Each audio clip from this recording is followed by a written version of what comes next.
Am I wrong for telling my sister-in-law she's ruining my son's life by pushing him away? I'm a 42-year-old dad raising my 14-year-old son on my own. He's a quiet, thoughtful kid, and we've got a close bond. Ever since he was young, he's been on the reserve side, and that's always been fine with me. He likes reading, gaming, and just spending time on his own, and he's comfortable with that. I've never seen a need to push him to be something he's not.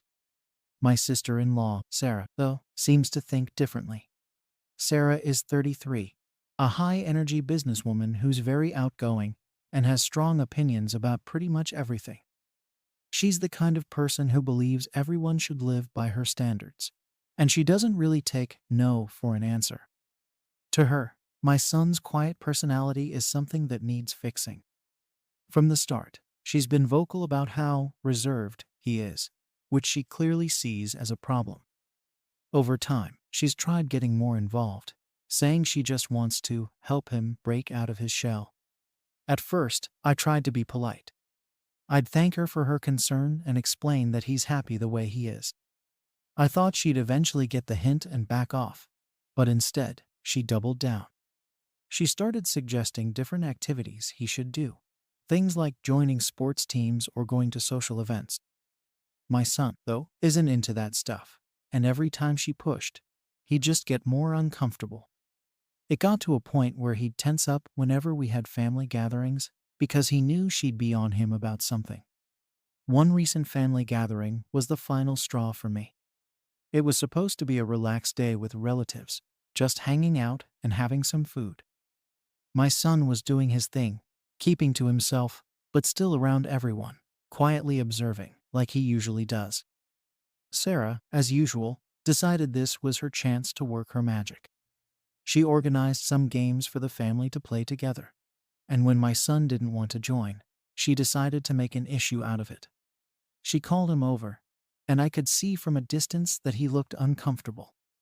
She was saying something to him in that upbeat tone she always uses when she's trying to get him to do something. I didn't catch every word, but I could tell she was laying it on thick, trying to guilt him into joining the game. He tried to decline politely, but she kept pushing. Eventually, he walked over to me, looking visibly upset.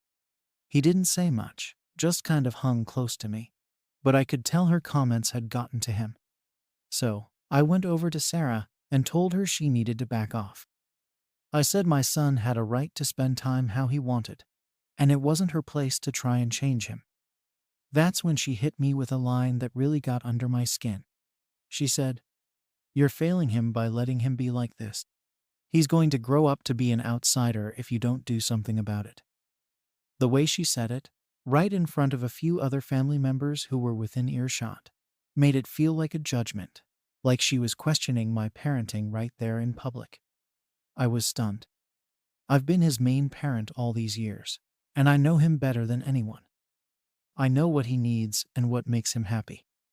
Hearing her, someone who only sees him during family events, accuse me of failing him was infuriating. I told her that what he needed was support, not someone constantly trying to mold him into a different person. But Sarah just shook her head, looking at me like I was the one who didn't understand. After that incident, the whole family gathering felt awkward. I could sense some of the other relatives were watching us, probably wondering what was going on. I didn't care much about what they thought, but I could tell my son was feeling the tension. He's a sensitive kid, and having that kind of scene happen around him isn't easy for him. He stayed close to me for the rest of the event, but he was quieter than usual, and I could tell Sarah's words were weighing on him. When we got home, I tried to talk to him about it, just to make sure he was okay. He told me he was fine, but I could tell he wasn't. He asked if there was something wrong with him because of the way Sarah kept insisting he should be more social. That question hit me hard because it's exactly what I don't want for him to feel, like he has to change who he is to meet someone else's expectations. I reassured him that he was perfect the way he was, but I could tell the seed of doubt had already been planted. That night, I was up late thinking about everything. I knew I had to say something to Sarah, make her understand that her interference wasn't helping, it was hurting. She thought she was giving him guidance, but all she was doing was making him feel like he wasn't good enough. After that family gathering, Sarah didn't let up. If anything, she seemed more determined to help my son, whether we wanted it or not. She started calling and texting me, sending articles and videos about raising social kids and explaining the importance of pushing children out of their comfort zones. She made it sound like I was failing some big parenting test because I wasn't following her advice. It wasn't just annoying, it was intrusive. But I tried to brush it off and ignore most of her messages. Then Sarah started dropping comments in our family group chats. She'd send links to events she thought would be good for my son or activities he should try. It was clear she wanted everyone to see that she was taking an active interest in his life, and that I was supposedly just sitting back, doing nothing. My son started to notice too. He'd glance at the messages on my phone, and I could see the discomfort in his face. He didn't say anything at first, but I could tell it bothered him. It got to a point where every notification from Sarah made my stomach turn, knowing it'd be another suggestion or comment on how I should be raising my son. One evening, my son finally opened up to me about how he felt. He told me he was starting to feel like he was the problem. Sarah's constant pressure and her remarks made him feel like there was something wrong with him. Hearing that tore me up inside. I'd worked so hard to make sure he knew he was valued just as he was, but Sarah's relentless interference was making him doubt himself. He started to wonder if he should be changing to fit her standards, and it made him question whether his personality was somehow wrong. Feeling more protective than ever, I decided I had to set some boundaries with Sarah. I thought about texting her or calling, but I figured it would be better to talk face to face, where she'd be more likely to understand how serious I was. At the next family gathering, I pulled her aside and told her that while I appreciated her concern, she was overstepping. I tried to be calm and explained that her comments were hurting my son and making him feel like he wasn't good enough. I even mentioned that he'd been questioning himself because of the things she'd said. But Sarah didn't seem to get it. She listened, but she didn't take me seriously. Instead, she doubled down, insisting that I was being too soft on him, that I was coddling him and not preparing him for the real world. She said that if I didn't push him to be more social now, he'd grow up isolated and have a hard time fitting in later in life. It was like she didn't hear a word I'd said about how her actions were affecting him emotionally. She just kept going on about her belief that I was failing as a parent by not forcing him out of his shell. It felt like talking to a brick wall. No matter what I said, she was convinced she was right. She didn't seem to understand that everyone has a different personality, and that not all kids need to be outgoing to be successful or happy. She was treating my son like a project, something to mold to her own standards, and I couldn't stand it. I knew if I kept arguing, we'd just go in circles, so I ended the conversation and walked away, frustrated and disappointed. Unfortunately, things didn't end there. Word of our conversation spread to other family members, and soon I was hearing opinions from everyone. Some of them agreed with Sarah, saying that they were worried about my son's future, that maybe he needed a push to be more social. Others took my side, saying Sarah was out of line and that my son's comfort should come first. It turned into this family-wide debate about what was best for my son, with people taking sides like it was some kind of competition. The tension was high, and every family gathering became awkward. Conversations felt forced, and there was this unspoken divide between those who agreed with Sarah and those who supported me. My son could feel it too, and I could tell he was withdrawing even more. It was like all the scrutiny was only making him more uncomfortable, and it was exactly the opposite of what Sarah claimed she wanted for him. She kept saying she was trying to help him, but all she was doing was driving a wedge between him and the rest of the family. It wasn't just gatherings, either. Sarah continued to reach out, even directly to my son at one point. asking if he wanted to come along to some event she thought he'd like. When he politely declined, she tried to guilt him by saying things like, "You're missing out on so much." He felt pressured, but he didn't want to go. He told me later that he felt guilty for saying no, like he was letting her down. It was clear to me that Sarah wasn't helping, she was just making him feel bad for being himself. Finally, I'd had enough. I decided to confront her one more time. But this time, I wasn't going to be polite. I told her directly that she needed to stop, that her constant interference was harming my son's self-esteem and making him feel like he wasn't good enough. I said that if she kept pushing, she'd end up driving him away from the family altogether. I tried to make her see that her version of help was actually doing damage, that she was pushing him further into himself by making him feel like he was a problem to be fixed. Sarah didn't take it well. She told me I was being overprotective, that I was putting my own comfort above my son's development. She implied I was selfish for not taking her advice and letting her help. She was adamant that her way was the only way, and she refused to see any fault in her actions. It felt like no matter what I said, she was committed to her own narrative, one where she was the hero trying to save my son from his antisocial ways. The family was divided more than ever, and gatherings became almost unbearable. Some relatives told me privately that they thought Sarah was in the wrong, but others kept urging me to consider her good intentions. It was exhausting, and I felt like every event was a battle. My son, meanwhile, was retreating more and more, trying to avoid any interaction that might lead to more judgment or pressure. He was clearly struggling with the whole situation, and I felt like I was fighting a losing battle. Despite everything, Sarah still wouldn't back down. She'd find little ways to bring up social skills and development in conversations, making pointed comments about how important it was for kids to fit in. Every time she did, I could feel my son's discomfort growing, and I knew this was only making things worse for him. It felt like I was the only one standing up for him, and I started to worry that if this kept up, he'd start believing everything she was saying about him. I was at my breaking point, torn between keeping peace in the family and protecting my son's well-being. But I knew I couldn't let Sarah keep pushing him into a mold he didn't fit. In one last attempt to try and put an end to this situation, I decided to bring things out in the open with Sarah in front of the family. I figured that maybe if other people saw the impact her words and actions were having on my son, she might finally take it seriously. So at the next family gathering, when Sarah inevitably brought up some new social activity she wanted my son to try, I took the opportunity to address it right there, in front of everyone.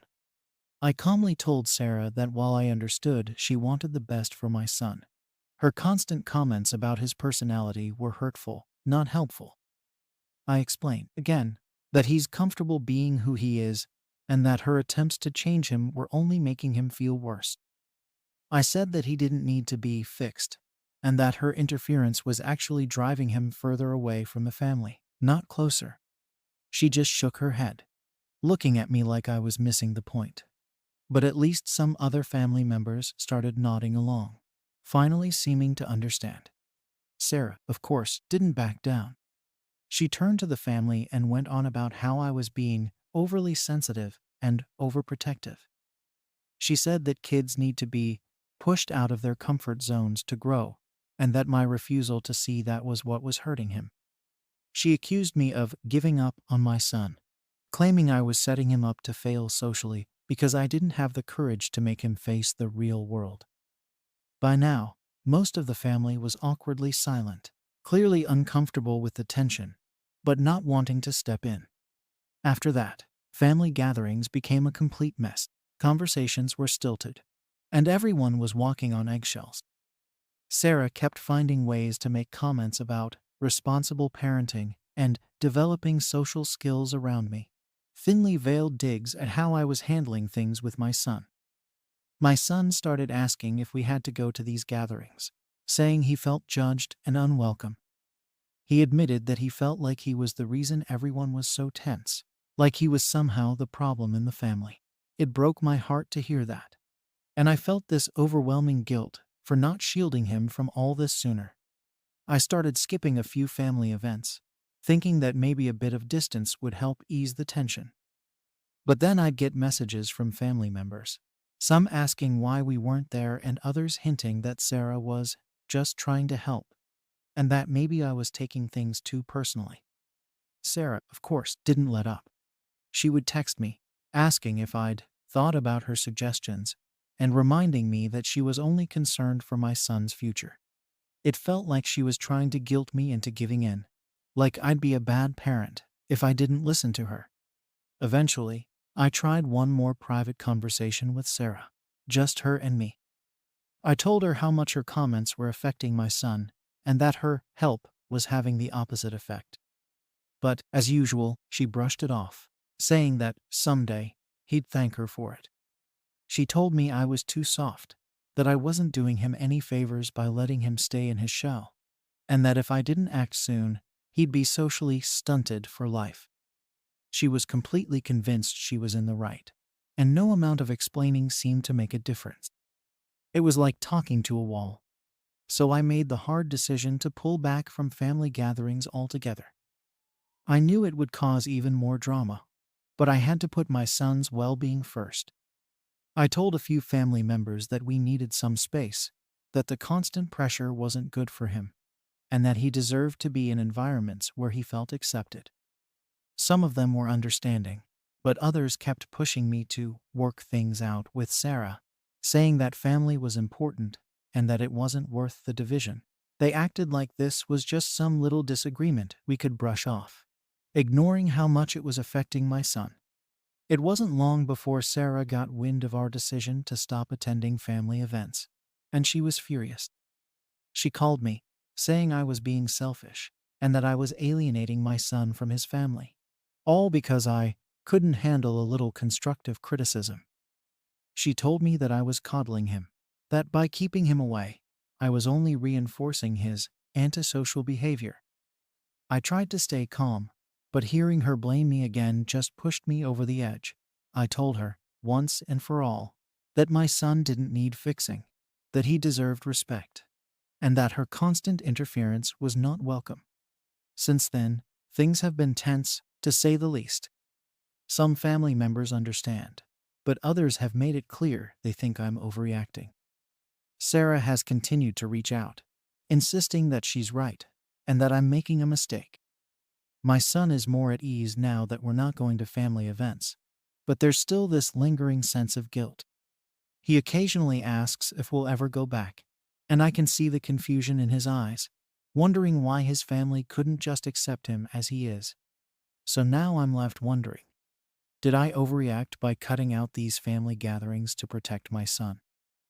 Am I wrong for prioritizing his comfort over keeping the peace with the family? Story 2. Am I in the wrong for prioritizing my career over my sister's wedding expectations? I, 29, am a corporate lawyer, and my sister, Emily, 26, is getting married in just a week. Now, a little background might help here. Emily has always been the family favorite, the golden child, and I've never had a problem with that. She's charming and caring, and we've always had a pretty good relationship. But with this wedding coming up, things have started feeling different. There's a lot more pressure on me to drop everything and show up, and it's coming from everyone in the family. My parents, who are traditional to the core, expect me to be at every single pre-wedding event, like it's an unbreakable rule.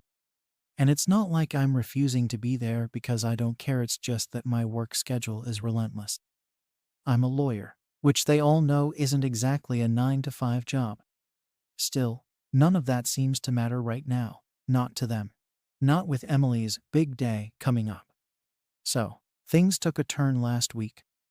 My boss, who's not exactly the understanding type, put me on this high-stakes case with major clients. If I do well, this could open doors for me, maybe even a promotion down the line. But it's intense. I'm talking hours that stretch well into the night, constant updates, and no room for error. When I found out, I immediately thought about Emily's wedding week and how I'd have to manage my time carefully. I called her right away to let her know I might have to miss a couple of the smaller pre-wedding events, but that I'd absolutely be there for the main day, no matter what. I expected her to understand, or at least be a bit flexible. I mean, we're all adults now, and she knows how much work goes into what I do. But instead, she broke down on the phone, saying things I didn't expect to hear, accusing me of being selfish and caring more about my job than her. I was taken aback. I tried explaining, but she wasn't having it. She kept going on about how this is her moment, and how I'd never understand because I'm married to my job. It stung, honestly. It's not like I don't care about her wedding. I do. But the reality is that I have responsibilities, and they don't just disappear because of a family event. I thought she'd get that. But after that call, it was like a switch flipped. Suddenly, I wasn't just dealing with Emily. My parents got involved, too. They told me that family should come first, that Emily deserved my full attention, and that I was letting everyone down by not prioritizing this. For the first time in a long time, I felt this overwhelming sense of guilt. I mean, was I really being selfish here? But as much as I wanted to make everyone happy, I couldn't ignore the work piling up on my desk. I was already stretched thin, and the pressure was eating away at me. I felt like I was being torn in two, with my family on one side and my career on the other. Emily's wedding felt like this immovable object that my entire family expected me to revolve around, even if it meant putting everything else on hold. And I could feel the judgment radiating from them every time I tried to explain my side. They couldn't understand why I couldn't just drop everything for this, why I was even hesitating. The pressure only got worse as the week went on. Emily's friends, and even a couple of her bridesmaids, started messaging me, subtly guilt-tripping me about missing out on the big moments, and how it's a once-in-a-lifetime thing. It was like I was being painted as this heartless workaholic who couldn't make time for her own sister's wedding.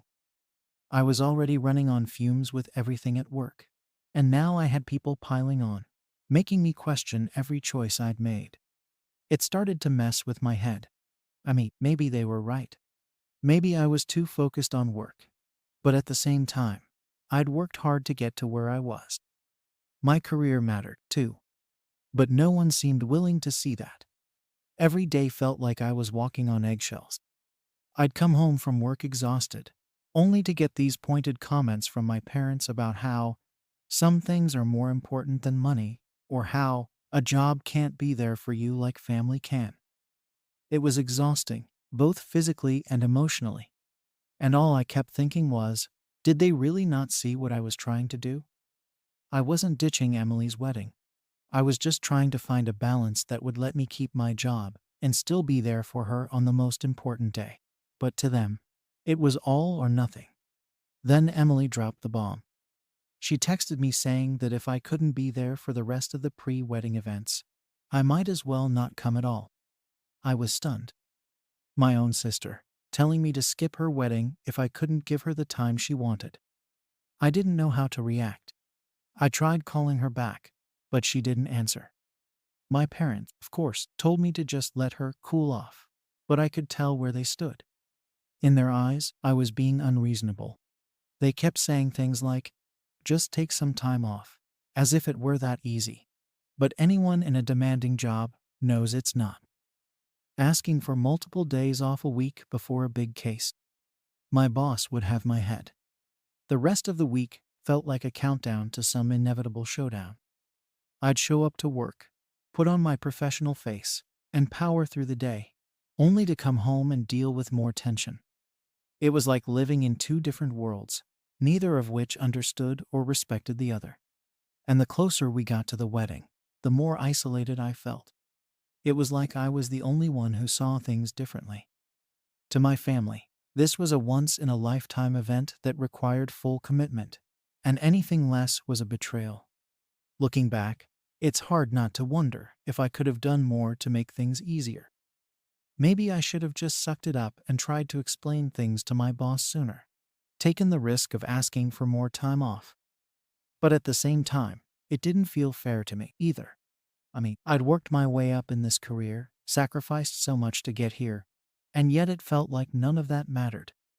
It was like I was supposed to erase everything I'd worked for just because my sister was getting married.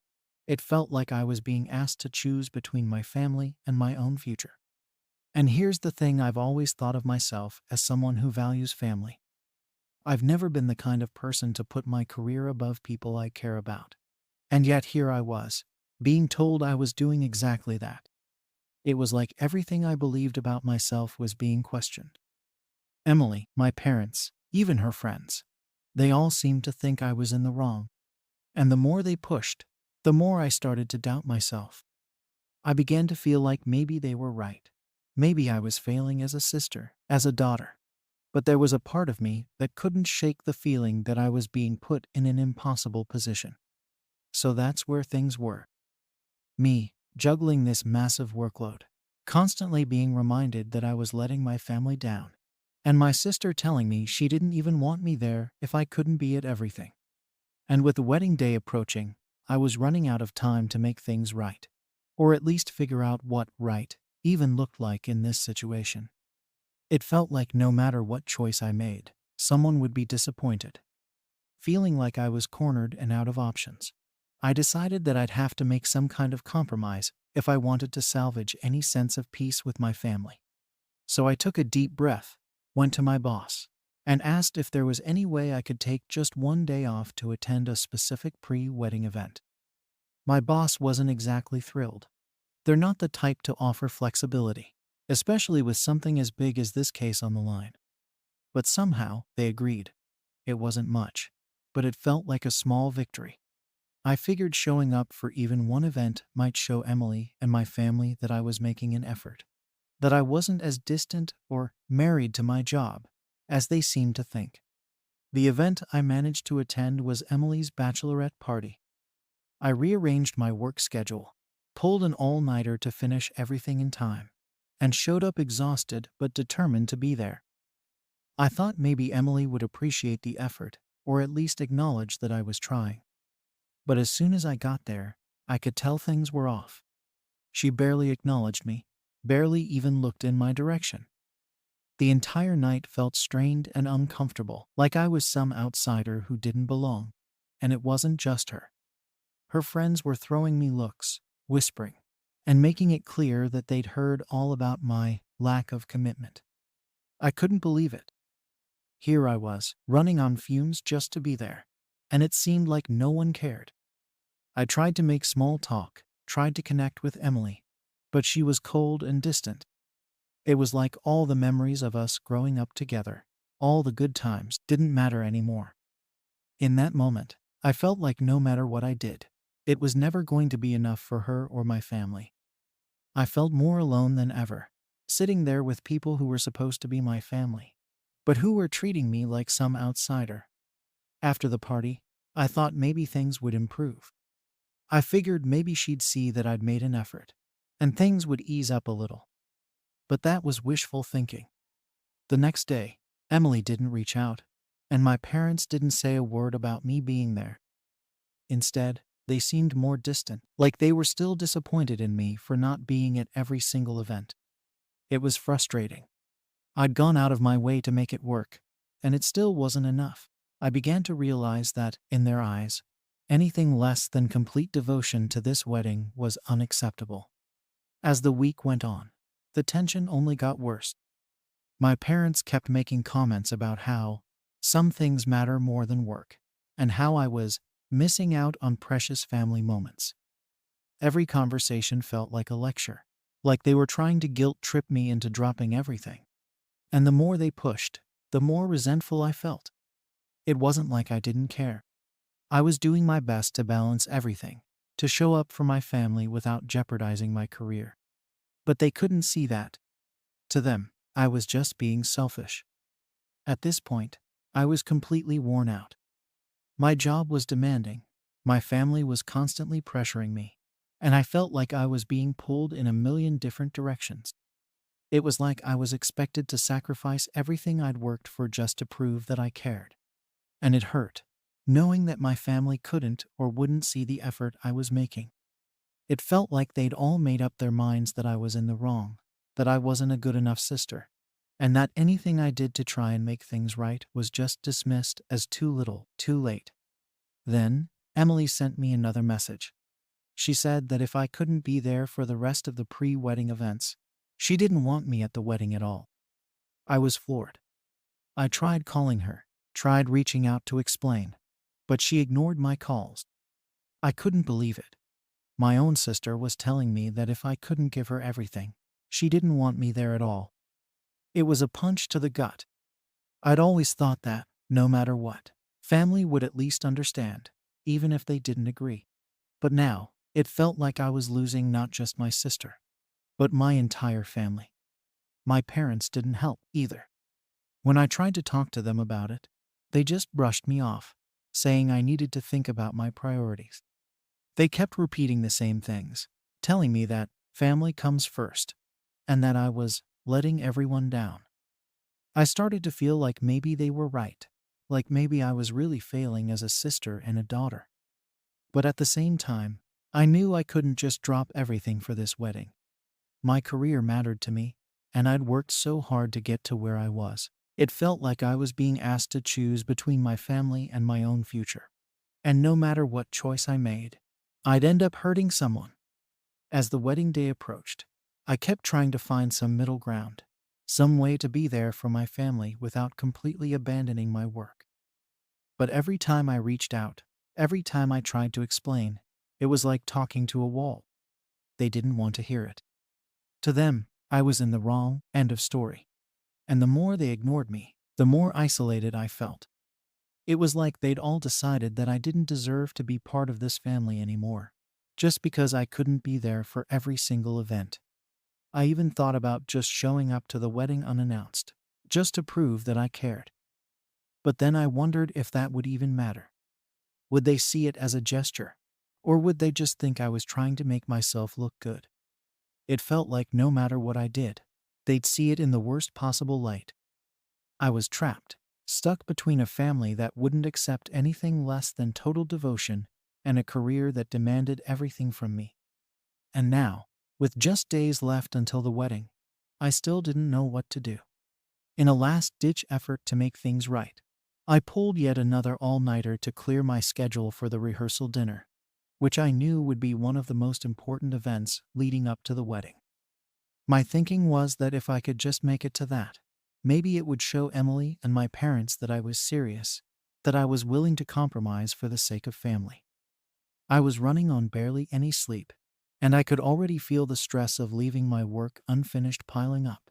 But I went through with it anyway. I showed up to the rehearsal dinner exhausted, but ready to make peace. When I walked in, though, it was clear that things hadn't changed. Emily barely looked at me, and my parents gave me cold, disappointed glances. I kept trying to start conversations, hoping to break the ice, but they only responded with short, clipped answers.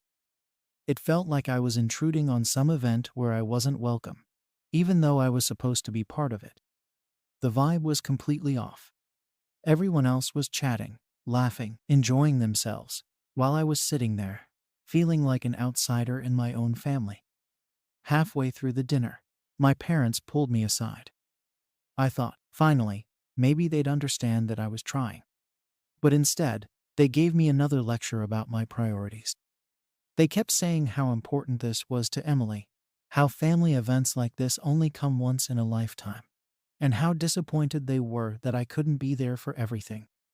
I tried to explain, once again, that I was doing my best, that I couldn't just leave my work hanging, but they cut me off. They made it clear that, in their eyes, I was still failing as a sister and daughter. That was the point where I started to wonder if they would ever see my side. I realized that no matter how hard I tried, no matter what compromises I made, they had already made up their minds about me. To them, I was just someone who cared more about work than family, and nothing I did was going to change that. It hurt, knowing that they'd all chosen to see me in this light, that my own family had decided I wasn't good enough simply because I couldn't be at every single event. I tried to get through the rest of the evening, but the weight of their disappointment was too much. I could feel their judgment in every look, every comment, and I just couldn't take it. So I left early, thinking maybe some space would help cool things down. But when I got home, I found another message from Emily. She said that if I couldn't make her wedding week a priority, then she didn't want me there at all. She told me that I was ruining her wedding by being half in, half out, and that she didn't need that kind of energy on her big day. I didn't know what to say. I wanted to call her, to try and explain. But at this point, I was so tired of explaining myself. I'd done everything I could think of, and it still wasn't enough. The more I thought about it, the more frustrated I felt. I'd bent over backwards trying to balance my job and her wedding, and it seemed like none of it mattered. I started to wonder if maybe, just maybe, I wasn't the one in the wrong here. The next day, my parents called and told me that they supported Emily's decision, that if I couldn't be fully present, maybe it was better if I just didn't come at all. They said that they didn't want any more drama, that it was Emily's time to shine, and that I should respect her wishes. I felt like I'd been punched in the gut. My own family was telling me not to come, all because I couldn't meet their impossible expectations. It was like they'd all decided that my career, everything I'd worked for, was meaningless compared to this one event. And no one seemed to care how much I'd sacrificed just to be there, even if it wasn't for every single moment. At this point, I was torn. Part of me wanted to show up anyway, to prove that I cared, even if they didn't think I did. But another part of me was angry, hurt that they'd thrown me aside so easily. It felt like they were willing to cut me out of their lives, all because I couldn't be the perfect sister they wanted me to be. And I couldn't help but think about the long-term consequences of that. If I gave in now, if I kept bending over backwards to meet their demands, would it ever stop? Would they ever see me for who I was? Or would I always be the sister who chose work over family? With the wedding day approaching, I felt like I was running out of options. If I went, I risked feeling unwelcome and possibly making things worse. But if I didn't go, I knew it might be the final nail in the coffin for my relationship with them. I wanted to do the right thing, but I didn't even know what the right thing was anymore. It was like I was stuck in an impossible situation, where no matter what choice I made, I would end up losing something important. So here I am, days away from my sister's wedding, and I still don't know what to do. Am I really in the wrong for not being able to put my career completely aside for this? Or am I being unreasonable for wanting my family to see things from my perspective? Story 3 inches. Am I wrong for refusing to let my parents meet my child after they betrayed me at the worst time in my life? I'm Sarah, 31, and recently became a single mother after my husband, Tom, passed away in a tragic accident. I honestly don't even know how I'm getting through each day at this point, but here I am.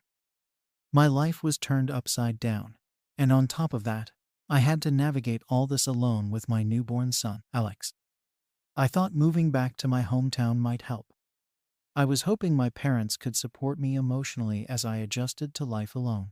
But looking back now, maybe I was just clinging to this idea of family that I never really had with them. Growing up, my parents were strict. They were all about control and rules, and they had this deep-set obsession with how the family looked to the outside world. Everything was about, what will people think? It got exhausting. They had opinions on everyone I dated, but when it came to Tom, they really put their foot down. They never liked him, even though he was nothing but good to me. Tom came from a family with a rough past, and my parents couldn't stand that. They barely hid their disapproval, even at our wedding.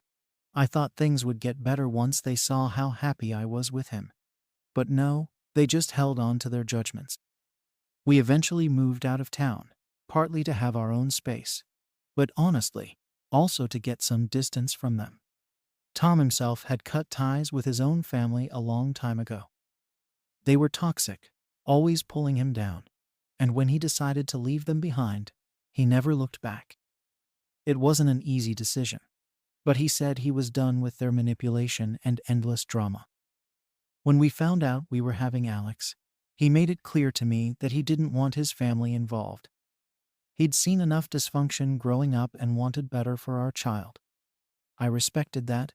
I knew what it was like to deal with toxic family dynamics. And we agreed we'd protect Alex from that kind of negativity. He'd often say, "Alex deserves better than what we had." And I couldn't agree more.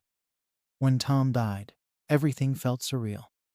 It was like a piece of me had been ripped out. And all I could think of was how to keep going for Alex. I was desperate for some kind of stability. And that's why I moved back home. I thought maybe my parents had changed. Maybe they'd show up for me now. I was wrong. From the start, they were distant. They didn't show the support I needed. Instead, they acted as if I was just a burden to their routine.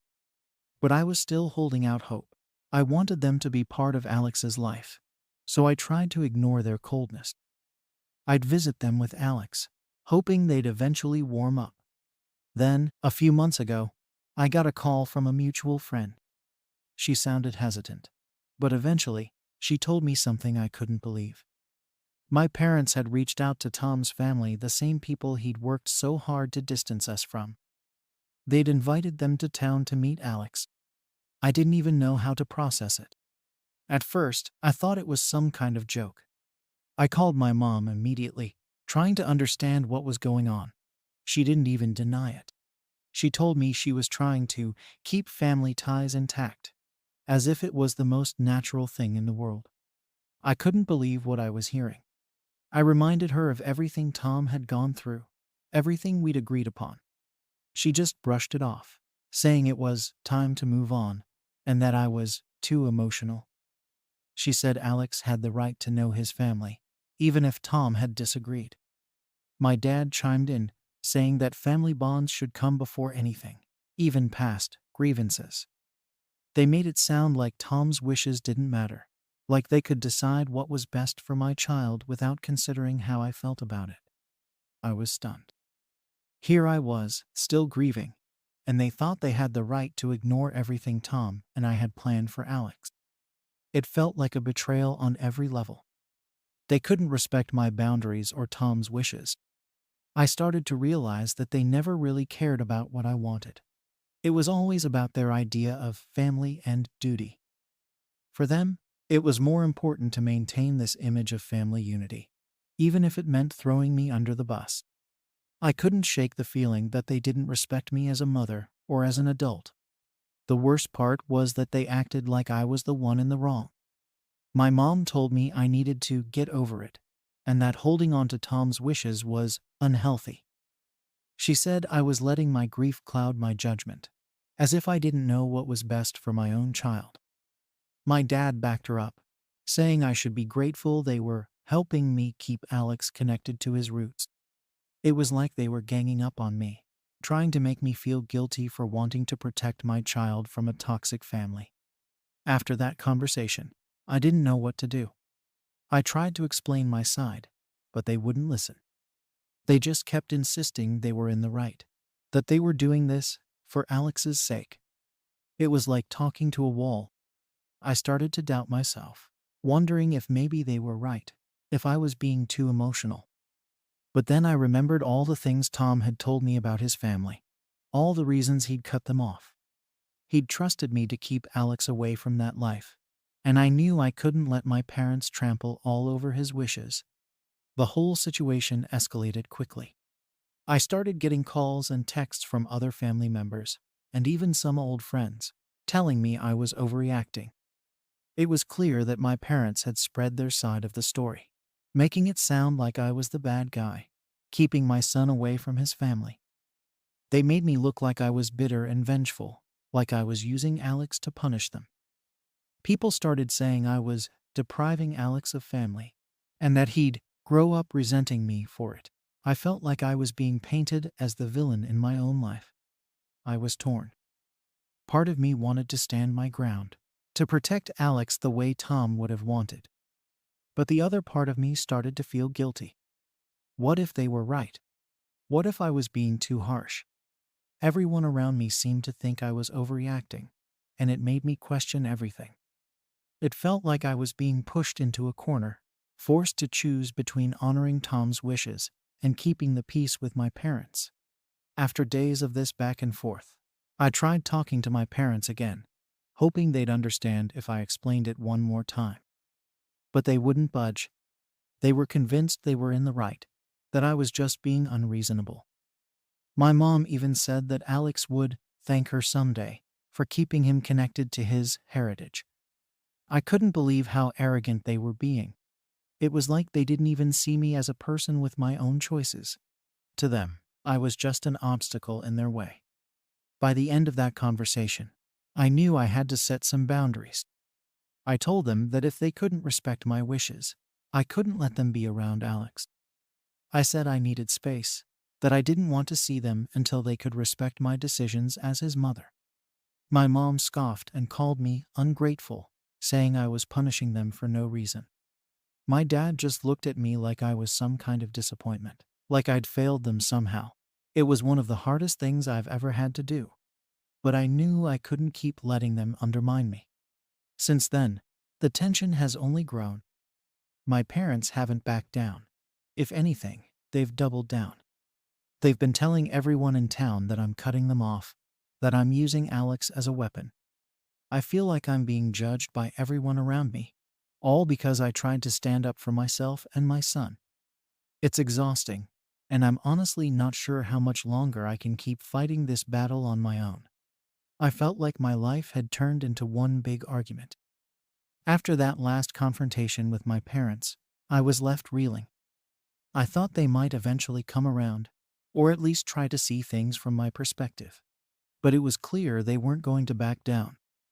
Instead, they decided to make it their mission to correct what they saw as my mistake.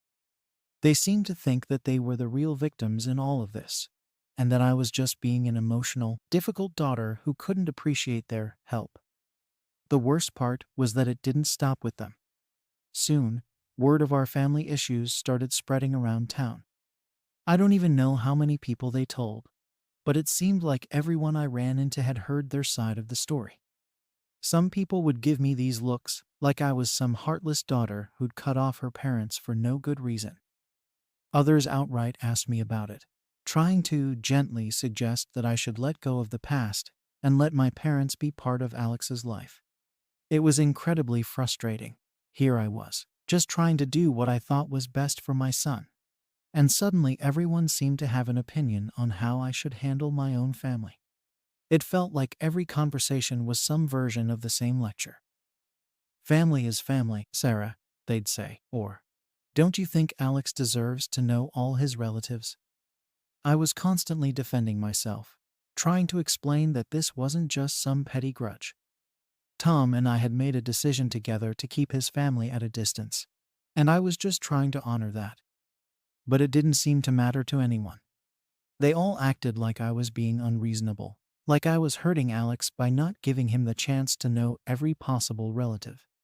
I was starting to feel like maybe I really was the one in the wrong. The constant pressure was wearing me down. My parents had painted me as the villain, and I couldn't escape it. I was exhausted, mentally and emotionally, from trying to hold my ground. Part of me just wanted to give in, to let my parents have their way just so I could have some peace. But every time I thought about that, I remembered Tom. I remembered all the conversations we'd had, all the reasons he wanted to keep his family away. I knew he'd want me to stay strong, to protect Alex from the things he'd been through. But that didn't make it any easier. One day, my mom called me out of the blue. I hadn't spoken to her in weeks, and I was actually a bit surprised she was reaching out. I thought maybe, just maybe, she'd come around and wanted to apologize. But instead, she launched into this whole speech about how I was ruining Alex's life by keeping him isolated, and how he'd resent me forever if I didn't let him meet his other relatives. She told me I was being selfish, and that I needed to think about the big picture. I barely got a word in. She just kept going on and on about how disappointed she was in me, and how she was only trying to do what was best for Alex. When she finally stopped, I tried to explain again why I was doing this, why it was important to me to follow Tom's wishes. But she wouldn't hear it. She dismissed everything I said, like my feelings didn't matter. I ended up hanging up on her. It was the first time in my life I'd ever done that, and it felt horrible. I was raised to always respect my parents, to never show disrespect, and here I was, hanging up on my own mother. But I didn't know what else to do. I couldn't keep letting her bulldoze over me like this. That phone call felt like the breaking point. I realized that my parents were never going to respect my boundaries. They didn't care about my wishes or Tom's. They just cared about controlling the situation and making sure things went their way. I started to wonder if I was even safe letting them be part of Alex's life at all. If they were willing to go behind my back like this, who's to say they wouldn't pull another stunt if I let them back in? I couldn't shake the feeling that if I caved now, I'd never be able to stand up to them again.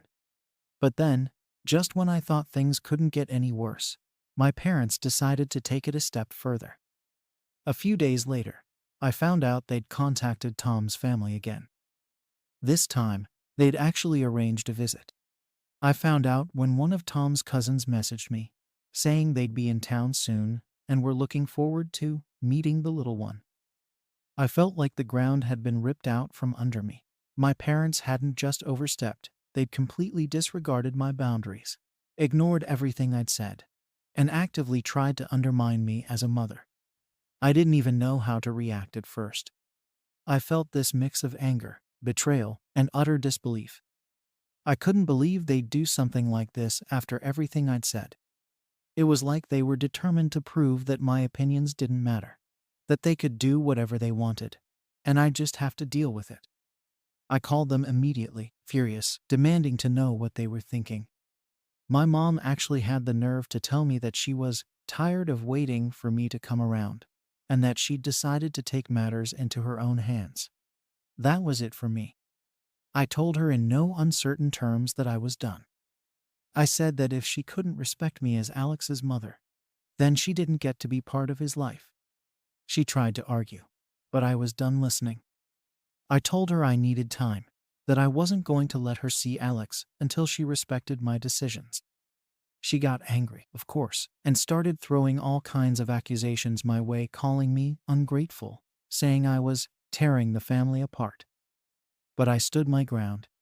For the first time, I didn't back down. After that, I stopped answering their calls. I needed space to think, to figure out what my next steps were. But my parents weren't about to let things go. They started spreading more rumors around town, making it sound like I was the one being unreasonable. I'd hear from neighbors, from old friends, even from people I barely knew, all telling me that I was making a mistake, that I needed to let my parents be there for me. It felt like I was under constant scrutiny, like everyone was judging me for a situation they didn't even understand. It got to the point where I started questioning myself again. What if I really was being too harsh? What if my grief was clouding my judgment? Everyone around me seemed to think I was overreacting, that I was hurting Alex by keeping him away from his family.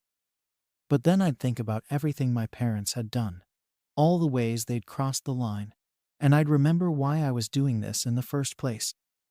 I knew I had to protect Alex from their influence, from their need to control everything. But that didn't make it any easier. At one point, I even tried reaching out to some of Tom's friends, hoping they could offer me some perspective. They were supportive, reassuring me that I was doing the right thing, that Tom would have wanted me to stand my ground. But even with their support, I felt isolated. It felt like the entire town was against me, like I was fighting a losing battle. I started to wonder if I could really keep this up, or if I'd eventually have to give in just to make the pressure stop. The whole situation was taking a toll on me. I wasn't sleeping well, constantly on edge, always worried about what my parents might do next. I hated feeling like I was trapped in this endless cycle of conflict, but I didn't see a way out. Every time I thought about letting my parents back in, I'd remember how they'd gone behind my back, how they'd completely disregarded my wishes, and I'd realize that nothing had changed. They didn't respect me or my choices. They just wanted control. As much as it hurt, I knew I couldn't let them have that kind of influence over Alex.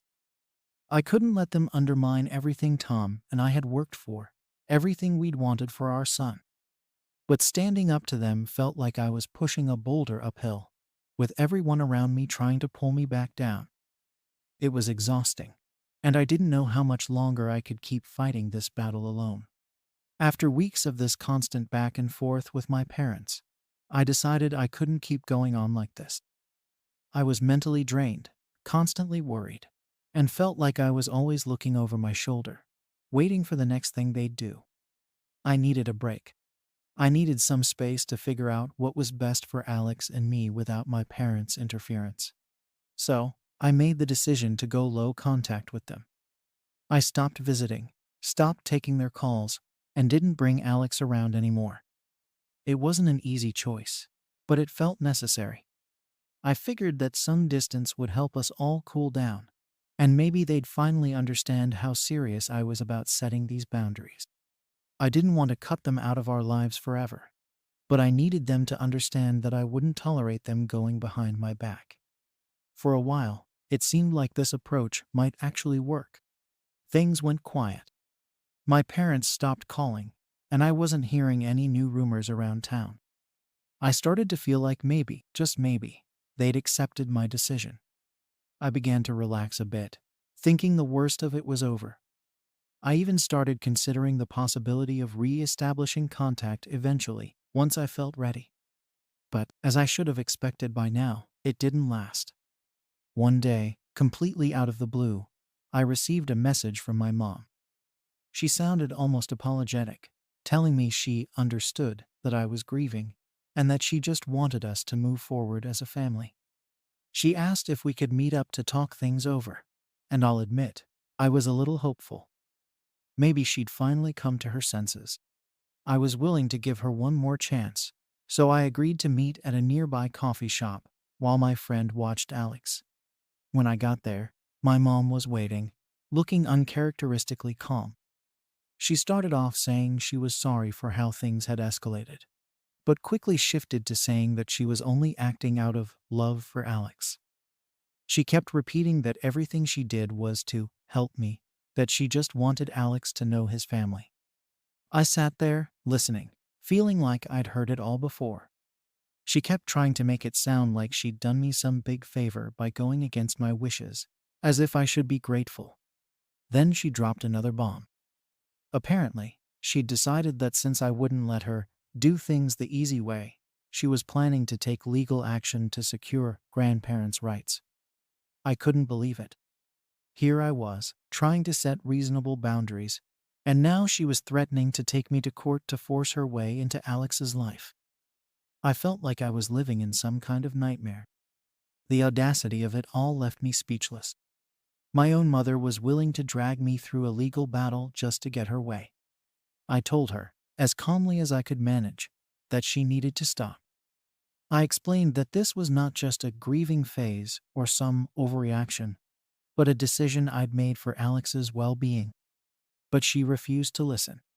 She kept insisting that she had a right to be in Alex's life, that I was depriving him of family connections he deserved. It was like she couldn't comprehend that I might know what's best for my own son. After that conversation, I knew things had escalated beyond what I could handle on my own. I reached out to a lawyer, explaining the situation, and he advised me on my rights and how to protect myself if my mom actually went through with her threat. I never thought I'd be in a position where I'd need legal protection from my own parents. But here I was, trying to prepare for a battle I'd never wanted. In the following weeks, I kept my guard up, waiting to see if my mom would actually follow through. It felt like I was constantly looking over my shoulder, never knowing what she might do next. I tried my best to focus on Alex, on keeping him safe and giving him a stable environment. But the stress was eating away at me.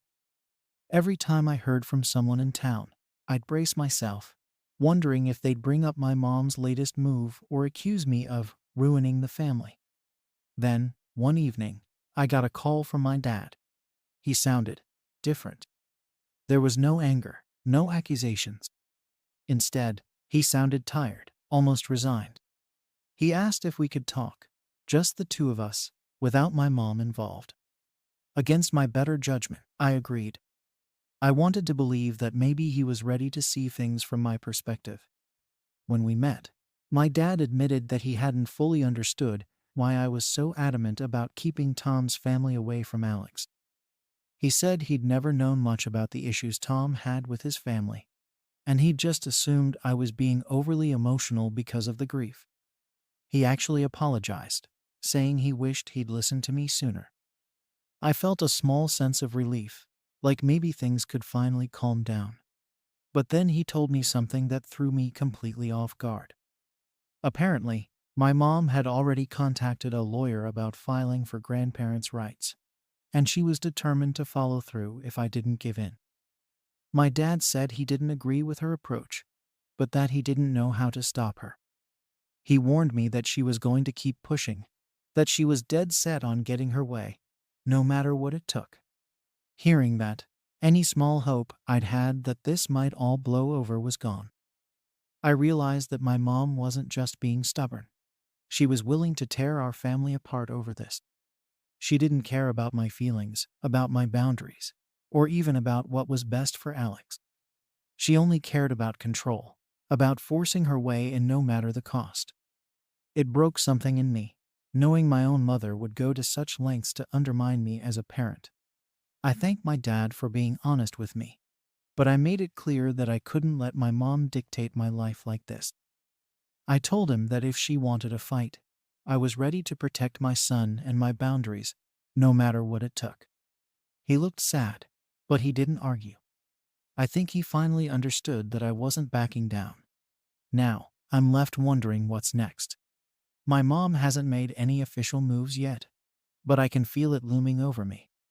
I've tried so hard to be fair, to keep the peace, but I don't know if I can keep doing this. I'm terrified of what might happen if she goes through with her threat, but I know I can't let her win. I can't let her control my life, or Alex's. But now, with everyone against me, my own mother pushing me into a corner, I'm starting to question everything. Am I really doing the right thing by keeping her away? Or am I just making things worse for my son in the long run? Story 4 inches. Am I wrong for asking my sister to repay our late father's loan instead of helping her with rent? I, 32, have been dealing with a frustrating situation involving my younger sister, Lily, 28. Growing up, we were pretty close, the way a lot of siblings are. But as we got older, we each went in different directions. I took the stable route, went to college, got a job, and had my son, who's now 7. I'm a single mom, but I make it work. Lily, on the other hand, always wanted to be an artist. She's talented, sure, but she's struggled a lot with keeping a steady income, which has been a constant point of stress in the family. Our dad supported her, financially and emotionally, more than most fathers would, but it also created a bit of tension between us. I always felt he gave her more slack than he ever would have given me. A few years ago, when Lily was trying to establish herself, Dad lent her a large sum of money. I remember it well because he had hesitated to do it. He talked to me about it, and I could tell he was worried she might not follow through on her promise to pay it back. He had always been firm about financial responsibilities, and lending her that money was a big deal to him. I think he thought that it would be the boost she needed to get her career on track, so he went through with it. The understanding was that she'd pay him back over time, a little bit here and there. But, of course, that never happened. Dad would mention it here and there, that she hadn't paid anything back yet, and every time, she had some excuse or would say she would get to it eventually. I know it bothered him, but he never pushed her too hard, and I never said anything about it either. I figured it wasn't my business to get involved in what was between him and Lily. Still, part of me felt that it was unfair. Here I was, working hard to keep myself financially stable, while she seemed to get away with ignoring obligations just because she was pursuing her dream. Last year, Dad passed away. It was a tough time for all of us, obviously, but it also brought a lot of things to the surface. He left us each a small inheritance, which I was grateful for, as it helped me cover some immediate costs and save a little extra for my son. I knew Dad had worked hard for everything he had, and even if it wasn't much, it felt like a final act of care from him. But Lily, I could tell she looked at her inheritance differently. She seemed to view it almost like a gift she was entitled to. And I couldn't shake the feeling that she didn't really appreciate the sacrifices Dad made for her. The money he lent her was still on my mind, too, as a kind of unresolved issue, but I didn't bring it up. I didn't see the point, especially not while we were still dealing with the loss. Things went on like that for a while, and we kept up with the usual sibling relationship. We'd talk occasionally, mostly when she needed advice or had some drama to vent about. But about a month ago, she called me, and I knew from her voice that she was going to ask for something. She sounded nervous, almost rehearsed, which is usually how she gets when she's about to ask for money. She explained that her art sales hadn't been going well and that her part-time job was cutting hours. She was behind on rent and was worried about making ends meet. I'll admit, a part of me felt bad for her. I know how hard things can be financially, and being an artist isn't exactly the easiest career path. But at the same time, I couldn't ignore the history here. I had helped her out a few times before, covering small expenses or loaning her some money when she really needed it. I never expected it back, and I never made a big deal about it. But this time felt different. I thought about how she still hadn't repaid Dad's loan, even after all this time, and it didn't sit right with me. So, for the first time, I gently brought it up. I told her that while I wanted to help, I felt uncomfortable loaning her more money when there was still an outstanding debt from Dad. I tried to say it kindly, making it clear that it wasn't about the money itself, but about respecting the agreement she had with him. She got quiet for a moment, and I thought maybe she was taking it in. But then she laughed a kind of sarcastic, bitter laugh and said, "You really think Dad would want you holding this over my head? He'd want us to help each other." Her reaction threw me. I hadn't expected her to turn it around on me like that, as if I was the one doing something wrong.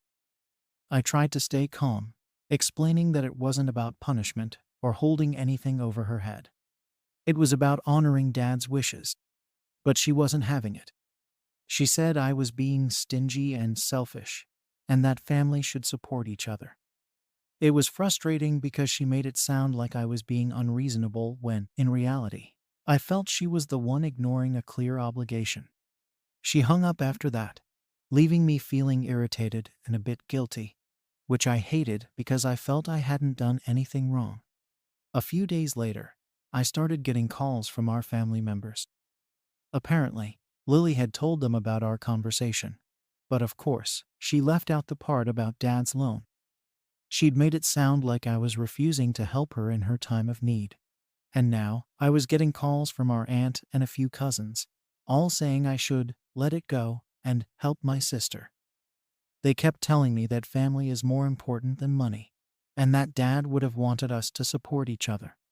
It felt like an ambush. I tried explaining my side to them, saying that it wasn't just about money, it was about a promise she'd made to Dad. But they didn't seem to care. They acted as though I was being unreasonable and overly strict, like I was prioritizing money over family. I felt like I was stuck between a rock and a hard place. Here I was, just trying to stand by something I thought was important, but everyone else seemed to think I was in the wrong. The worst part was that I felt like Lily was manipulating the situation, turning everyone against me to avoid facing her own responsibility. The more I thought about it, the angrier I got. It wasn't even about the money anymore. It was about the principle. Lily had taken advantage of Dad's generosity, ignored her promises, and now she was doing the same thing to me. It felt like a pattern, and I didn't know how to break it without being cast as the bad guy in our family. I wondered if I was making a big deal out of nothing, or if I had a right to be upset. No one seemed to understand where I was coming from, and I felt isolated and frustrated. Eventually, I tried to talk to Lily again. I wanted to see if there was any way we could reach a compromise. maybe I could help her in smaller ways or offer some kind of short-term support. But I couldn't just ignore the larger debt. I suggested that we talk it out, but she wouldn't budge. She insisted that Dad's death meant any debts he had were null and void, and that I was only bringing it up to avoid helping her. That stung. It felt like she was completely dismissing my perspective, as if my feelings and values didn't matter at all. At this point, I wasn't even sure what I was supposed to do. After that phone call with Lily, things started to spiral even more than I could have expected. I thought that the family might give me a chance to explain my side, but it felt like everyone had already made up their minds. I was getting messages from relatives I hadn't even talked to in ages, all of them telling me the same thing, that I needed to let go of this petty issue for the sake of keeping the family together. They said things like, life's too short for grudges, and money shouldn't come between sisters. But that wasn't the point. It was never just about the money. It was about respecting what Dad had set up with her. And the fact that she was acting like it meant nothing was what really bothered me. I tried to keep calm and explain to a few people what was really going on. I told them that Dad had lent her a substantial amount with the understanding that she'd pay it back. I explained how she'd ignored that promise for years, and how now, instead of acknowledging any of it, she was turning to the family to make me look like the bad guy. Some relatives seemed to understand for a moment, but it was like the rest of them couldn't get past this idea that family always helps family, no questions asked. They were so caught up in the idea of harmony and unity that they weren't willing to even consider that maybe Lily should be held accountable. It got to the point where our aunt reached out and asked if we could all sit down together and talk it out. She was trying to be the mediator, but I didn't feel like that was what we needed. Every time I tried to talk to Lily, it felt like I was hitting a wall. She'd either ignore what I was saying or twist my words around to make it look like I was the one being unreasonable. I didn't see how sitting down with more people was going to help anything, but I agreed, thinking maybe it was worth a shot. Maybe with others there, I'd finally be able to get through to her, and they'd see my side of things. The day of the meeting, I walked in already feeling tense. Lily was sitting there with this blank look, like she'd already decided she was the victim in all of this, and I was the villain. Our aunt started off by saying how important it was for us to find a way to support each other, and that she didn't want to see us drift apart over something as small as money. That phrase, as small as money, made my stomach turn. It felt so dismissive. They were all treating this like it was a minor misunderstanding when, to me, it was about something much bigger. I tried to explain my side again, talking about how Dad had lent her the money with the understanding that she'd pay it back. I mentioned how it felt like a matter of respect for his wishes, and how her refusal to even acknowledge it made me feel like she was taking advantage of his memory. But every time I spoke, Lily would interrupt or roll her eyes, acting as though I was blowing things out of proportion. She kept saying things like, "Dad wouldn't want this," and "You're just trying to control me," as if I was some dictator out to make her life miserable. Our aunt kept looking at me with this disappointed expression, like I was the one who needed to bend. Eventually, she said that since Dad wasn't around anymore, maybe it was time to let go of any old debts and start fresh. She said it like it was the most obvious thing in the world, as if any normal person would agree. But to me, it felt like they were asking me to compromise my principles, like they wanted me to pretend that none of this had ever happened just to keep the peace. Lily then took it a step further, saying that if I couldn't move on, then maybe I was the one with the problem, not her. She made it sound like I was the one holding on to some grudge, refusing to forgive her over something that didn't matter. She even implied that my own financial stability made me privileged and out of touch with what she was going through. That was rich, considering how many times I'd helped her out before without asking for anything in return. At that point, I realized that nothing I said was going to change their minds. It was like they had already decided that I was the unreasonable one, and any argument I made was just proof to them that I was being petty. I left that meeting feeling more isolated than ever. Even the people I thought might understand seemed to have turned against me. They saw me as this rigid, selfish person who cared more about money than about family, when really, I just wanted Lily to take responsibility for once in her life. In the days that followed, things didn't get any better. Word had gotten around in the family, and I was basically being painted as the villain of the story. I started getting fewer invites to family gatherings, and even the ones who were still in touch were acting distant, like I was some stranger they couldn't trust anymore. It hurt, especially because I'd always tried to be there for my family. But now it felt like they'd all turned their backs on me because I wouldn't just sweep things under the rug. Lily, meanwhile, was posting on social media about fake support and family that doesn't show up when you need them. It was pretty clear that these posts were directed at me, even though she never mentioned my name. People in the comments were all rallying around her, telling her to stay strong and cut out the toxic people. Seeing that just made me angrier, but I knew there was nothing I could do. She'd spun this whole narrative where she was the struggling artist, unfairly judged by her privileged older sister, and no one seemed to question it. At one point, I considered reaching out to some family members individually to explain things, but I was exhausted. I was tired of defending myself to people who had already made up their minds, and I was starting to wonder if it was even worth it. It felt like no matter what I did, I was going to be the bad guy in their eyes. They wanted me to be the one to back down, to forgive and forget, as they kept saying, but I just couldn't bring myself to do it. It wasn't about forgiveness.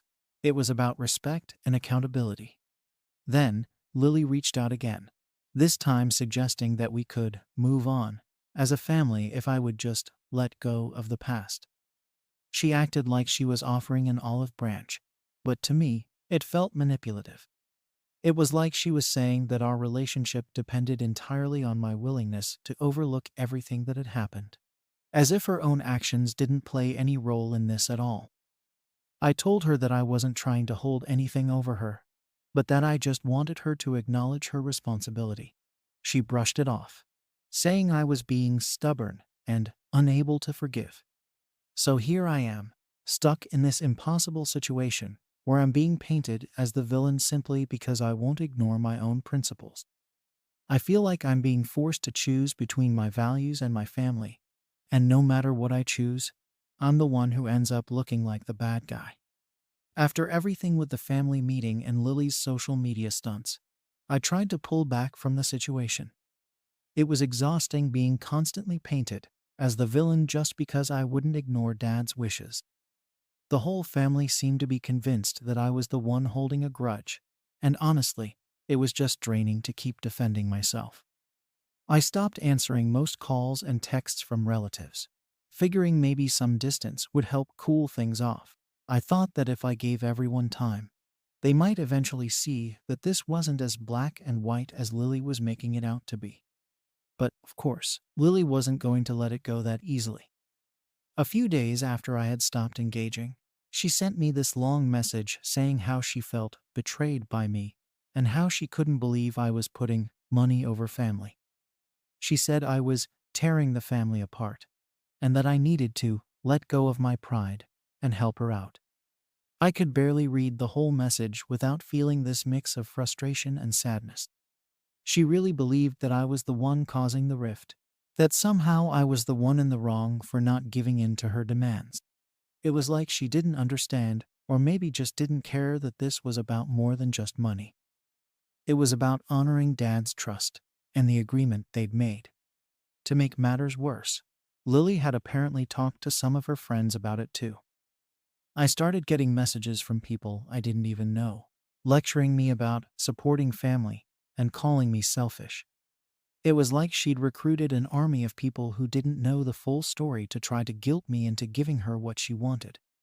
I ignored most of these messages, but it felt surreal. My own sister was turning strangers against me just to avoid facing her own responsibilities. At one point, a mutual friend of ours reached out to me privately. She told me she'd seen some of Lily's posts and wanted to hear my side because it didn't add up. Finally, someone who was willing to listen without jumping to conclusions. I explained the whole situation to her about the loan, about Dad's expectations, and about how Lily had turned the family against me. She understood where I was coming from and even admitted she was surprised at how manipulative Lily had been about the whole thing. It was a relief to hear that I wasn't crazy or being unreasonable, that someone could see my perspective. But even with that validation, I knew it wasn't going to change anything with the family. They were all still convinced that I was the one tearing us apart. By this point, I'd started wondering if I should just cut off contact with Lily altogether. It wasn't a decision I took lightly, but I didn't see another way. Every interaction with her left me feeling drained and frustrated. She was so wrapped up in her narrative of being the victim that she couldn't see the damage she was causing. I talked to a few friends about it, and most of them agreed that I had every right to distance myself if she was going to keep acting this way. Still, it was hard. Cutting off a family member isn't something you do easily, even when they're making your life miserable. Then, one evening, Lily showed up at my door. I hadn't seen her in person since our dad's funeral, so I was caught off guard. She looked tired and upset, and for a moment, I thought maybe she'd come to apologize, or at least to talk things out without an audience. But instead, she launched into this whole speech about how I was ruining her life by refusing to help her and how no one else would understand her the way I did. She kept saying that if I didn't forgive her debt to Dad, she'd be forced to go down a path she didn't want to take, which felt like a low-key threat. I told her that I wasn't going to erase the loan, that it wasn't fair to Dad's memory to pretend it never happened. I tried to keep my voice calm, explaining that this wasn't about punishing her, but about respecting his wishes. She just stared at me like I was speaking a foreign language. She said I was heartless and accused me of acting better than everyone else. It hurt to hear, but at this point, I was numb to it. I was so tired of the accusations, of being blamed for her mistakes. After a while, she started to cry, saying that I didn't understand how hard her life was, how much she'd struggled.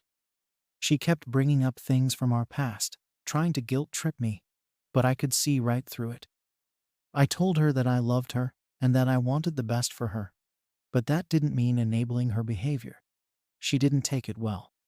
She left in a huff, muttering that I'd regret this someday and that I was turning my back on family. Since that night, she's gone back to posting about toxic family members online. The family is still mostly on her side, telling me to make things right and keep the peace. It's frustrating, but at this point, I'm done trying to make them understand. I've come to terms with the fact that they may never see my side. They'll always think of me as the one who chose money over family, no matter what I say or do. It's a lonely feeling, but I'd rather stand by my principles than give in to manipulation. Now I'm left wondering if I'm making the right choice by standing my ground. Maybe I am being too rigid, or maybe I'm justified in wanting her to take responsibility. Story 5. Am I wrong for asking my brother to pay me back for the therapy he convinced me to take? I'm Sarah, 29, and I'm a freelance graphic designer. My work is something I love, but it doesn't come with a steady paycheck, and honestly, every expense has to be thought through. A few months ago, I went through a breakup after a pretty serious 2-year relationship. We'd even talked about moving in together. When it ended, it left me completely off balance and questioning everything. I was dealing with a lot of anxiety, second-guessing myself, and just feeling pretty lost in general. I'm someone who usually tries to tough things out on my own. I don't like to ask for help, and I try to figure things out myself.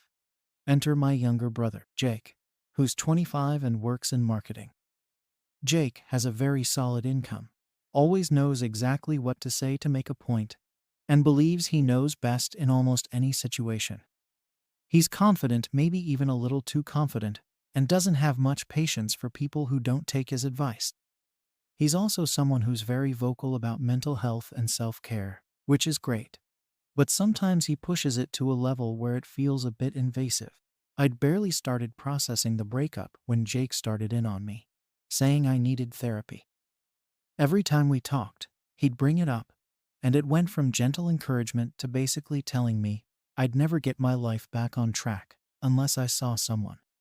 He'd make little comments about how I seemed lost, and that getting professional help would fix me up. I knew he meant well, but he just kept pushing, and I was starting to get frustrated. Therapy wasn't something I was against in principle, but I was hesitant for a lot of reasons, the biggest one being cost. Therapy is expensive, especially when you don't have a steady income, and while Jake seemed convinced I needed it, he didn't seem to understand that it wasn't a simple decision for me. I had other bills to pay, and the idea of committing to something so pricey felt overwhelming. But Jake just wouldn't drop it. He'd tell me I was being stubborn, that therapy would make me feel like myself again, and he'd hint that I was putting myself through unnecessary suffering by not going. It got to the point where I felt like he was almost disappointed in me for not taking his advice immediately. So, after a lot of back and forth and feeling backed into a corner, I finally caved. I started going to weekly sessions, and don't get me wrong, it was helpful. I had a great therapist, and little by little, I felt more grounded and started to deal with my anxiety in healthier ways. I could feel myself getting back to a place where I felt okay again. But there was no denying that it was hitting my bank account hard. Every week, I'd hand over money that I didn't always have, and I'd have to adjust other parts of my budget to make it work.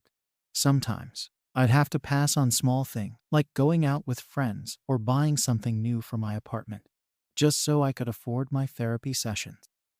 Jake would ask me how it was going every now and then, and he seemed genuinely pleased that I was getting something out of it. But he never once acknowledged the financial strain it was putting on me. After a couple of months, therapy became a regular part of my life, and as much as it helped, it also became something I worried about affording.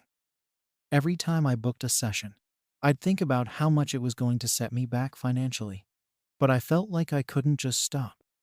I'd committed to this process because Jake had insisted I needed it, and I didn't want to throw all that progress away. Still, I couldn't shake the feeling that I was struggling financially because of a choice that hadn't entirely been my own. It was as if I'd been convinced into something without fully considering the impact, and now I was paying for it literally and figuratively.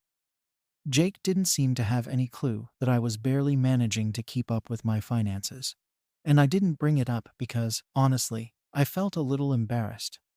Then, Thanksgiving rolled around, and we all gathered at our parents' house for the holiday. I hadn't really seen much of Jake in person since I started therapy, so I wasn't sure what to expect. I was hoping we'd just enjoy the day, maybe catch up without too much focus on my personal life.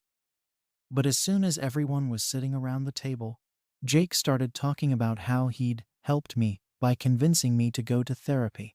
He said it so casually, like he'd done me some huge favor. And then he started going into detail about how he'd given me the push I needed to get my life back on track. He was basically talking about me like I was some project he'd taken on, and it felt incredibly demeaning. I hadn't asked for him to take on the role of my life coach, and I certainly hadn't asked him to broadcast it to the whole family. I tried to brush it off and let him have his moment, but he kept going, telling everyone how much better I was doing because of his advice. It was as if he needed everyone to know that he was responsible for my progress, and I was just sitting there, feeling like I didn't have a voice in my own story. My parents were nodding along, clearly impressed with Jake for helping me, and I was so uncomfortable I could barely look at anyone. I felt exposed, like my personal struggles had become part of some narrative Jake had created where he was the hero. Part of me wanted to speak up and tell him to knock it off, but I didn't want to make a scene, so I stayed quiet. But the more he talked, the angrier I got. He was acting like he'd done me a favor, but he hadn't once acknowledged what I'd gone through or the sacrifices I'd made to actually stick with therapy. All he saw was that I was doing better, and in his mind, that was because of him. I was already feeling the financial strain of this whole thing, and now he was taking credit for something I was barely managing to keep up with. Eventually, I couldn't take it anymore. I couldn't sit there any longer while Jake went on about how he'd fixed me. After dinner, I finally pulled him aside in the hallway. I was trying to stay calm, but my heart was pounding. I just wanted him to understand how all his help had felt from my perspective. I said something like, you pushed me so hard to get therapy, and it's been good. But it's also been a huge cost for me. You keep telling everyone how much you helped me, but it feels like you don't understand what it's actually been like. Jake looked at me like I'd lost it. He acted surprised, as if I'd just told him some huge secret. Then he went straight into defensive mode, saying he'd only given me advice out of love, that he didn't force me to do anything. I could feel the frustration building up inside me, and I just blurted out, half joking, "Well, since you're so proud of getting me into therapy, maybe you could pitch in to help cover the cost." As soon as I said it, I knew he'd take it the wrong way.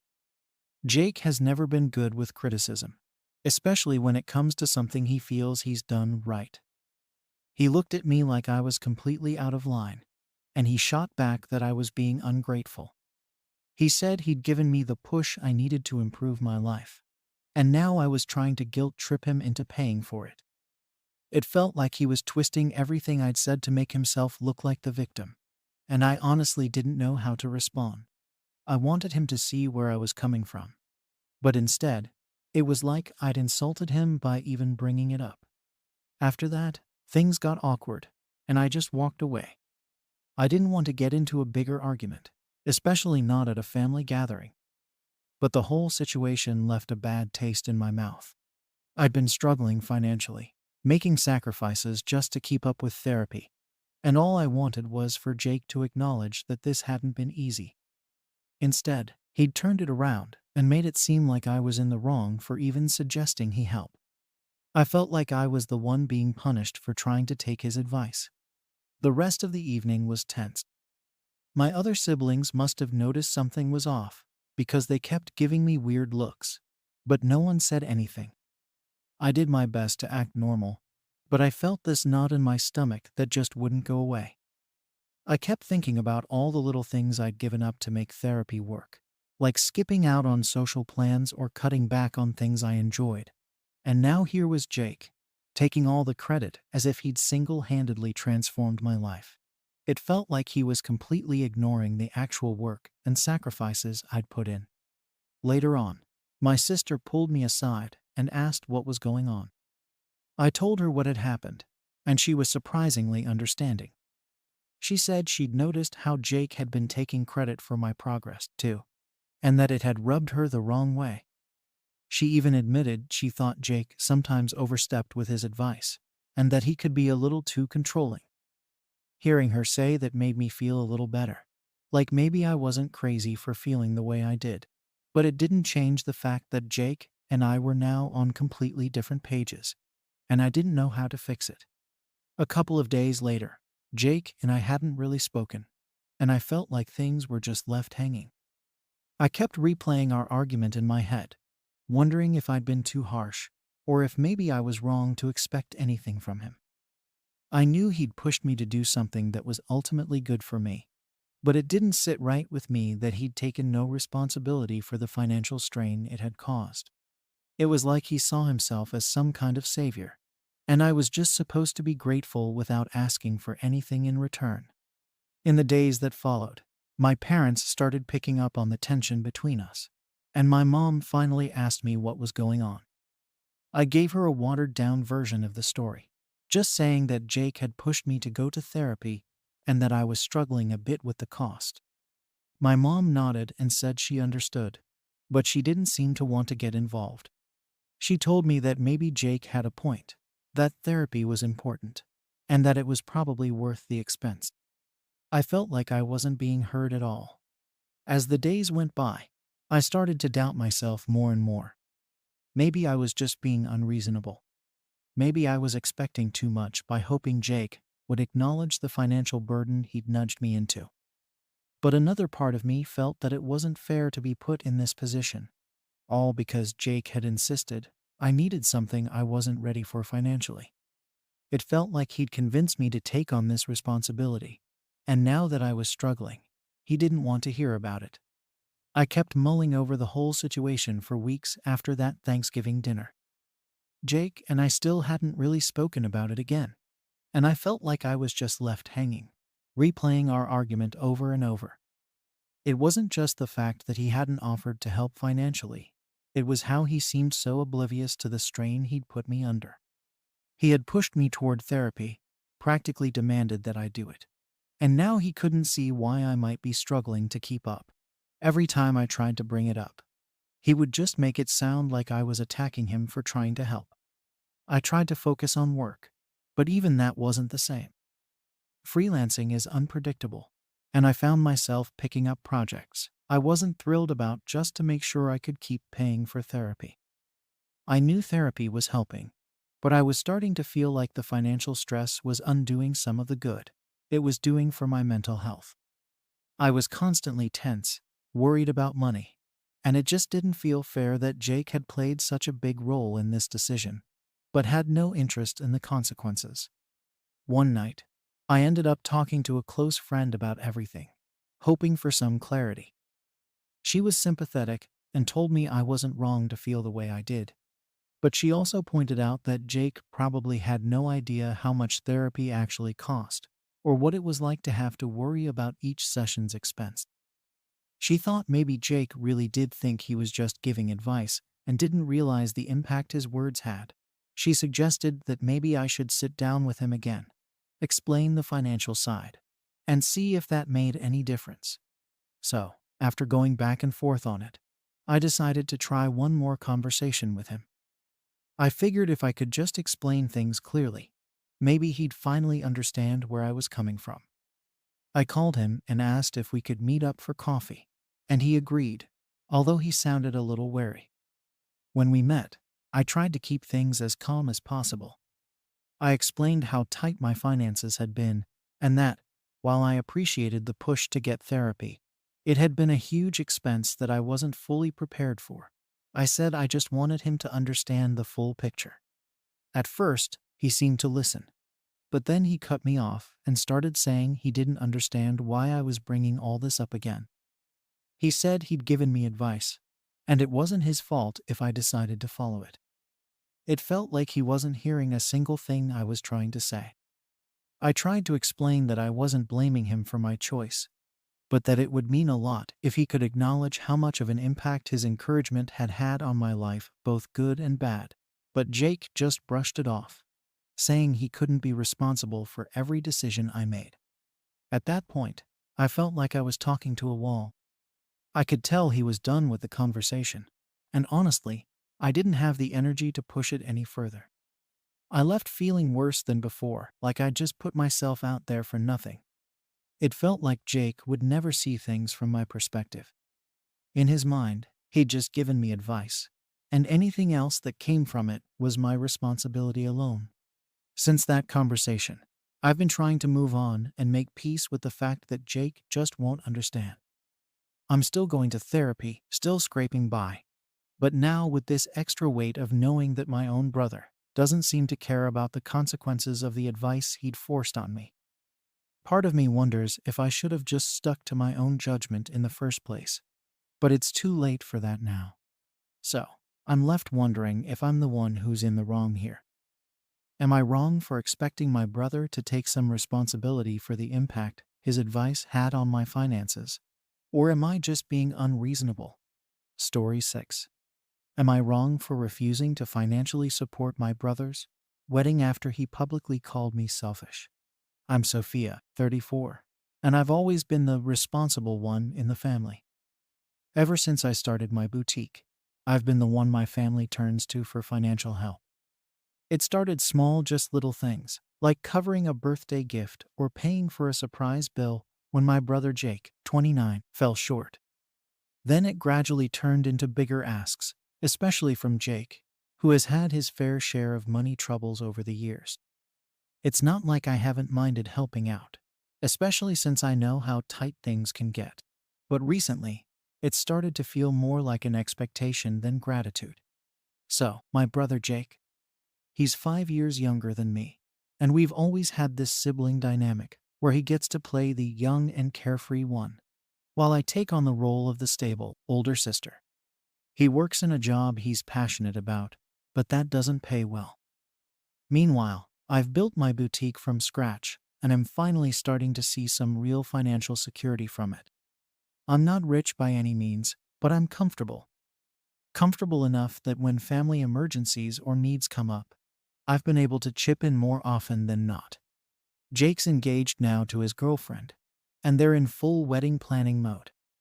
It's been the main topic of conversation at every family gathering lately, and the more I hear, the more I realize they're planning a pretty extravagant event way more than I would have expected, especially given that neither of them is exactly swimming in money. I've had a feeling for weeks that they'd be asking me to help out financially, though Jake hadn't outright asked. But it's like every conversation we have, he's hinting about the costs or dropping little comments like, "Man, weddings are so much more expensive than we thought." Or, "It would be amazing if everyone could help make this the day of our dreams." I've honestly been torn about it. I get that weddings are a big deal, and I want Jake to have his dream day. But there's this underlying expectation from him that I'll just jump in and cover whatever they need, like I'm the family's personal bank. I've been thinking about my own needs, two things like putting more into my savings, maybe investing in expanding the boutique, and even just keeping a financial cushion for emergencies. I haven't said anything to Jake yet, but I've been wrestling with whether I should draw the line this time, just to protect myself and my future. Then came last week's family dinner. It was supposed to be a nice get-together, and I was honestly hoping I wouldn't be put in a position where money would come up. But sure enough, halfway through the meal, Jake and his fiancée bring up the wedding again. They're talking about how they're still a bit short on their budget, and how there are a few key things they don't want to cut back on because they've dreamed about this day forever. They didn't say it outright at first, but everyone at the table could feel the unspoken pressure building. My parents were giving me those sideways glances, and even my younger cousin looked like she was waiting to see what I'd say. Jake finally looks directly at me and says, "Sophia, you know it wouldn't hurt you to help out, right?" Right then, I felt all my frustration from the past few years boiling up. I've been bailing him out over and over, and now he's basically assuming that I'll cover his wedding. So, I calmly suggested that maybe they could cut back on a few things to stay within their budget. And that's when everything exploded. Jake snapped at me, right there in front of everyone. He started saying things like, "You're always making it about money," and that I was selfish for not wanting to support him on the biggest day of his life. I was in shock. This is my little brother, who I've helped time and time again, throwing it all back in my face. And he didn't just stop at calling me selfish. He started listing times when he felt I could have done more, or when I didn't come through as much as he expected. According to him, I'd always talked about family being important, but when it actually mattered, I was only focused on myself. My parents just sat there, not saying anything to back me up, even though they knew how much I've done for him over the years. I didn't know what to say. I just felt hurt and blindsided. It was like nothing I'd ever done mattered, like every time I'd stepped up and helped was erased, just because I wasn't willing to pay for his wedding. After he was done ranting, the room went completely silent. I could feel everyone's eyes on me, waiting for my response. But I didn't know what to say. The frustration, the hurt, the feeling of being taken for granted, it was all so overwhelming. I could see my mom looking away, and my dad just stared at his plate, clearly uncomfortable.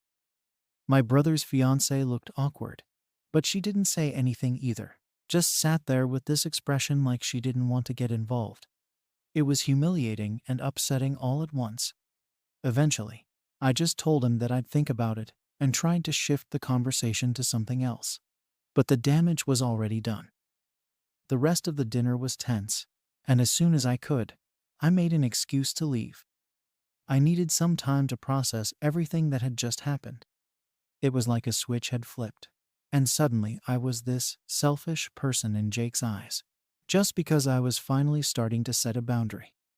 That night, I kept replaying the whole scene in my head, trying to figure out where this sense of entitlement had come from.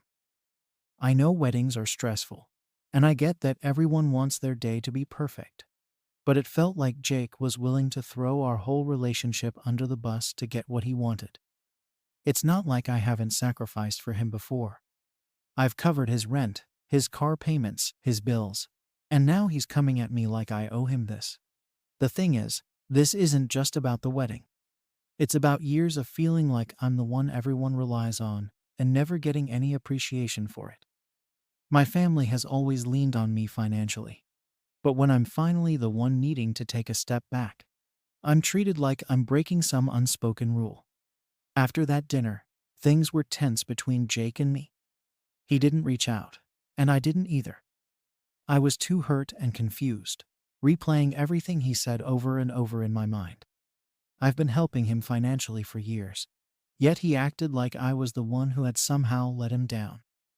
The more I thought about it, the more frustrated I became. This wasn't just about a wedding, it was about how my family, especially Jake, has come to see me as some endless source of money, rather than as a sister or daughter who also has her own life to worry about. For a few days, I kept waiting for someone in the family to acknowledge what happened, or at least reach out to talk. My mom finally did, but instead of backing me up, she just brushed it off. She said, "You know how Jake is, he doesn't mean it. Weddings are stressful, and he's just feeling the pressure." That was it. No apology, no recognition of how unfair his outburst was, just an excuse for his behavior. It felt like she was telling me to let it go for the sake of family harmony, like it was my responsibility to make things right. Then my dad chimed in with his own advice. He said I should consider helping out a little, just to keep the peace. It was almost surreal, hearing my parents imply that I was the one being difficult here. They were acting like this was just another minor disagreement, as if I was making a big deal out of nothing. But it wasn't nothing. It was years of me stepping up, being the one they could count on, and then being treated like I was somehow the problem. I started to feel isolated. No one in my family seemed to get where I was coming from. Even my aunts and uncles, who I vented to at a family gathering, shrugged it off, saying, "Weddings bring out the worst in people." I was tired of hearing that line, like it was somehow my job to bend over backward because my brother was stressed about a party he couldn't afford. Meanwhile, Jake was still giving me the cold shoulder, clearly waiting for me to come around and just offer him the money like I always did. And it wasn't just about this one request. It was about the pattern about how every time Jake messed up or needed a bailout, I was expected to step in and fix things. And whenever I did, there was never a thank you, just more expectation the next time around. Now, because I wasn't giving in, I was suddenly the bad guy. The breaking point came when Jake called me out of the blue. He sounded calm, but I could tell he was just trying to butter me up. He started talking about how much the wedding meant to him and how everyone was excited for it. Then, just like that, he slid in the ask again, saying something like, "I know you probably didn't mean what you said at dinner, but it would mean a lot if you could help us make this day special." It was like he hadn't heard a word I said. I told him I couldn't afford to contribute as much as he was expecting, and that maybe they should consider a smaller celebration. Jake's whole tone changed. He didn't yell, but he got passive-aggressive, making comments about how I never really understood him, and that family is supposed to support each other. He kept saying I was the only one in a position to help, so it was basically my duty. After that call, I was at my wit's end. I felt like no matter what I did, I couldn't win. If I gave in, I'd just be reinforcing his entitlement. And if I didn't, I'd be the villain in the family. I felt trapped, and it was a horrible feeling. I decided to make a compromise. I figured that if I offered a smaller contribution, maybe they'd see I was trying to help without draining myself completely. So, I called Jake and suggested that I could cover some of the minor costs like decorations, or maybe a part of the catering bill.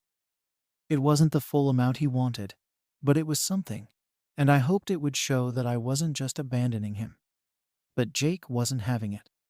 He shot down my offer immediately, saying it was all or nothing, and that he didn't want my crumbs. He actually said that. It felt like a punch to the gut.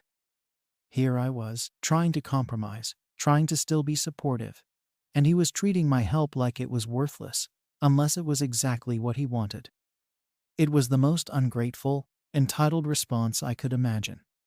After that conversation, I decided I wasn't going to let him manipulate me into feeling guilty anymore. I knew I wasn't in the wrong for wanting to protect my own financial stability. But, of course, word got around to the rest of the family. My parents called me again, saying that I should just make peace with Jake because he was so upset. It was like everyone had this unspoken rule that I was the one responsible for keeping things smooth, even if it meant sacrificing my own boundaries. My family kept acting like Jake's behavior was normal, like I was the one disrupting things by not giving in. My dad even told me that Jake had been losing sleep over the wedding, and maybe I could do this one thing to ease his stress. No one seemed to care that I was too stressed from years of constantly helping and never getting a break or even a thank you. The worst part was seeing how quickly everyone took Jake's side. It was like they were more worried about his disappointment than about how much pressure they'd put on me over the years. My parents kept insisting that it's family and that family should be there for each other. But the more they said that, the more I realized they only meant that I should be there for them, while Jake got a free pass to ask for whatever he wanted without consequence.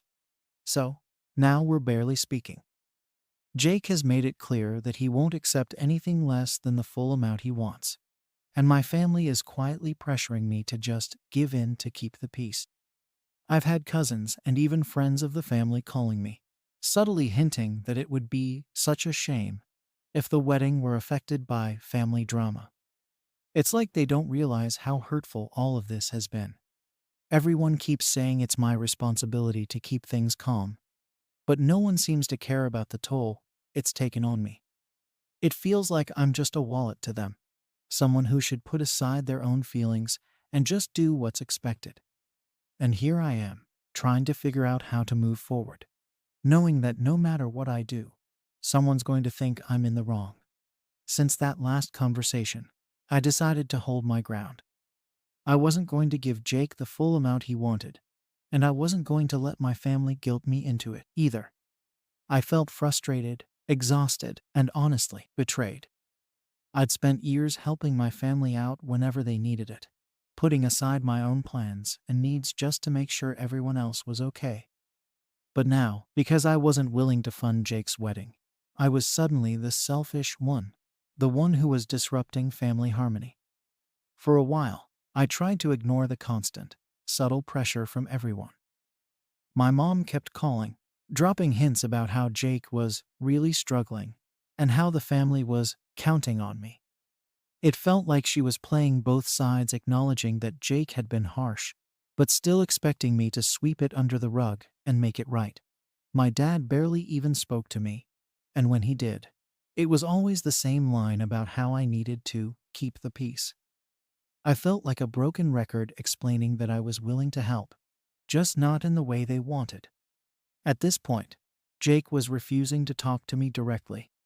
He'd stopped replying to my texts, and when we were in the same room, he acted like I wasn't even there.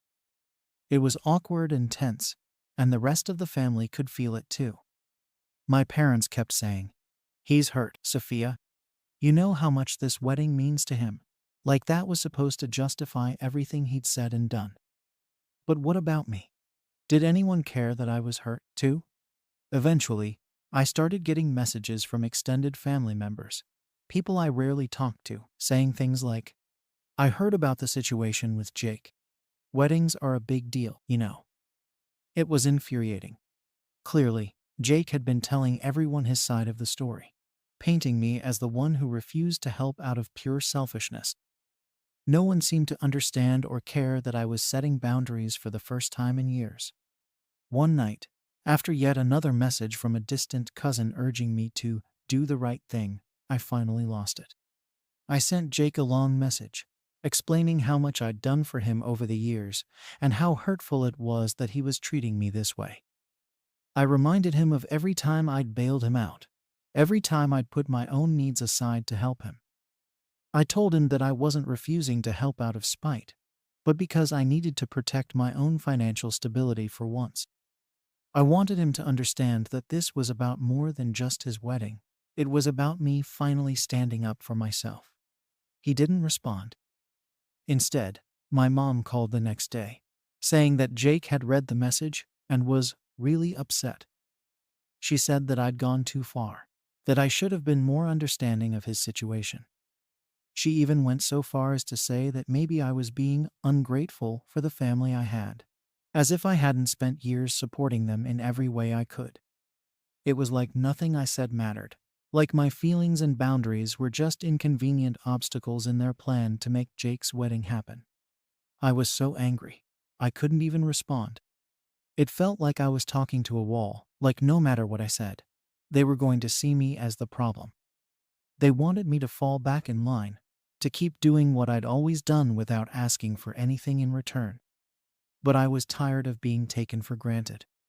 I was tired of being the one who was always expected to sacrifice, while everyone else got to take without giving back. The family pressure didn't stop.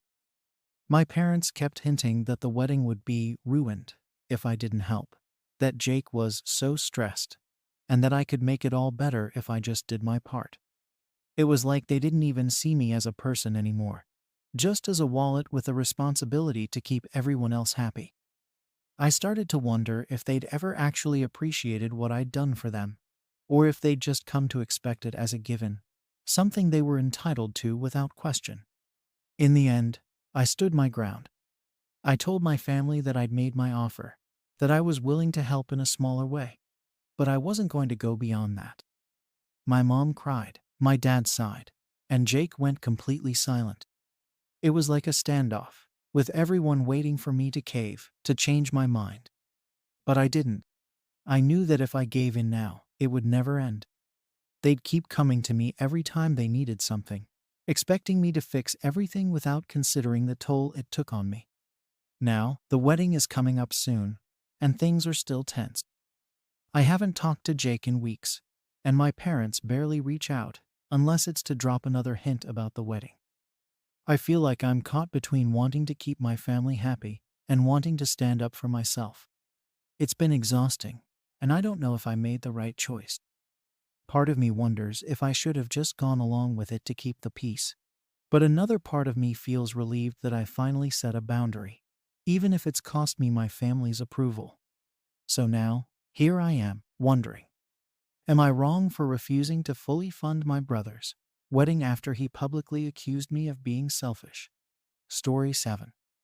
Am I in the wrong for refusing to let my brother's girlfriend move in with me while he's away, even though she's pregnant? I'm Emma, 29, and I live by myself in a tiny, one-bedroom apartment.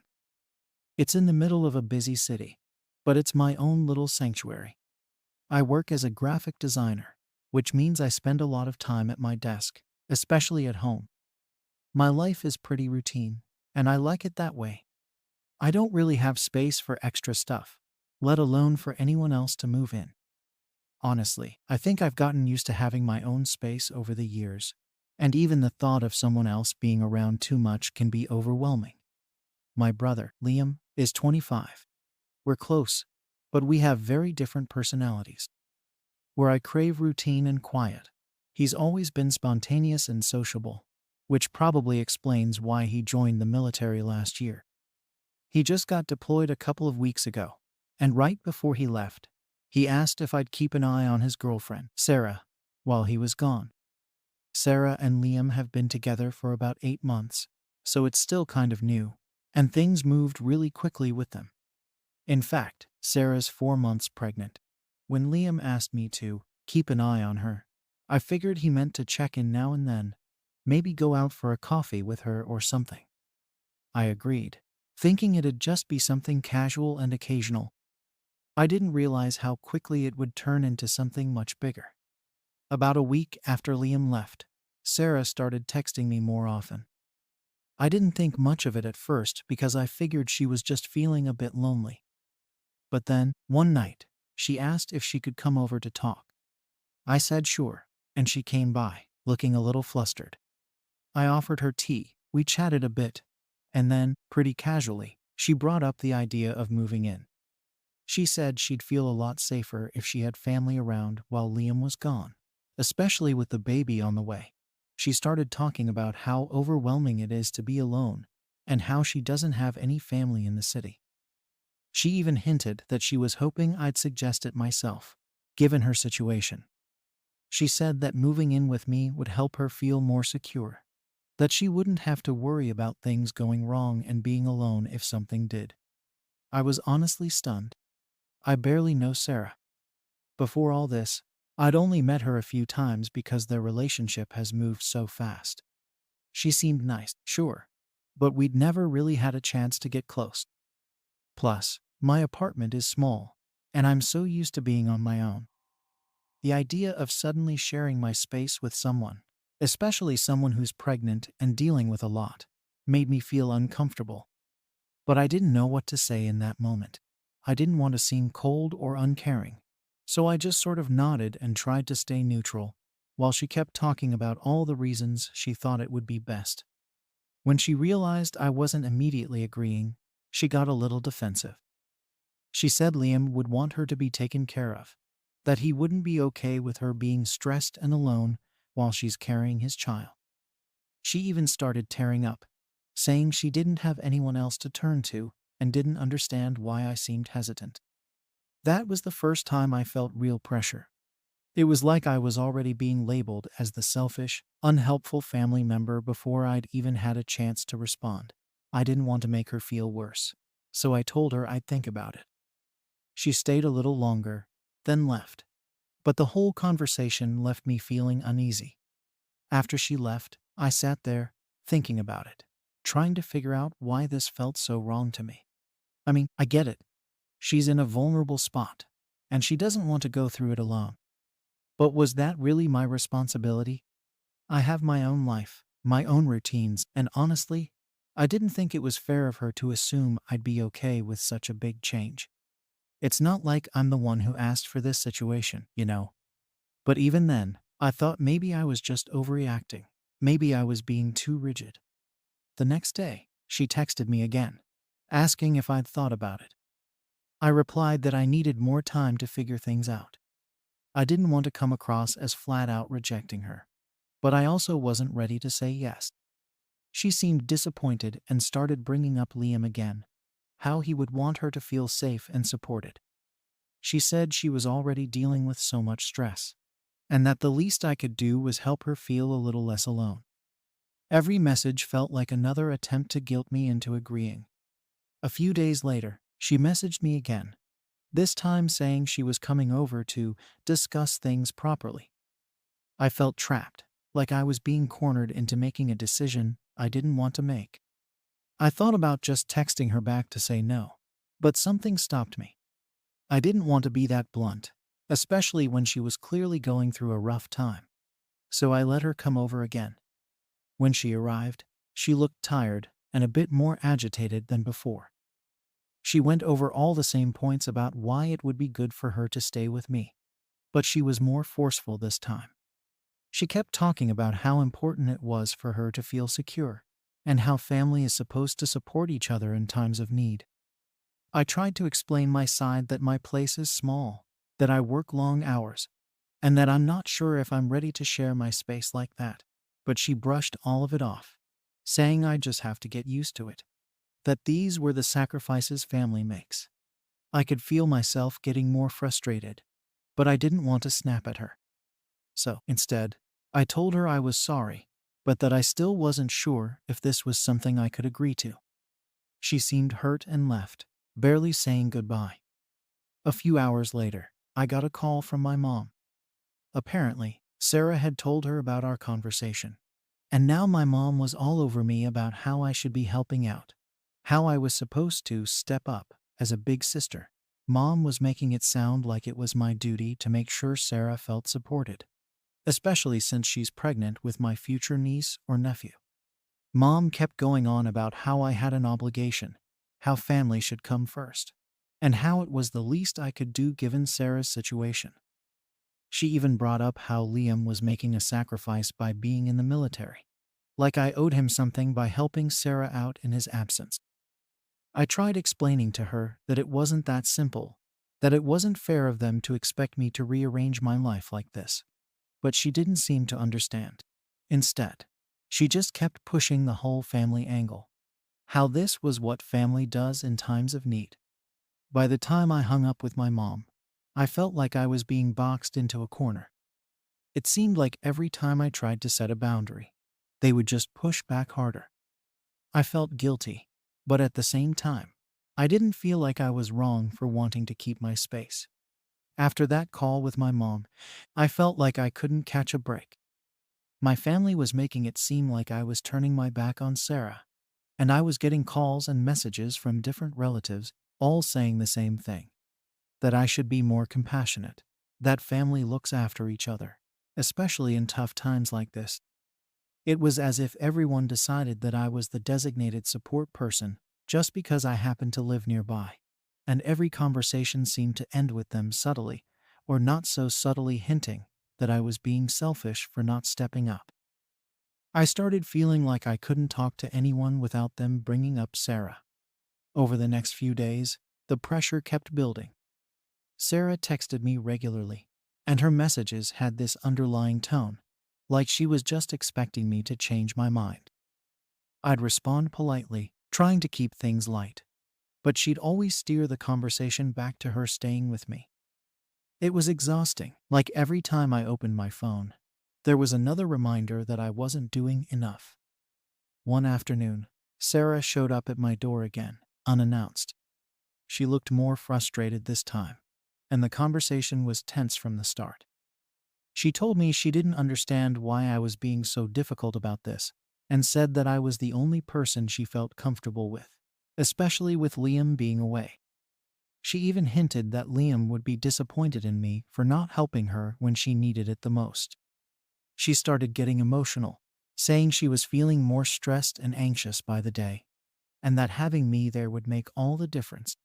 But the way she said it like I was her only option made me feel like I was being manipulated. I told her, again, that I couldn't just rearrange my life for her. I offered to help her find a place nearby, to check in on her regularly, anything else that might help without us living together. But she brushed it off, saying that nothing would make her feel as secure as actually living with me. At that point, I was feeling worn down, like every attempt to compromise just ended with her ignoring what I was willing to offer. She left in a huff, clearly annoyed that I wasn't caving in. After she left, things escalated quickly. My mom called me later that day, and I could hear the disappointment in her voice. She said Sarah had called her, telling her how she felt abandoned and unsupported. My mom kept asking how I could be so unwilling to help someone who was practically family, especially when she was going through a tough pregnancy. She started listing all the ways that I'd been helped by family in the past, as if this was supposed to be me paying it forward.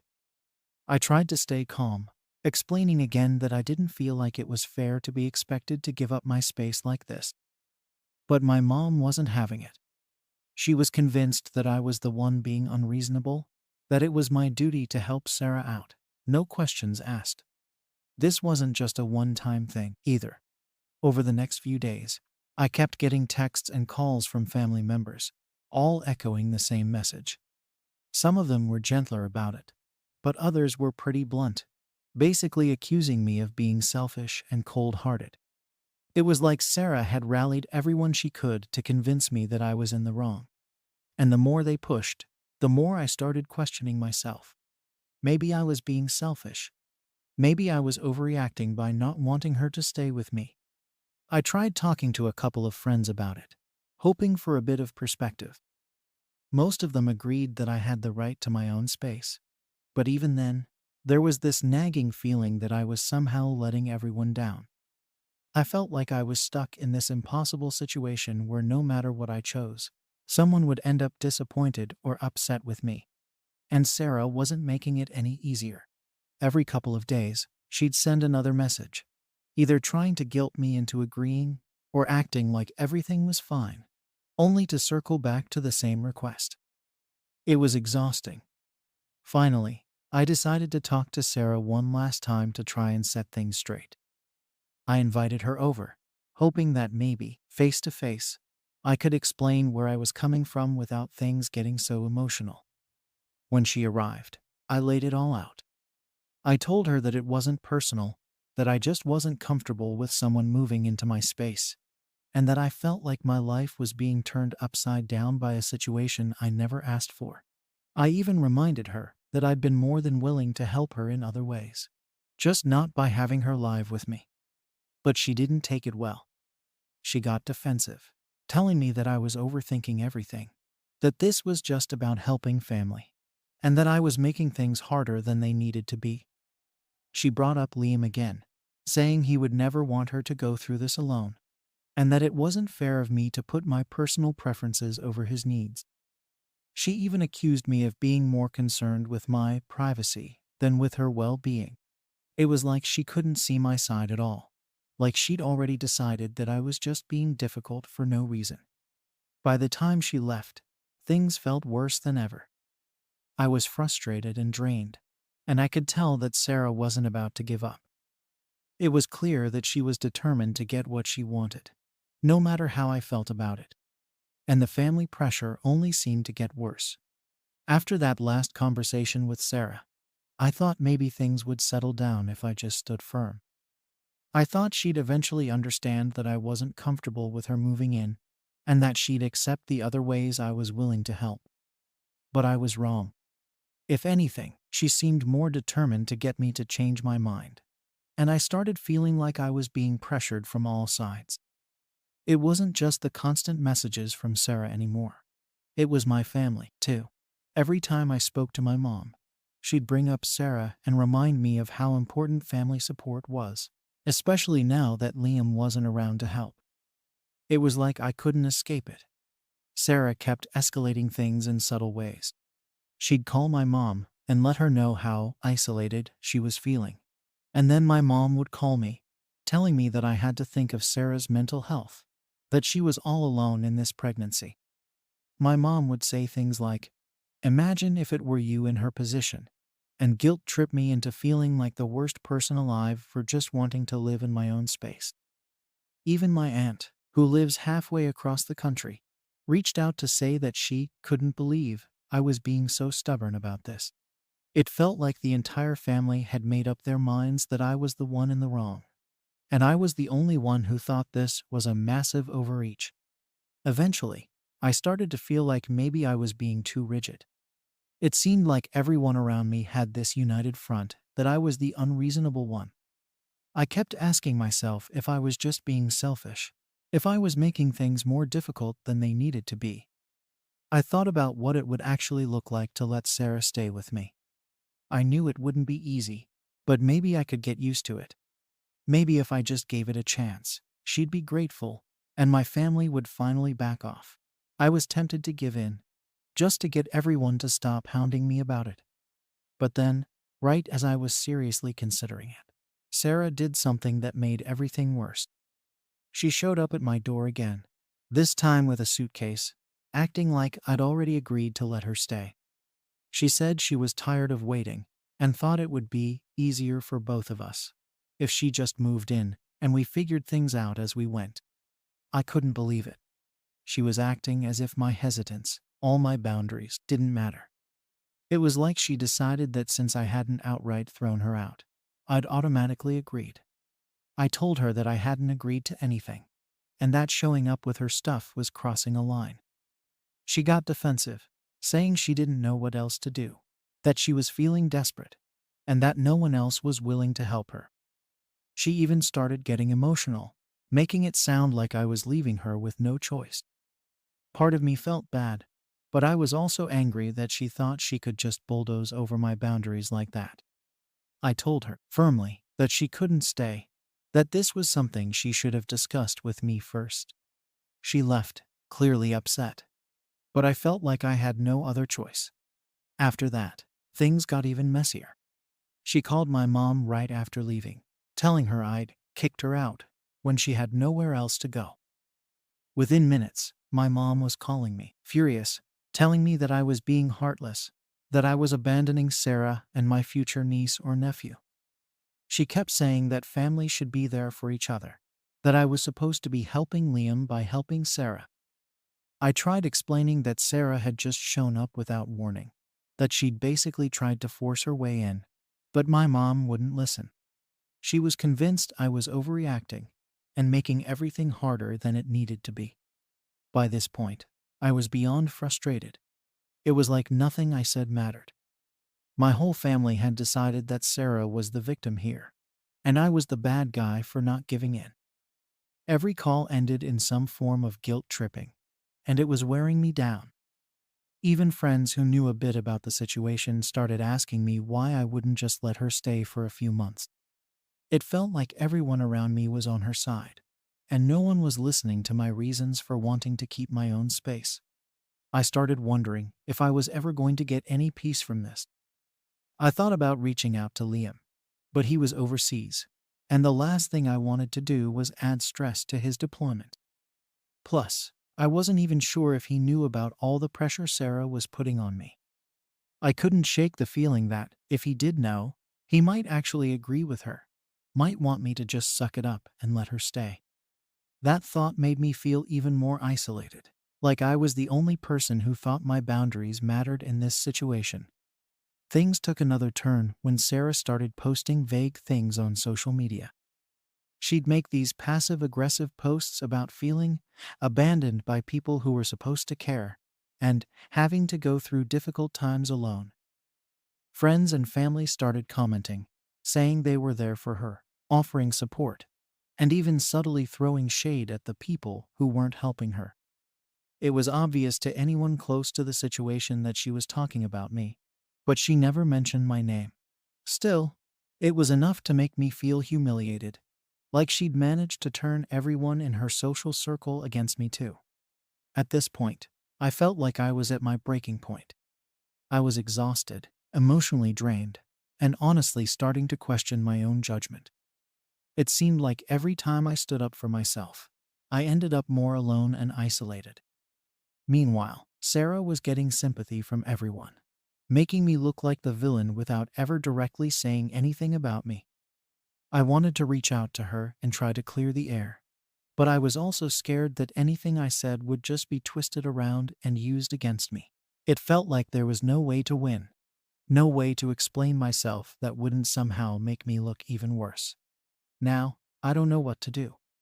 My family is still convinced I'm in the wrong, and Sarah keeps finding ways to make me feel guilty.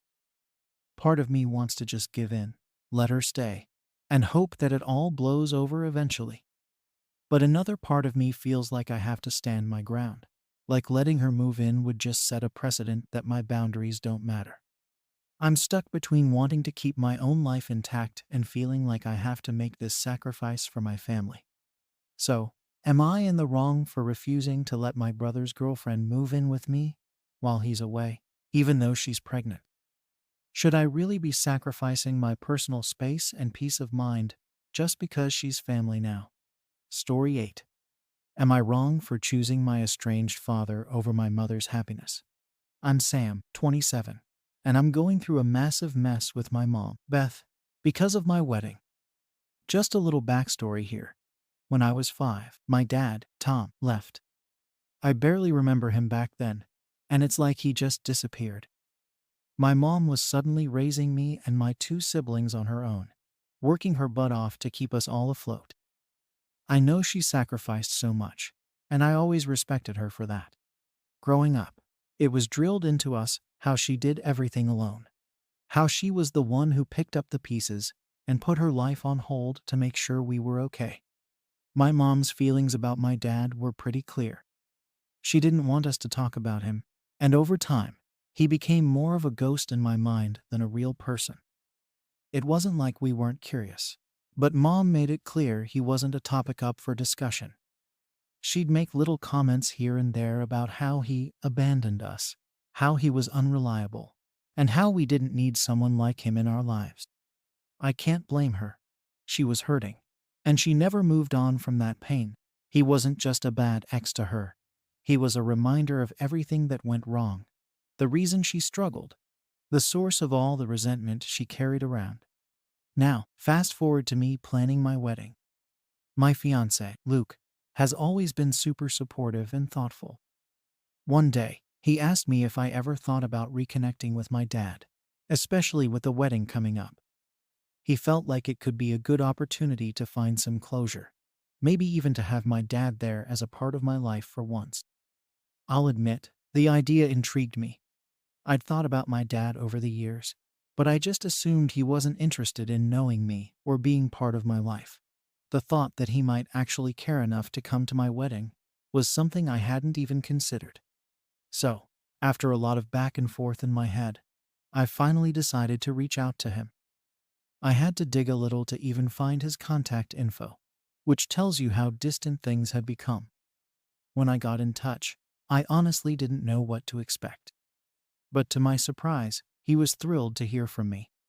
He told me he'd been hoping for years that one of us would reach out, and that he regretted not being part of our lives. Hearing him talk like that kind of hit me. It felt real, like he actually wanted to make up for lost time. I told my mom about reconnecting with him, and she didn't take it well. She looked so hurt, like I'd betrayed her. She reminded me of all the times he'd missed, all the years she'd struggled without him, and how she'd never wanted him back in our lives. She said she couldn't believe I'd even consider giving him a chance. I tried explaining that I wasn't trying to replace her or diminish everything she did for us, but it didn't seem to matter. To her, it was like I was throwing her loyalty back in her face. Things simmered down after a while, but I knew she was still upset. I kept seeing my dad a few times over the next few months. I didn't tell her every detail because I knew she'd just get angrier. I hoped that by the time the wedding came around, she'd be a little more accepting of him. But when Luke and I started sending out invitations, I decided to send one to my dad. I didn't tell my mom about it right away. I guess I was hoping that by the time she found out, I could explain things and she'd be okay with it. In hindsight, maybe that was naive. When she did find out, though, it was a disaster. She called me, practically in tears, saying she felt like I'd stabbed her in the back. She couldn't understand why I'd want him there, after everything he put her through. She said it felt like I was ignoring all the pain she went through because of him, that I was siding with him over her. She told me how it felt like a betrayal, like I was choosing him after all these years. I tried to explain that it wasn't about taking sides or picking one parent over the other, but she didn't see it that way. It got worse from there. My older brother, who'd always been close with my mom, found out and called me up. He was furious, saying he couldn't believe I'd want Dad there, and that I was bringing drama to the wedding. He told me I was being selfish, that I was reopening old wounds and forcing everyone to deal with Dad again after all these years. My younger sister was the only one who seemed somewhat understanding, but even she said she wasn't sure she wanted to get involved. I felt completely isolated, like I was the only one who saw things differently. I went back and forth in my head about it. Part of me wanted to take it back, to tell my dad he couldn't come just to keep the peace. But I also felt like this was my chance to have him there, to make my own decision about him without feeling pressured by anyone else's feelings. I love my mom, and I owe her so much. But I also felt like I deserved the right to decide if I wanted a relationship with my dad, especially on such an important day in my life. Finally, as a last-ditch effort, I thought maybe I could get them to meet. I suggested to my mom that we all sit down, me, her, and my dad, just to clear the air a bit. I hoped maybe if they talked things out, even just briefly, she might see that he's changed. I explained to her that he'd been saying he regretted leaving, and that he wanted to be there for me now. But she didn't seem moved by that. Eventually, she agreed, reluctantly, to meet him. But I could tell she wasn't thrilled about it. When the day came, it was tense from the start. They barely looked at each other, and within minutes, things started going downhill. My mom couldn't let go of her anger. and she let him know exactly how she felt. She brought up all the things he'd missed, the pain he'd caused, and how she'd had to manage everything on her own. My dad tried to defend himself, saying he was young and made mistakes, but she wasn't having it. It was like all these years of resentment were bubbling up, and neither of them could hold back. In the end, my mom stormed out, saying she wanted nothing to do with him.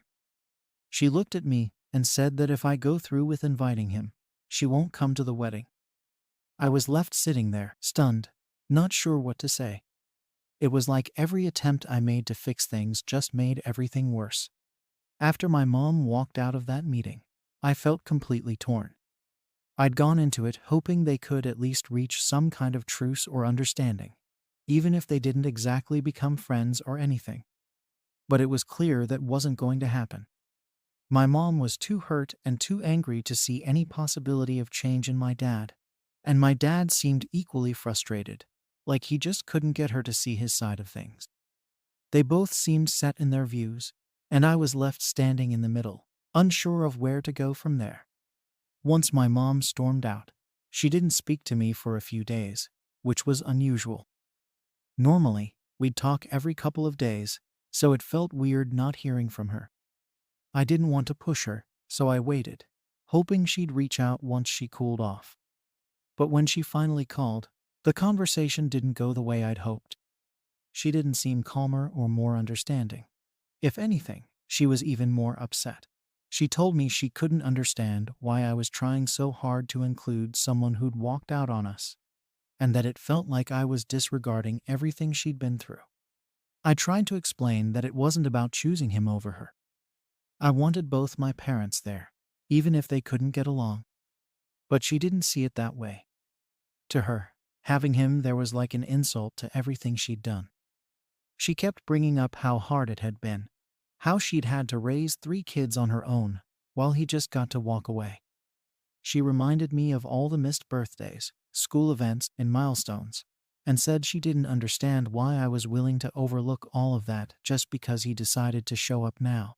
I could hear the hurt in her voice, and it made me feel like I was betraying her, even though I didn't see it that way. After we hung up, I felt even more confused. My siblings were both still divided, and I didn't feel like I could get a clear answer from anyone. My brother, of course, was siding with my mom, saying that my dad didn't deserve to be there, and that I was causing unnecessary drama. He told me I was being naive, and that I didn't understand how hurtful it was to our mom. He even suggested that I was being selfish, that I was only thinking about what I wanted, and not considering what it would mean for the rest of the family. My younger sister was still on the fence. She said she didn't want to take sides, but also admitted that she didn't really want our dad there either. She felt like it would just make things awkward and uncomfortable for everyone. I couldn't help but feel like I was in a lose-lose situation. No matter what choice I made, someone was going to end up hurt. If I disinvited my dad, I knew he'd be devastated.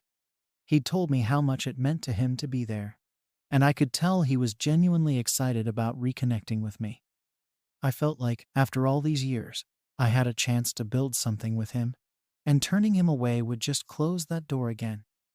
But if I kept him on the guest list, I knew my mom would be heartbroken. She'd made it clear that she didn't want him there, and that she felt like it was a betrayal for me to even consider it. Luke was trying to be supportive, but I could tell even he was starting to feel the strain. He kept telling me that it was my decision, that he'd stand by me no matter what I chose. But I knew he was also worried about how this would affect our wedding day. He wanted it to be a happy occasion, free of tension and drama, and I could see that he was concerned about the impact my dad's presence might have on the atmosphere.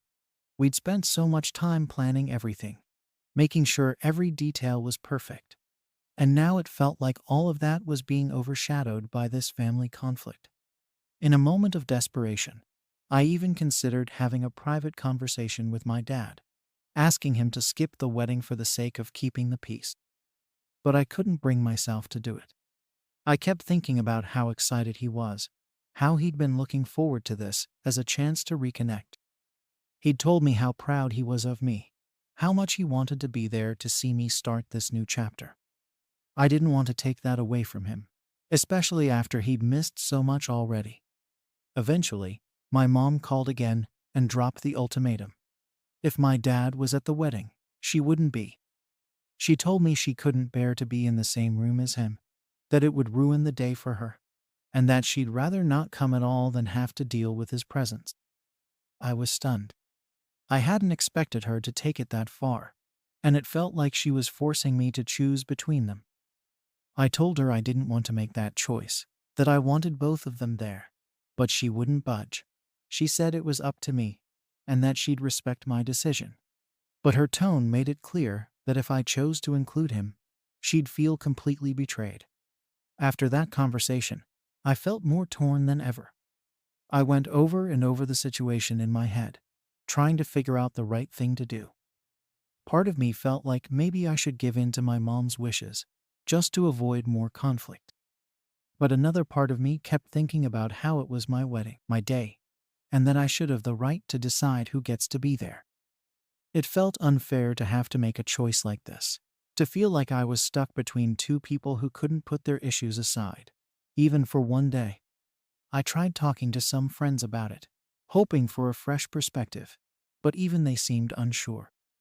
Some of them thought I should just go with my mom's wishes, given everything she'd done for me, while others thought I deserved to have my dad there if that's what I wanted. No one could give me a clear answer, and I felt more confused than ever. After going back and forth on this decision for weeks, I finally realized there wasn't going to be an easy answer. I felt like I was on an emotional roller coaster every single day, swinging between wanting to make my mom happy and feeling like I deserved to have my dad at the wedding. The stress was starting to take a toll on me, and I could tell it was affecting Luke, too. He tried to stay neutral and supportive, but I knew he didn't want the day to be overshadowed by tension and drama. At the same time, he kept reminding me that it was my wedding, that I had the right to decide what I wanted. But honestly, I didn't even know what I wanted anymore. At one point, I considered the idea of eloping. I thought maybe if Luke and I just ran off and got married without the big ceremony, we could avoid all this family drama. It was tempting, but I knew deep down it wasn't what I really wanted. I dreamed of a wedding day surrounded by my loved ones, celebrating with family and friends. Running away from the problem just didn't feel right, and I knew it wouldn't solve anything.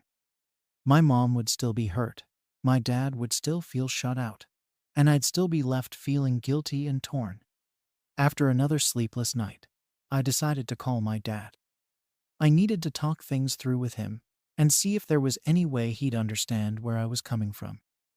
I told him how much I wanted him there, but I also explained how much pain it was causing my mom. I thought maybe he'd understand and volunteer to step back, but he didn't. Instead, he seemed frustrated, saying he couldn't believe my mom was still holding on to all that anger after so many years. He told me he'd missed enough of my life already, and that he didn't want to miss one more important moment because of her issues. I could hear the disappointment in his voice, and it made me feel guilty all over again. I knew he was right in some ways, but I also knew my mom's feelings were just as valid. In the end, he told me he was leaving the decision up to me, but that he hoped I'd choose to include him. He didn't say it outright, but I could tell he'd be hurt if I didn't. It was like no matter which way I turned, I was letting someone down, and it felt like the weight of both their expectations was crushing me. Then, about a month before the wedding, my mom called again. She asked if I'd made a decision and reminded me of her ultimatum. She said she didn't want to pressure me, but it was clear that she felt strongly about this, and that she'd be devastated if I chose to include my dad.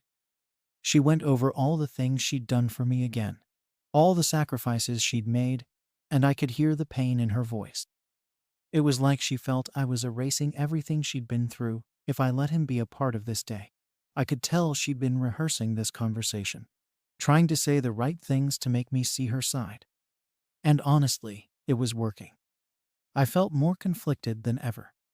In the days leading up to the wedding, I tried to focus on other things, finalizing decorations, checking in with vendors, making sure all the little details were in place. But every time I thought I'd made a decision, doubt would creep back in. One day, I'd feel sure I wanted my dad there, thinking I couldn't turn him away after all this time. Then the next day, I'd remember my mom's hurt and sacrifice, and it would make me question everything all over again. Finally, with just a week left, I sat down with Luke. I told him everything, every single worry and fear I'd been carrying around. He listened, letting me vent, and then he told me that whatever decision I made, he'd support me completely. He reminded me that this was our day, and while he understood the importance of family, he didn't want it to be ruined by regret or resentment. Hearing him say that helped, but it didn't make the decision any easier. I thought about going to see my mom in person, hoping maybe we could talk it out and come to some kind of understanding. But every time I pictured it, I could already see her disappointment, her hurt, and it just made me freeze up. I knew she was expecting me to choose her over him, and that was exactly what made it so hard. I didn't want to lose my mom's trust or make her feel like she didn't matter. But I also didn't want to give up this chance to have my dad in my life. It was like both sides were pulling me in opposite directions, and I was stuck right in the middle, unable to break free. Now, with the wedding only days away, I still haven't made a final decision. I feel like time is running out, and I'm terrified of making the wrong choice. I know that whatever I decide, someone's going to end up hurt, and I'm worried that it might ruin not just the wedding, but my relationship with one of my parents. I keep asking myself if I'm making a huge mistake, if I'm being selfish for wanting them both there, or if I'm just setting myself up for disappointment.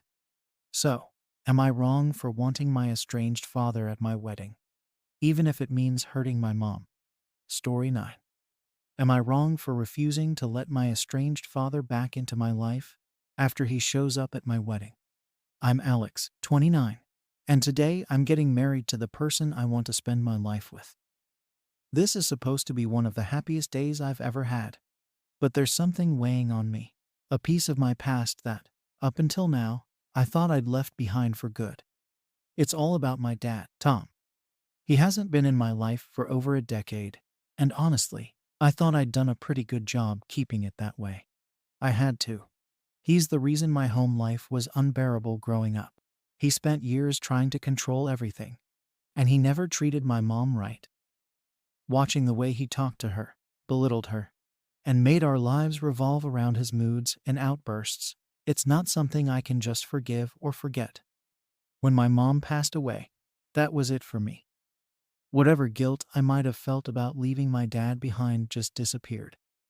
I needed to heal, to start over, and to surround myself with people who actually cared about my well-being instead of treating me like something they could manipulate.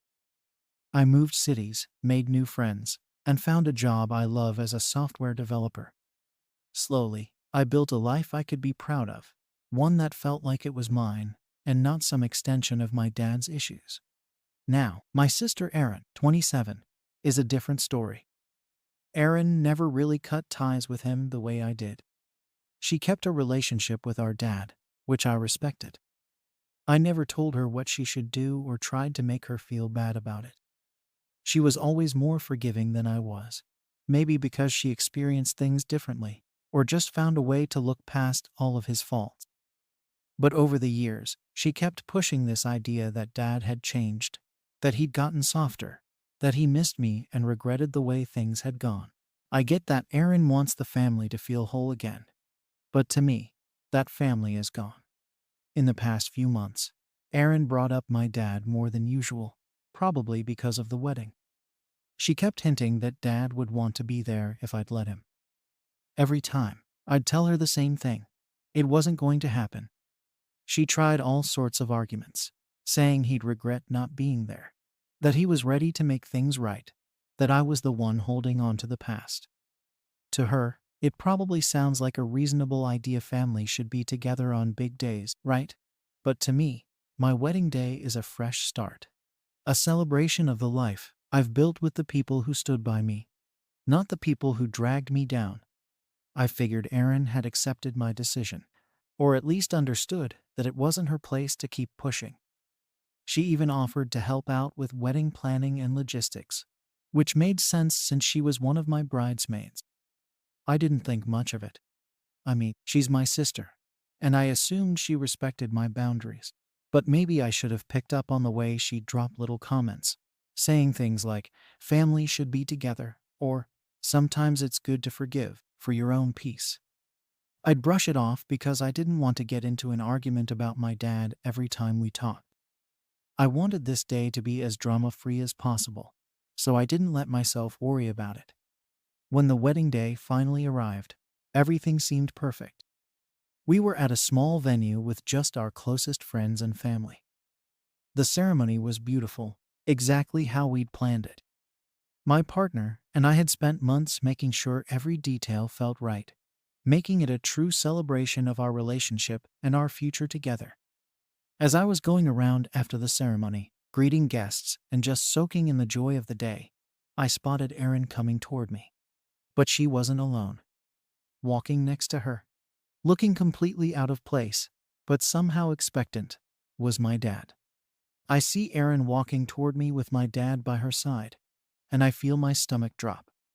I can't believe it. He's standing there, dressed in a suit, with this almost hopeful look on his face, like he's been waiting for this moment. Like it's some kind of big reunion I've been missing out on. I glance over at my partner, who looks just as shocked as I am.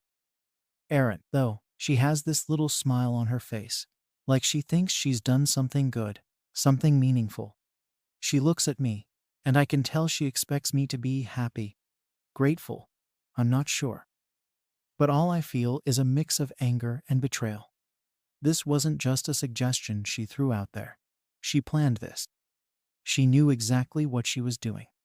She brought him here, on my wedding day, thinking it would somehow be the perfect time for us to reconcile. And I can't even get my head around it. All I can think is, why? Why today? Why would she bring him here, knowing everything we've been through, knowing how hard I've worked to leave that part of my life behind? I can barely look at her. I pull Erin aside, trying to keep my voice low because I don't want to cause a scene. I ask her what she was thinking, and she just looks at me, almost like she's disappointed in me for not seeing the bigger picture. She tells me that Dad has changed, that he's been waiting for a chance to make things right, and that today is the perfect day for it. She says she didn't tell me because she knew I'd say no, and that I'd regret it later. I can feel the anger boiling up inside me. But she just stands there, looking at me like I'm the one who doesn't understand. Meanwhile, my dad is standing off to the side, watching us, looking uncomfortable, but still holding on to that stupid, hopeful expression. Part of me almost feels bad for him, but then I remember everything he put me and my mom through. I remember all the times he made us feel small, powerless, like we were there to serve his needs and his moods. And now, he's just supposed to show up and pretend like none of that happened. Like we can just move on because he's ready to make things right. As I stand there, I can feel people starting to notice that something's off. A few guests are looking our way, probably wondering why Erin and I are having this intense conversation off to the side. My friends start to come up to me, asking if everything's okay, and I have to keep brushing them off, telling them it's fine when it's obviously not. I feel trapped, like I'm being forced into this situation I never wanted and didn't ask for. Erin, of course, is relentless. She keeps insisting that I'm being unforgiving, that I'm holding on to the past and refusing to see the good in people. She says this is a chance for me to heal, to move on, to put everything behind me. But it doesn't feel like healing. It feels like being ambushed on one of the most important days of my life. I try to tell her that this isn't the time or place, that I don't want him here, but she just won't listen. She says I'm being selfish, that I'm making it all about me, and that I'm missing the point of family. I don't even know how to respond to that. My wedding day is about me and my partner starting our lives together. And somehow she's twisting it into something else. Something that's about my dad and his need for closure or forgiveness or whatever he's looking for. It's like my feelings don't even matter to her. All that matters is this picture she has in her head of a happy family reunion. Eventually, I realize that nothing I say is going to change her mind. She's convinced she's doing the right thing, that she's somehow helping me, even though I never asked for her help. I look at my dad, still standing there, still holding on to that folded speech or whatever it is he brought, and I feel this overwhelming urge to just get him out of here. I can't let him ruin this day for me. I won't let him. I go to the venue security and explain the situation, telling them that he wasn't invited and that I need him to leave. Erin, of course, is horrified. She says I'm overreacting, that I'm making a huge mistake. But I don't care. I just want him gone. So, after I talked to security, I thought things would just quietly end, and my dad would leave without making a big deal. But of course, that's not what happened. Erin starts pleading with me, saying I'm making the wrong choice, that this is going to haunt me forever, and that I'll regret pushing him away. She's getting louder, and now even more people are noticing. I can see some of our relatives watching us, whispering to each other, clearly trying to figure out what's going on. The last thing I wanted was a scene, but Erin seems determined to make one, if it means getting me to change my mind. She's going on about how our dad has changed, how he's been waiting for a chance to apologize, and how I'm not even giving him the opportunity to do that. She keeps saying I'm being unfair, that I'm letting my anger control me, and that I'm not seeing things clearly. She even goes so far as to say that I'm ruining this moment, that I'm tearing the family apart by refusing to forgive him. Honestly, I can barely believe she's saying all this to me, especially here, at my wedding. But she's fully committed to this idea that she's doing the right thing, that she's somehow helping me by forcing this reunion on me. Meanwhile, my dad is still standing there, watching this whole thing unfold. He looks completely out of place, uncomfortable, but also hopeful. It's like he's convinced that this is just a bump in the road, that eventually I'll give in, and we'll have some tearful reunion or whatever he's been imagining. I don't know what Erin's told him, but it's clear he didn't expect me to react this way. Maybe he thought I'd be overwhelmed with emotion, grateful for the chance to reconnect. But that's the last thing I feel. All I feel is anger and frustration. And honestly, a little bit of sadness that my sister thought this was the way to handle things. A few of my friends come over to see if I'm okay. I can tell they're confused, probably wondering why there's so much tension between me and Erin. I quickly explain that my dad showed up uninvited, and most of them immediately understand why I'm upset. They know a little bit about my past, about how things were with him, and they're on my side, telling me to do whatever I need to do to keep my day from being ruined. It's a relief to have their support, but it doesn't make the situation any easier. Erin, though, doesn't seem to care. She's doubling down, saying that if I don't let Dad stay, she's leaving too, that she can't believe I'd do this to him, to us, to our family. At this point, I'm starting to feel like I don't even know my own sister. I always thought she understood, or at least respected, my decision to keep my distance from him. But here she is, threatening to leave my wedding if I don't let him stay, acting like I'm the bad guy for not wanting to bring him back into my life. The worst part is, a few of our relatives are starting to take her side. They're whispering to each other, shooting me looks like I'm some kind of monster for not just letting him stay. One of my aunts even comes up to me, saying things like, "He's still your father," and "Everyone deserves a second chance." I can feel the pressure building, like everyone's trying to guilt me into making a decision that I know isn't right for me. It's my wedding, but somehow, I'm the one who's being told to make sacrifices for other people's feelings. My dad, to his credit, finally speaks up and says he doesn't want to cause any trouble, that he'll leave if that's what I want. But there's this tone in his voice, this sadness, that makes me feel like somehow I'm the one who's hurting him. It's like he's trying to take the moral high ground, making himself look like the victim. I know he's probably genuine in his regret, but it's hard to trust that after everything we went through. I don't want him to play the victim. Not here, not now. In the end, I tell him he has to go. I tell him that today isn't the day for this, that I can't just forget the past because he's decided he wants to move on. Erin storms off, furious with me, and a few of our relatives go after her, giving me looks like I'm some kind of heartless villain. I feel exhausted, drained, like I've just spent all my energy fighting to keep this day mine. Since then, Erin's barely spoken to me. She's been posting things online. These vague messages about family and forgiveness, clearly aimed at me. I've had relatives messaging me, telling me I need to let go of my anger, that life's too short to hold grudges. A few have even gone as far as to say that I'll regret this one day, that I'll wish I'd let him stay. I can't help but feel torn. Part of me knows I did what was right for me, that I stood my ground and protected my boundaries. But another part of me wonders if maybe they're right. If maybe I am being too harsh, too unforgiving. I don't know if I'll ever be able to fully move on from my past. But I also don't know if letting him back into my life would make things better, or just reopen old wounds. Am I wrong for refusing to let my father back into my life after everything he's done? Even if it meant asking him and my sister to leave my wedding. Story 10. Am I wrong for refusing to let my estranged brother move in after a decade apart? I live alone. I'm 38, single, and I like it that way. I bought a small house a few years ago, and since then, I've spent my time and energy fixing it up. It's not some grand estate or anything, but it's my place.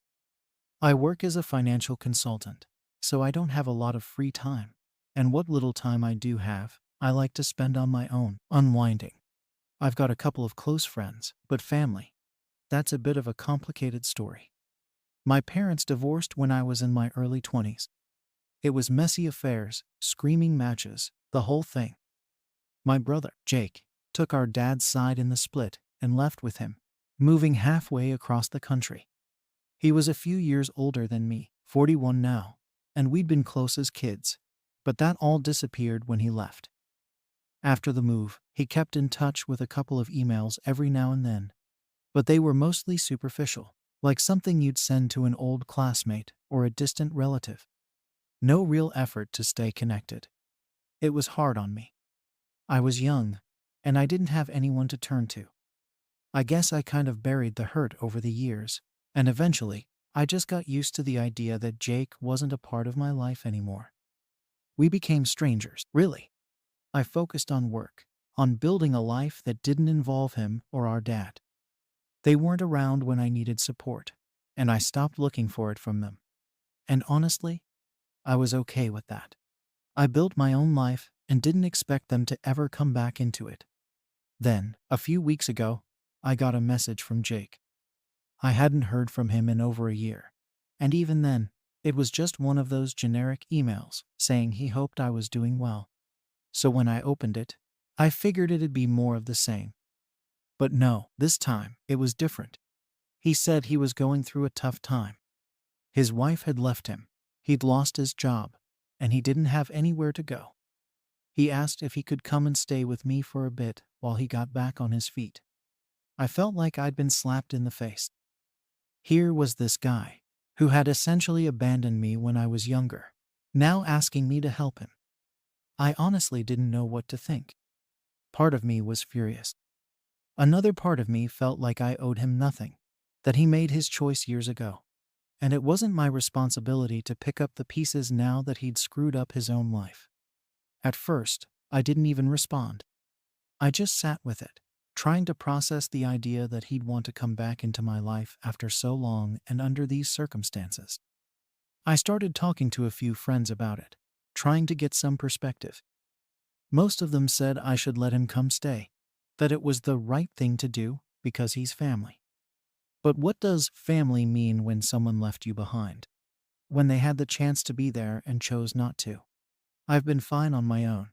I've done okay without him, without any of them. So, why should I let him in now? It all started to bring up old feelings I thought I'd buried. I remembered those first few years after the divorce when I tried calling and emailing him, trying to keep that bond alive. He'd respond, sure, but it was always brief, almost like he was just checking a box to make sure I didn't feel completely abandoned. I'd invite him to visit, to come spend some time together. But he always had some excuse: a new job, his wife's family obligation, whatever. After a while, I stopped trying. I figured he'd made his choice, and I had to respect that, even if it hurt. Now, he's suddenly in need, and he reaches out to me like nothing happened, like we're some tight knit family that's always there for each other. The irony wasn't lost on me. I felt like I was being dragged back into something I'd worked so hard to get away from. It wasn't just about him needing a place to stay. It was about the years of silence, the years of him choosing a different path, and then expecting me to be there waiting whenever he decided to come back. After a few days, I finally responded, trying to keep it civil. I told him I needed time to think it over. I didn't promise anything, didn't say yes or no. But that didn't sit right with me either. Why should I even have to think about it? He didn't think about me when he left. So why should I have to wrestle with this decision now? Jake kept messaging, and with each message, I could feel his frustration building. He started saying things like he had nowhere else to go, and that he was trying to make amends, to rebuild the family bond. But that felt like manipulation to me. Where was that desire to reconnect when things were going well for him? Where was the family bond when he was off living his life with Dad and his wife? I wanted to ask him these questions, to lay it all out and make him understand just how much it hurt to be left behind. But I didn't want to get into it. I didn't want to open that can of worms. A couple of my friends were really pushing me to say yes. They kept saying that he was in a rough spot, and that family should come first. But none of them understood what it felt like to be abandoned, to have someone who was supposed to have your back just walk away. It wasn't just about sharing my space. It was about reopening old wounds, inviting in the chaos I'd worked so hard to keep out. In the end, I suggested he find a short-term rental nearby. I even offered to help cover part of the cost if he was strapped for cash. I figured that way, he could have some space to sort himself out without disrupting my life. I thought it was a fair offer, and I was willing to compromise. But Jake didn't see it that way. He messaged back, clearly offended, saying I was being cold and selfish. When Jake messaged back saying I was cold and selfish, I honestly couldn't believe it. I thought I was being pretty reasonable, all things considered. I could have just flat out told him no from the beginning and shut the door on this whole thing. But I didn't. I offered him a solution that wouldn't totally disrupt my life, but would still give him the help he needed. And yet, here he was, making me feel like the bad guy because I wasn't willing to open my front door and let him walk back into my life like nothing had happened. He said that by offering him a rental instead of my home, I was making him feel like some stranger off the street. He even accused me of punishing him for the past, that I was holding a grudge over old wounds when he was just trying to reconnect. He framed it like he was trying to do this noble thing, like he was the one reaching out to rebuild our family bond, and I was the one throwing up walls.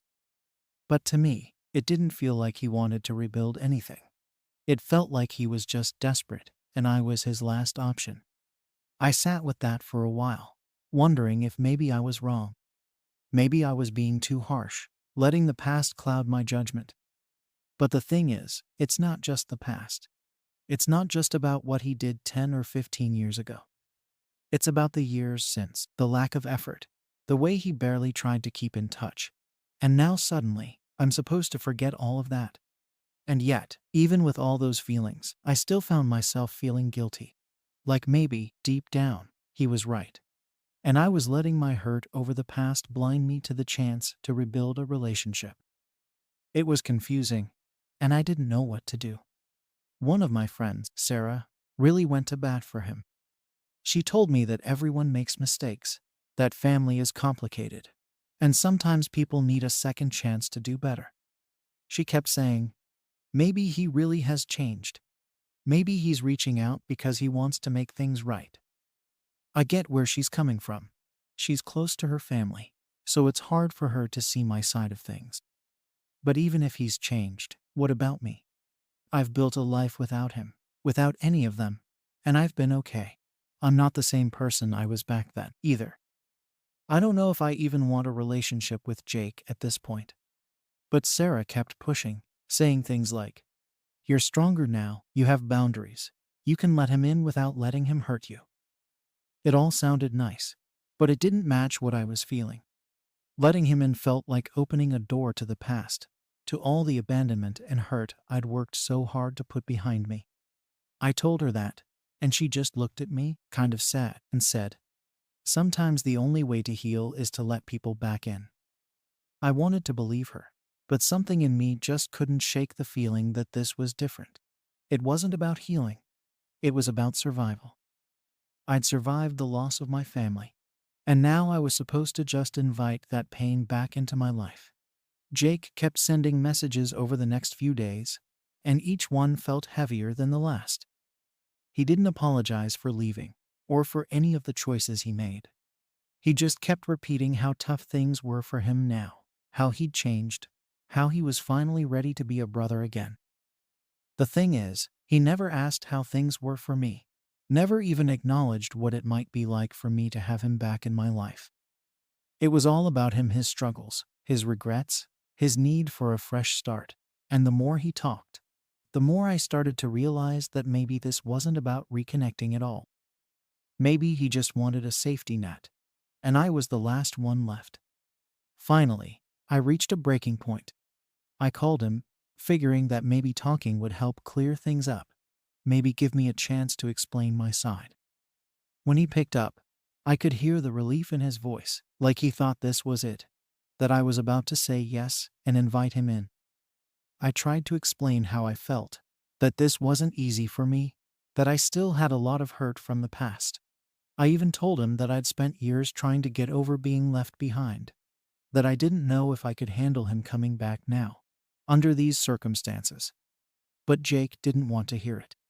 He cut me off, saying I was overreacting, that I was stuck in the past, and refusing to let go of old drama.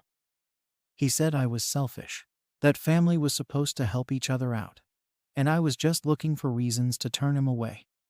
It felt like a punch to the gut.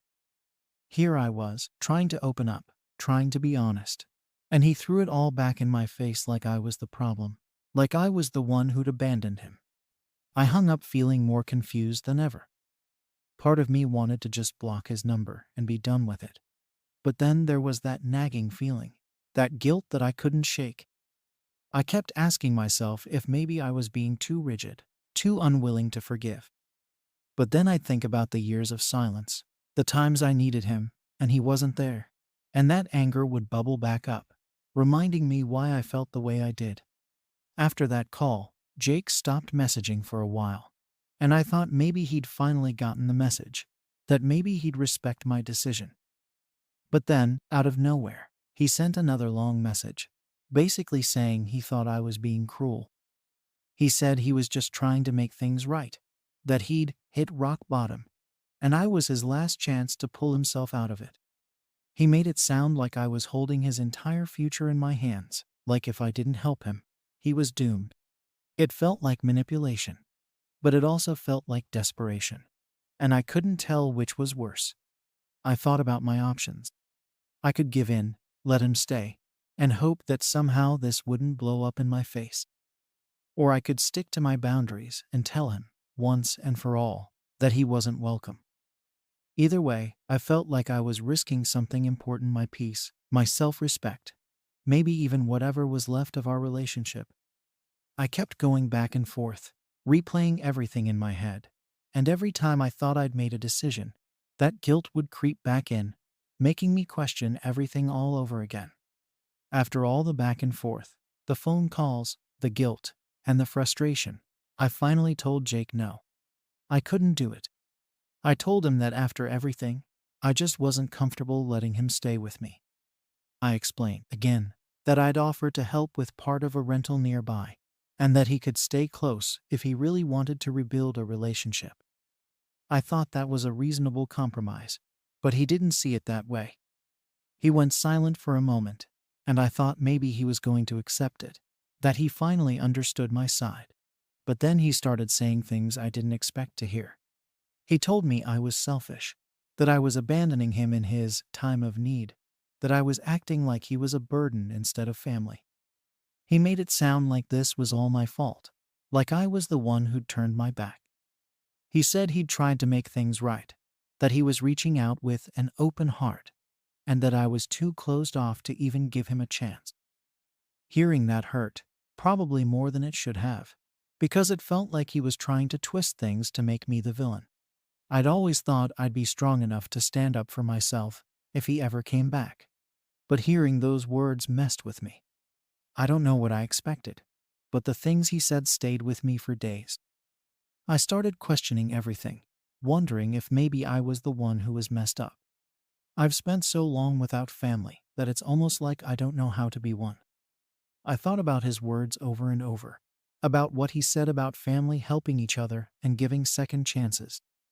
Maybe I was being too rigid, too protective of the life I'd built. Was I really just too scared to let anyone in? I tried to tell myself that his choices were his responsibility, not mine. But it felt like I was trying to convince myself more than anything. A few days after that last conversation, he sent one final message. It was different from his usual long explanations and guilt trips. It was short, almost blunt. He said he didn't understand why I was being so unforgiving, and that he couldn't believe I was willing to throw away what little chance we had left of being a family.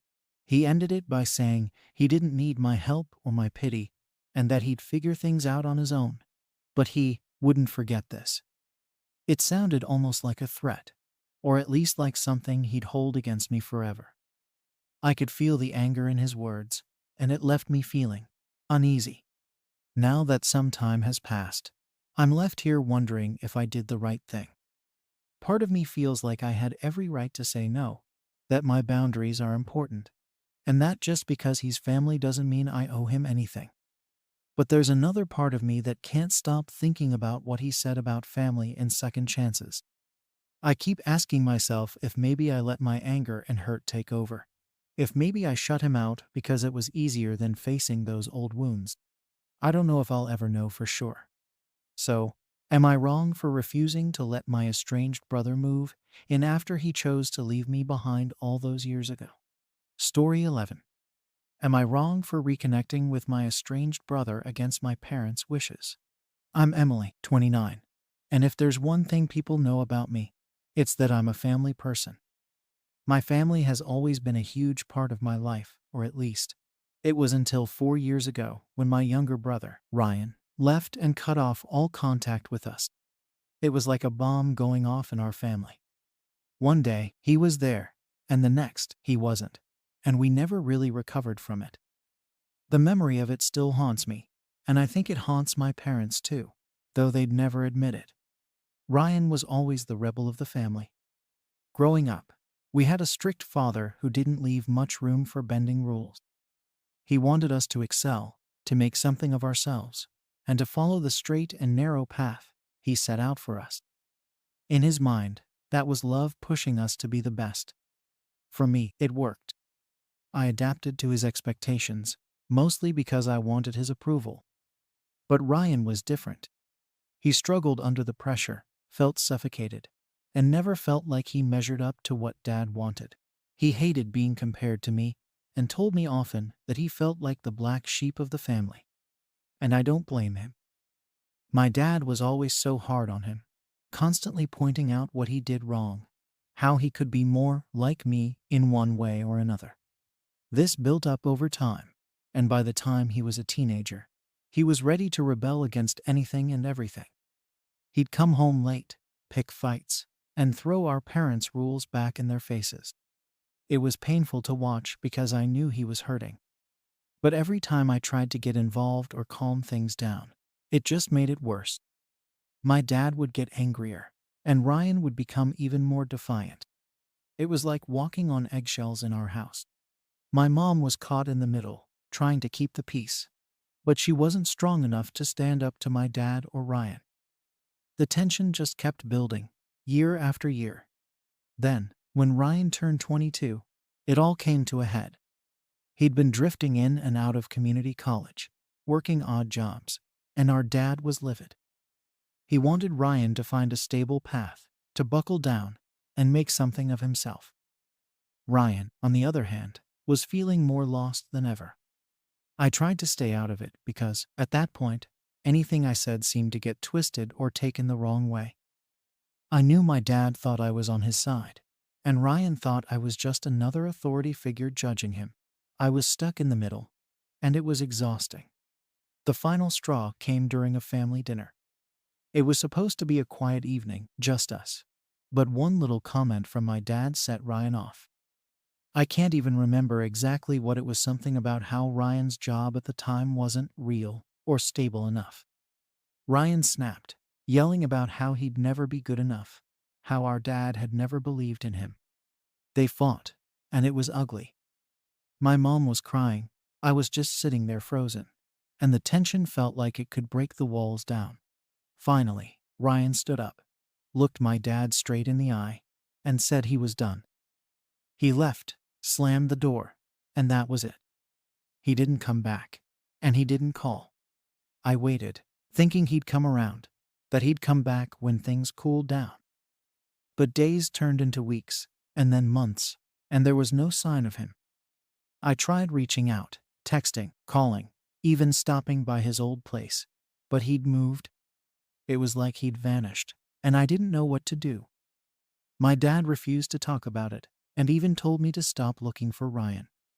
He said that if Ryan wanted to throw his life away, then that was his choice, and we had to respect it.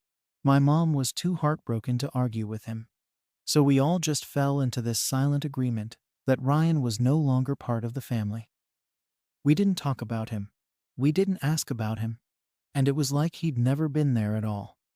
Over time, I tried to move on. I still thought about him a lot, especially around holidays or family gatherings where he should have been there. I missed him, but I convinced myself that maybe he was better off, that maybe he needed space to figure things out. Life went on, and I did my best to focus on my own life, my career, and making my parents proud, since that seemed to matter more than ever now that Ryan was gone. But there was always this empty feeling, this sense that something was missing. I felt guilty, like maybe I should have done more. Maybe I should have tried harder to keep him in our lives. Then, last week, something happened that I never expected. I was grabbing coffee at a cafe near my apartment, and as I was waiting for my order, I looked up, and there he was, Ryan, standing in line just a few feet away. My heart practically stopped. I didn't know what to do, if I should call out to him or pretend I hadn't seen him. But he must have felt me staring because he looked over, and his face softened. He looked surprised, a little unsure, but he gave me this small, hesitant smile, and I just knew we were okay. All that fear, all that tension, it melted away in that second. We ended up sitting down and talking for hours. He told me he'd been working at a small art studio, teaching classes, and selling some of his own pieces. He looked healthier, happier than I'd seen him in years, and I could tell he was doing better.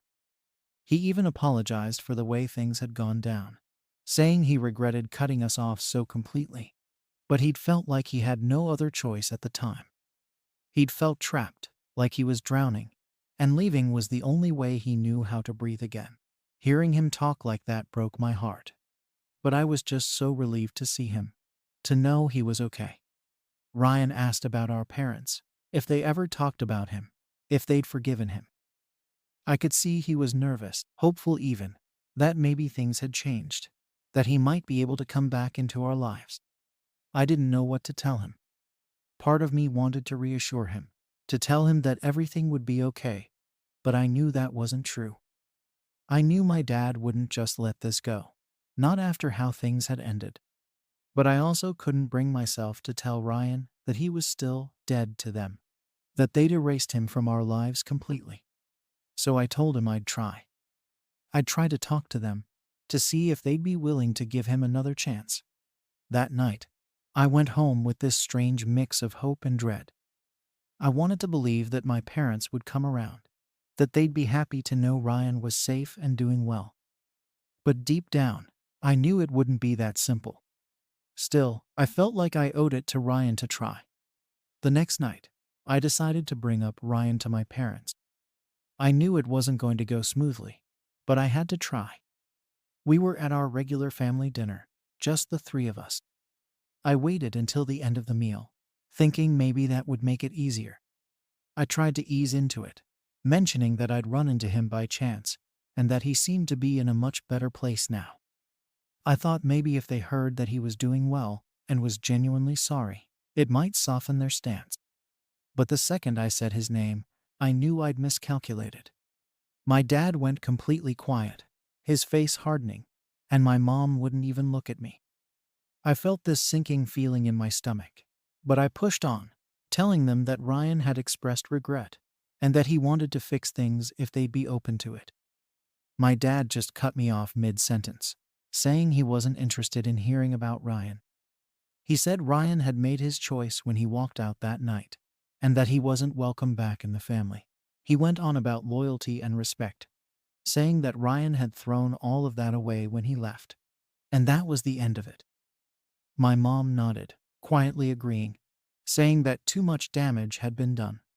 It was hard to hear. I tried to argue, to tell them that people can change, that maybe Ryan had needed time to figure himself out.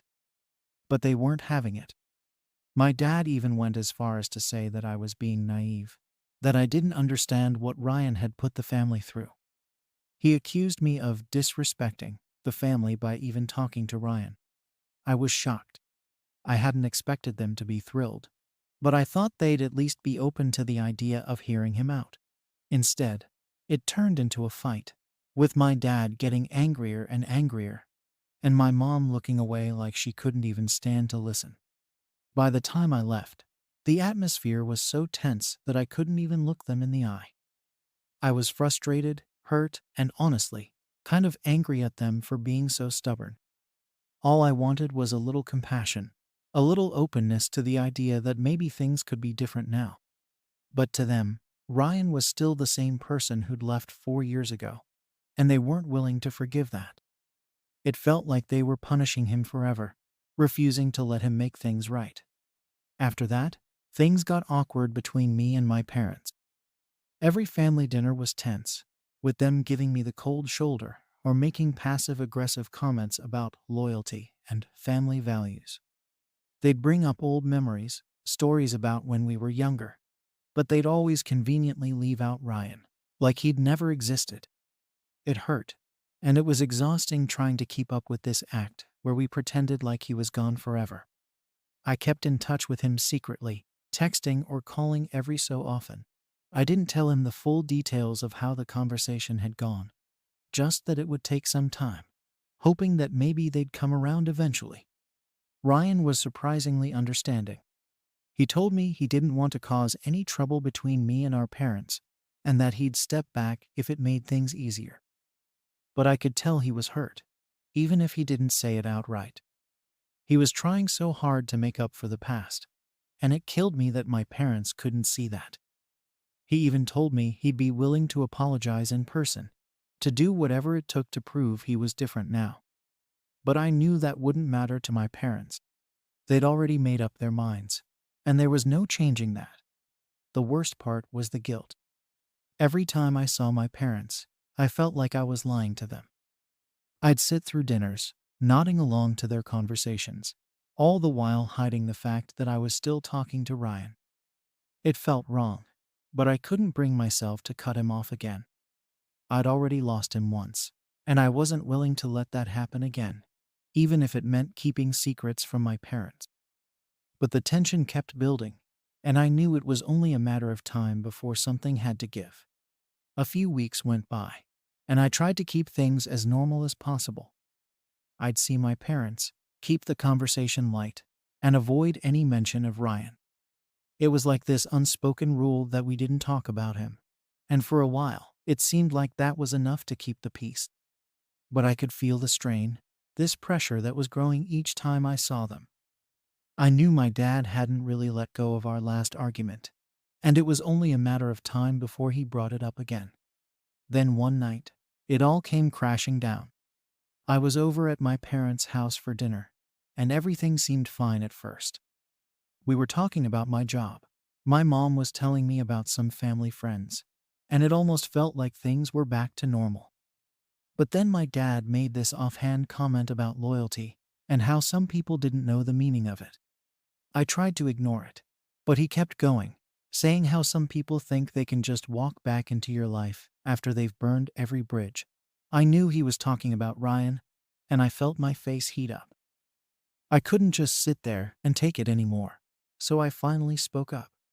I told him that Ryan wasn't the same person he'd been 4 years ago, that he'd changed, and that he genuinely wanted to make things right. My dad just shook his head, saying that people don't change. Not really. He went on about how Ryan had disrespected the family, how he'd made his choice, and how I needed to respect that. I argued back, telling him that forgiveness was part of family too, that holding a grudge forever wasn't helping anyone. My mom tried to step in, but my dad was set in his ways. He told me that if I wanted to keep seeing Ryan, then maybe I wasn't welcome in their house either. That hit me like a punch to the gut. I couldn't believe he was willing to go that far, to push me away just because I wanted to have a relationship with my brother. I felt torn in two, like I was being forced to choose between my parents and Ryan, and it didn't feel fair. I tried to reason with him, but it was useless. My dad was done talking, and I left that night feeling more alone than ever. I didn't even know what to say to Ryan after that. Part of me wanted to tell him everything, to let him know just how much of a mess things had become. But I didn't want him to feel guilty or responsible for the tension between me and our parents. Since that night, I've been avoiding family dinners. I still talk to my mom on the phone, but things have been strained. She keeps asking when I'll come over again, but I can hear the tension in her voice. It's like she's caught between my dad's anger and her own sadness, and she doesn't know how to make it better. I don't know how to make it better either. Ryan has been supportive, telling me not to worry about him, that he understands if I need to take a step back. But that just makes it worse, because I know he's trying so hard to make up for the past. And I'm the only one who can see it. It feels like I'm living a double life, trying to keep the peace with my parents while staying close to Ryan. I'm torn between the two, and every day, it feels like the pressure is getting heavier. I don't know how much longer I can keep this up without something breaking. After avoiding my parents for a few weeks, I knew I had to face them eventually. My mom had been calling me, leaving voicemails about how worried she was and asking me to come over. I could tell from her messages that she was getting desperate, probably because she sensed how bad things had gotten. My dad, on the other hand, hadn't reached out at all. I think he was still holding a grudge from the last time we talked, and it stung. Part of me wanted to just ignore it all and pretend that everything was fine, but I knew that wasn't realistic. So, I finally agreed to go over for dinner, even though I knew it was going to be tense. I could feel the weight of everything that had happened between us building up, and I was dreading whatever conversation was waiting for me. I thought maybe my mom would be able to keep things civil, but when I walked in, I could already feel the tension in the room. My dad barely looked at me, and my mom just seemed tired. It was like she'd been drained from trying to keep the peace between us. Dinner was mostly quiet, with everyone avoiding any sensitive topics. We talked about work, random family friends, and other surface-level stuff, but it was obvious that none of us were really engaged. We were all just waiting for someone to bring up the real issue. Eventually, my mom couldn't take it anymore, and she brought up how things felt different, how we weren't as close as we used to be. She didn't say Ryan's name, but we all knew that's what she was referring to. My dad finally looked at me, and I could see that same hardened expression from before. He told me, in this calm but cold way, that family meant loyalty, and by talking to Ryan, I was essentially choosing him over the family. I told him that Ryan was family too, and that pretending he didn't exist wasn't fair to anyone. It turned into an argument, with my dad saying that I was betraying everything he'd taught us by forgiving someone who'd turned his back on the family. He couldn't understand why I would risk our relationship just to stay in touch with Ryan. I told them that I couldn't just erase Ryan from my life because they were still holding on to their anger. I reminded them that Ryan had made mistakes, yes, but he'd grown from them and was genuinely sorry. My dad wouldn't hear it, though. He kept going on about how Ryan had disrespected the family and how there were consequences for that. My mom tried to mediate, but even she seemed to agree that Ryan was a lost cause, someone they couldn't trust anymore. It was like they were stuck in this mindset where nothing Ryan did could ever redeem him. I left that night feeling completely defeated. I didn't know how I was supposed to keep a relationship with my parents if they couldn't even consider forgiving Ryan. It felt like every time I tried to bring him up, I was the enemy, like I was somehow betraying them by wanting to stay close to my brother. I didn't know what else to do, so I went home and called Ryan. I didn't tell him everything, just that things with our parents were still strained. He tried to tell me it was okay, that he understood, and that I shouldn't feel bad if I needed to step back. But that only made me feel worse because I knew he was genuinely trying, and my parents were just refusing to see it. After that, I decided to take a step back from my parents. I didn't cut them off completely, but I stopped going over for dinners and kept my calls with my mom short. It was painful, but I felt like I didn't have any other choice.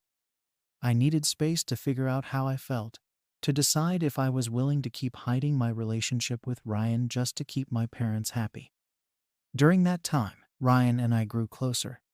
We met up more often, and it was like we were finally building the relationship we'd lost. He shared more about his life, his struggles, and I could see that he was really trying to be a better person. But there was always this guilt hanging over me, this feeling that I was somehow betraying my parents by choosing to be close to Ryan. I kept wondering if I was doing the right thing, if maybe I was wrong for pushing so hard for something they clearly didn't want. It was exhausting, constantly feeling like I was being pulled in two different directions. I wanted my family to be whole, but it was becoming clear that wasn't going to happen, at least not the way things were now.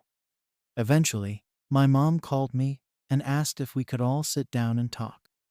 She said my dad had been upset about how distant I'd been, that he was hurt by the divide I'd created in the family. I knew what she was really asking. She wanted me to choose, to give up my relationship with Ryan to make things right with my parents. I agreed to meet, but I knew it was going to be a make or break moment. Either they were going to accept that I was in contact with Ryan, or we were going to be stuck in this never-ending cycle of resentment. When I went over, my dad was waiting, and he got straight to the point. He asked me if I was still seeing Ryan. I couldn't lie to him, so I told him the truth. He didn't say anything for a long time, just shook his head, like he couldn't believe what he was hearing. Finally, he told me that if I was going to side with Ryan, then I wasn't welcome in their home. It was like a punch to the gut. I couldn't believe he was actually willing to go that far, to cut me out because I wouldn't abandon my brother. My mom looked devastated, but she didn't say anything to change his mind. I think part of her was hoping I'd back down, that I'd choose them over Ryan. But I couldn't do it. I told them that I loved them, that I wanted us to be a family, but I couldn't turn my back on Ryan. My dad just nodded, saying I'd made my choice. I left that night feeling like I'd lost everything, like I was completely alone. Now, I'm stuck. I don't know if I did the right thing. I feel like I'm betraying my parents, but I also feel like they're being unfair by refusing to even consider forgiving Ryan. Part of me wonders if I should have just gone along with them, cut off contact with him, and kept the peace. But then I think about how much Ryan has changed, how hard he's worked to make up for the past, and I feel like I'd be letting him down if I abandoned him now. Am I wrong for trying to reconnect with my brother against my parents' wishes, even if it risks breaking my family apart? Story 12. Am I wrong for refusing to let my mother-in-law attend our weekly family dinner after what she said about my husband? I'm Lily, 35, and I've been with my husband, Mark, for nearly a decade now. We're a pretty low-key couple, and our family means a lot to both of us. Somewhere along the way, we started this tradition of hosting family dinners every Sunday. It's a casual gathering, usually just Mark's family since mine lives far away. We open up our home, cook a big meal, and everyone gets together to catch up. It was something I looked forward to in the beginning. It felt like we were building our own little tradition, bringing people together and creating something positive. But over the years, these dinners have turned into more of a battleground, mainly because of Mark's mom, Ellen. She's in her late 60s and has a lot of opinions about how her son should live his life. To be honest, Ellen's been challenging from the start. She's always had this critical streak, but I guess I thought it was something we could work around.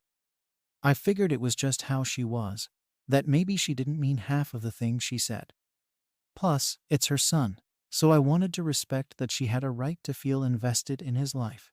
But lately, it's been harder to keep brushing her comments off. Mark used to work in a corporate job, one of those 9-to-5 desk jobs that paid well but drained him. He's always been more of a creative, entrepreneurial type, and I could see the toll that job was taking on him. A few months back, he finally made the leap to start his own business. It was a big change, and I was so proud of him for going after something he cared about. But Ellen didn't see it that way. From the minute Mark told her about his decision, she's been on his case about how it's a mistake, how he's throwing his life away, and how he's not thinking about the future. Every Sunday dinner since then has felt like she's just waiting for her opportunity to criticize him again. At first, Mark would shrug it off. He'd laugh and make a joke, something like, "Thanks, Mom, but I'll be all right." He didn't let it get to him, or at least that's how it seemed. But I could tell he was starting to feel the weight of her constant disapproval. It wasn't just little remarks here and there. It was a steady stream of negativity, a reminder each week that she thought he was failing. It's one thing to face challenges as an entrepreneur, but it's another to deal with your own mom acting like your choices are worthless. The tension came to a head last week. We'd made a nice dinner, as usual, nothing fancy, just pasta and a salad. Everyone was talking and catching up, and I was hoping, just hoping, that maybe Ellen would let it slide this time. But right in the middle of dinner, she looked at Mark and said, "So, how's the little project going? Or should I say, the waste of time?" She said it with a half smile, like it was a joke, but there was nothing funny about it. The whole table went quiet, and I could see Mark clenching his jaw, trying to keep his cool. He didn't respond immediately. He just took a deep breath, put his fork down, and said, "Mom, I'm not going to get into this right now." But Ellen didn't back off. She leaned in, like she was giving him motherly advice, and said, "Mark, I'm just worried about you. You had a good job, stability. Now you're off doing this, and I don't understand why you'd throw away everything you worked so hard for."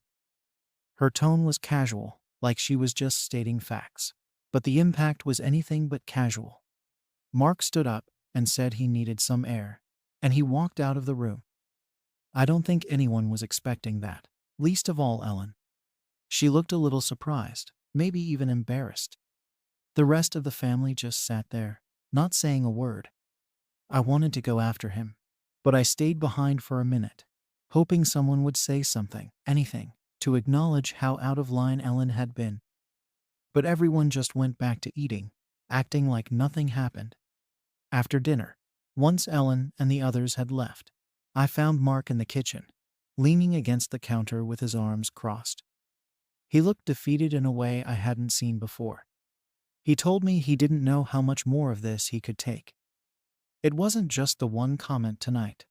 It was the months of feeling like he wasn't good enough, that his own mother couldn't see any value in what he was trying to build. It was heartbreaking to see him like that.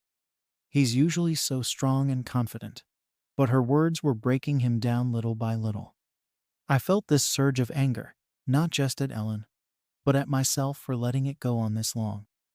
I'd always tried to be the peacekeeper, to make sure these dinners went smoothly, even if that meant ignoring things or pretending they didn't hurt as much as they did. But this was different.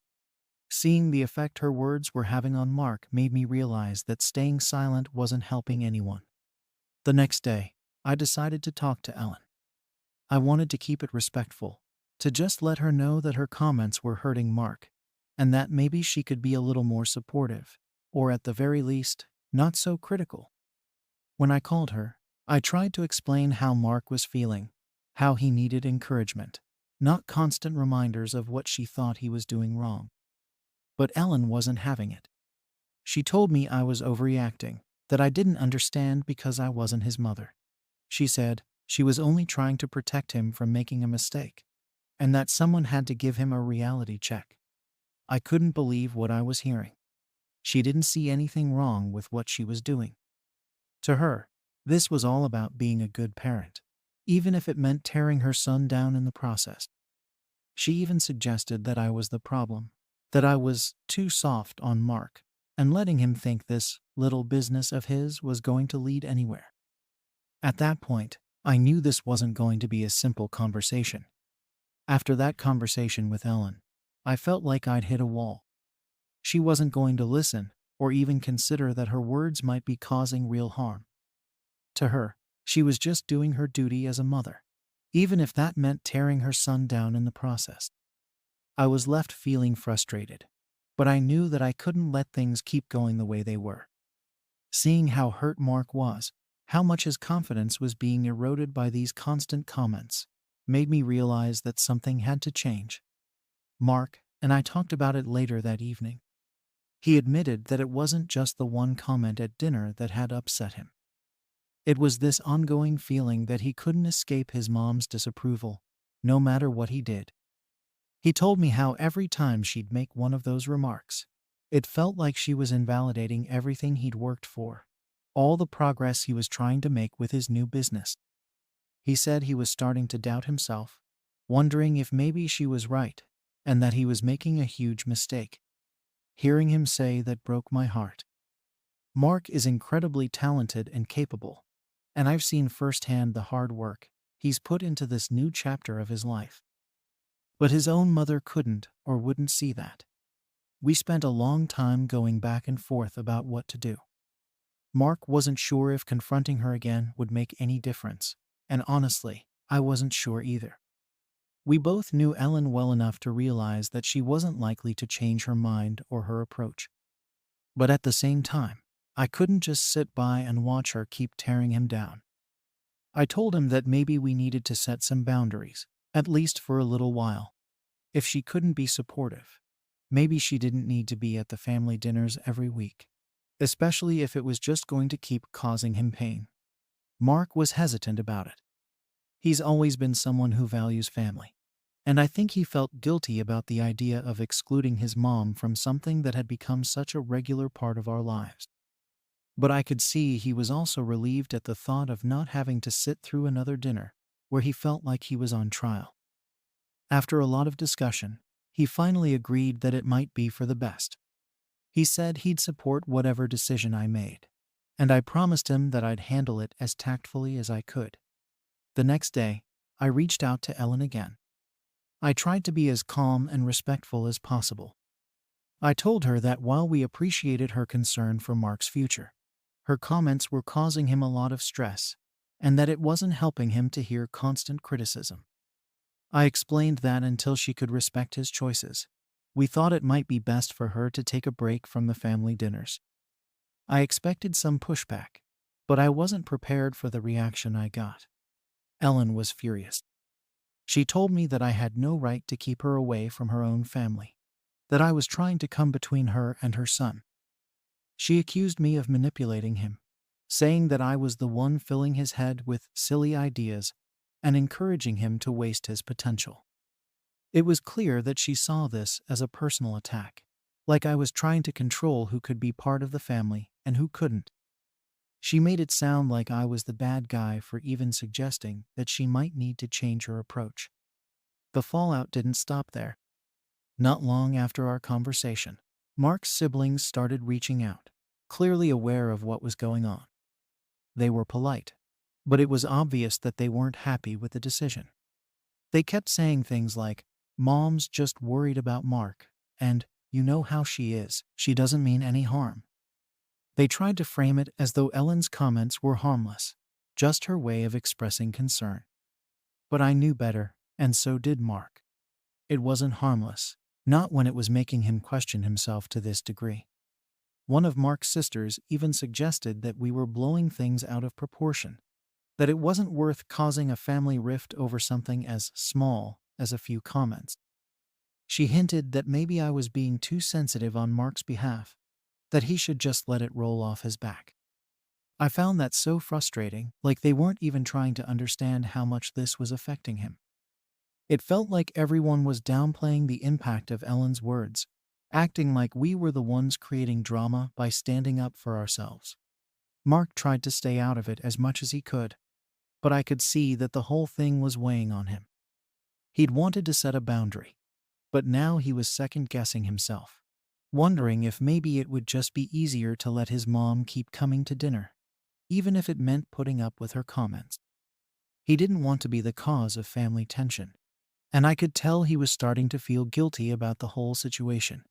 I kept reassuring him that he had every right to protect his peace, that he shouldn't have to endure constant criticism just to keep everyone else comfortable. In the end, we decided to hold firm on the decision. I told him that I would handle any backlash from his family, that he didn't need to be the one to explain himself or justify our choice. I hoped that maybe, with a little time, his family would come around and understand where we were coming from. But so far, it doesn't seem like that's happening. Every time I get a call or a message from one of them, it's the same thing telling me to let it go. That family is more important. That Ellen doesn't mean any harm. It's exhausting, honestly. I don't know what's going to happen from here. Part of me is worried that we're just digging ourselves into a deeper hole with every passing week, that this is going to become a permanent rift. But I also know that I can't stand by and watch Mark go through this over and over again. It's not fair to him, and it's not fair to our relationship. I just wish his family could see things from his perspective, that they'd realize how damaging these harmless comments really are. The family dinners continued without Ellen, and I could feel the tension hanging over everything.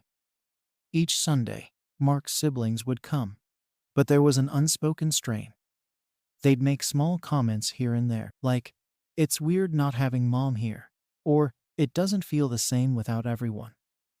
They weren't direct confrontations, but the implications were clear. They thought we were being unreasonable, that we'd caused a fracture in the family by excluding Ellen.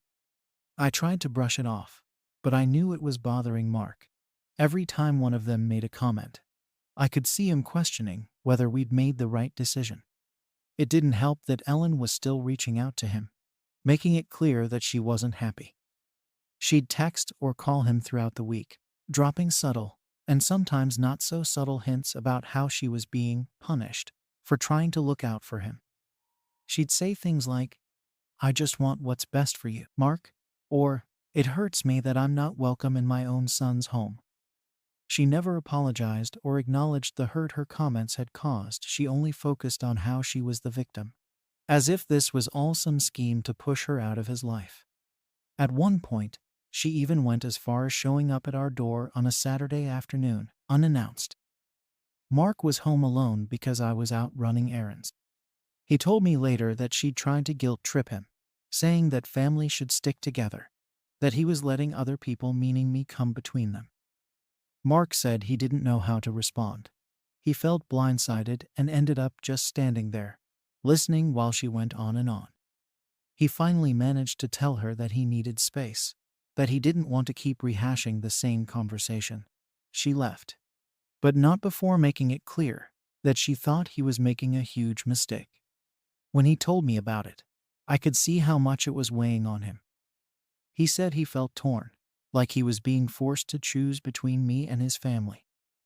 I tried to reassure him that he wasn't choosing sides, that setting boundaries was just about protecting his peace, but I could tell he wasn't convinced. The guilt was getting to him, and it was starting to affect his mood. He was more withdrawn, less enthusiastic about his work. It felt like he was carrying this huge weight, and no matter how much I tried to support him, I couldn't make it go away. The next family dinner was even more strained than usual. Mark's siblings were less talkative, and there was this underlying tension that no one wanted to address. Finally, one of his brothers brought it up directly, asking Mark if he really thought it was worth it to keep excluding Ellen from family gatherings. He said something like, "This is Mom we're talking about. She's always been a little overbearing, but that's just who she is. Do you really want to cut her out over a few comments?" I could see Mark struggling to respond. He didn't want to hurt his brother's feelings, but he also didn't want to back down. He ended up just saying that he needed a break from the negativity. But I could tell it wasn't the answer his brother wanted. After the dinner, Mark was quiet. He barely said a word to me, and I could see the conflict written all over his face. I didn't push him to talk, but I could tell he was starting to second-guess the whole decision. He kept saying things like, "Maybe they're right," and "I don't know if it's worth all this drama." It was heartbreaking to see him so torn, knowing how much he valued family and how hard it was for him to feel like he was the cause of this rift. A few days later, Ellen reached out to me directly. She sent a long message about how much she missed the family dinners, how it felt like she was being unfairly shut out, and how all she wanted was to be part of her son's life. She didn't apologize or acknowledge any of the comments she'd made, but she emphasized that she was willing to move past this if we'd just let her back in. She made it sound like we were the ones holding a grudge, that if we could just forgive and forget, everything would be fine. I showed the message to Mark, and he just sighed. He said he didn't know what to do, that he hated feeling like he was stuck in the middle. He wanted peace, but he didn't want to keep dealing with the same negativity every week. I told him that whatever he decided, I'd support him, but I could see how conflicted he was. Part of him wanted to let her back in, just to make things easier with the rest of his family, but another part of him knew that nothing had really changed. Now I'm left wondering if I handled this all wrong. Maybe I was too harsh by drawing such a hard line, and maybe we should have found a way to compromise. But at the same time, I feel like standing up for Mark's peace of mind was the right thing to do. Still, with all the backlash from his family and the guilt it's causing him, I can't help but wonder if I've just made things worse. Am I wrong for setting boundaries with my mother-in-law and not allowing her to attend our family dinners until she shows respect for my husband's choices? Story 13. Am I wrong for keeping my brother's secret that could tear our family apart? I'm Emily, 32, and I'm the middle child in what you'd call a traditional family. We're the kind of family that's super close, probably closer than most. We have a regular family dinner every Sunday at my parents' house, where my mom cooks for everyone, and my dad tells the same old stories that, honestly, we could all recite by heart. My older brother, Jason, is the one my parents look at like he's done everything right in life. He's 34, married to a woman everyone adores, and they just had their first baby a few months ago. Jason's always been the golden child. He was the one who went straight from high school to college, got a high-paying job right out of school, and has the kind of lifestyle my parents dreamed of for all of us. Meanwhile, I went a different route. I work as a social worker, and I love what I do, even if it's not glamorous or particularly well paid. My parents still see it as finding myself, even though I've been in the field for nearly a decade. I'm single, live on my own, and yeah, I don't have that picturesque family setup they keep pushing on me. So, naturally, every family gathering turns into this indirect lecture on how I should take notes from Jason's life. It's not that I'm envious of Jason, but there's this constant pressure from my parents to somehow turn into him, and it gets exhausting. So, a few weeks ago, Jason called me out of nowhere, asking if we could meet for coffee. This was strange because we don't really hang out one-on-one. Sure, we're close enough, but it's usually in the context of the whole family. I agreed, thinking he maybe just wanted to talk about something work-related or ask for a favor. Maybe even get some advice on parenting now that he's a dad. But when we sat down, I could tell right away that he had something serious on his mind. He wasn't his usual upbeat self, and I could see him struggling to make eye contact. After some awkward small talk, he just came out with it. Jason admitted he was having an affair. Just like that, no build-up, no hesitation, like he was just reporting the weather. He was almost casual about it, like he didn't fully understand the weight of what he was saying. I was stunned, completely blindsided. Jason was supposed to be the reliable one, the one who always did the right thing. I couldn't believe it. He told me it was just a thing, that he didn't plan on telling anyone because it wouldn't hurt anyone if they didn't know. He said he was handling it and didn't want it affecting anyone else, especially his wife. I asked him how he could be so casual about it, and he shrugged, telling me that it was just one part of his life and that he had compartmentalized it. He assured me it wasn't serious, just something he needed to do to cope with the pressures he's under. I didn't know how to respond. I kept thinking about his wife and their baby. It didn't sit right with me, but he was adamant that it was under control and that it wouldn't go anywhere beyond what it was. He made it clear he didn't want anyone in the family to know, and he was trusting me to keep it to myself. On one hand, I wanted to believe he knew what he was doing. Jason has always been so careful, so put together. But on the other, this was crossing a line, a big one. I didn't know what to say. I think I just sat there in silence, trying to process it. After a few minutes, he thanked me for understanding and asked me to be there for him, to support him. I told him I'd think about it, though in that moment, I didn't know what I was agreeing to. For the first few days, I tried to push it out of my mind. I didn't want to think about it, especially not with my family dinners looming, where I'd have to sit across from his wife and pretend everything was fine. But as the next Sunday approached, I found myself dreading it. I kept going over our conversation, feeling like I'd been dragged into something I didn't want any part of. How was I supposed to sit through dinner, listening to everyone praise Jason, knowing what he was hiding? That Sunday, as expected, my mom was in her usual mood, going on and on about Jason's new job promotion and what a wonderful father he was turning out to be. Jason sat there, nodding along with this smug look, like he was untouchable. I could barely make eye contact with him. And then my mom did her usual routine of comparing us, saying how she wished I could learn a thing or two from Jason about stability and making smart choices. It was like a punch to the gut, but I kept my mouth shut. I just nodded and smiled, feeling like a total fraud for even being there. The whole time, Jason would catch my eye across the table with this look that was somewhere between pity and guilt. It made me feel sick. I could feel myself getting angrier, not just at him, but at the whole situation. Here I was, the unstable one, who supposedly couldn't figure it out, while Jason sat there being praised for living a life I knew was a lie. After dinner, my mom cornered me in the kitchen. She was still on this high about Jason, going on about how grateful she was to have at least one reliable child. I could barely keep myself together. She even asked why I wasn't settling down, like Jason had. I could feel the words on the tip of my tongue, just wanting to spill everything. But I didn't. I just nodded and changed the subject as quickly as I could. When we finally left that night, Jason pulled me aside before I got to my car. He thanked me for keeping quiet, saying that he could see how hard it was for me, but that I was doing the right thing.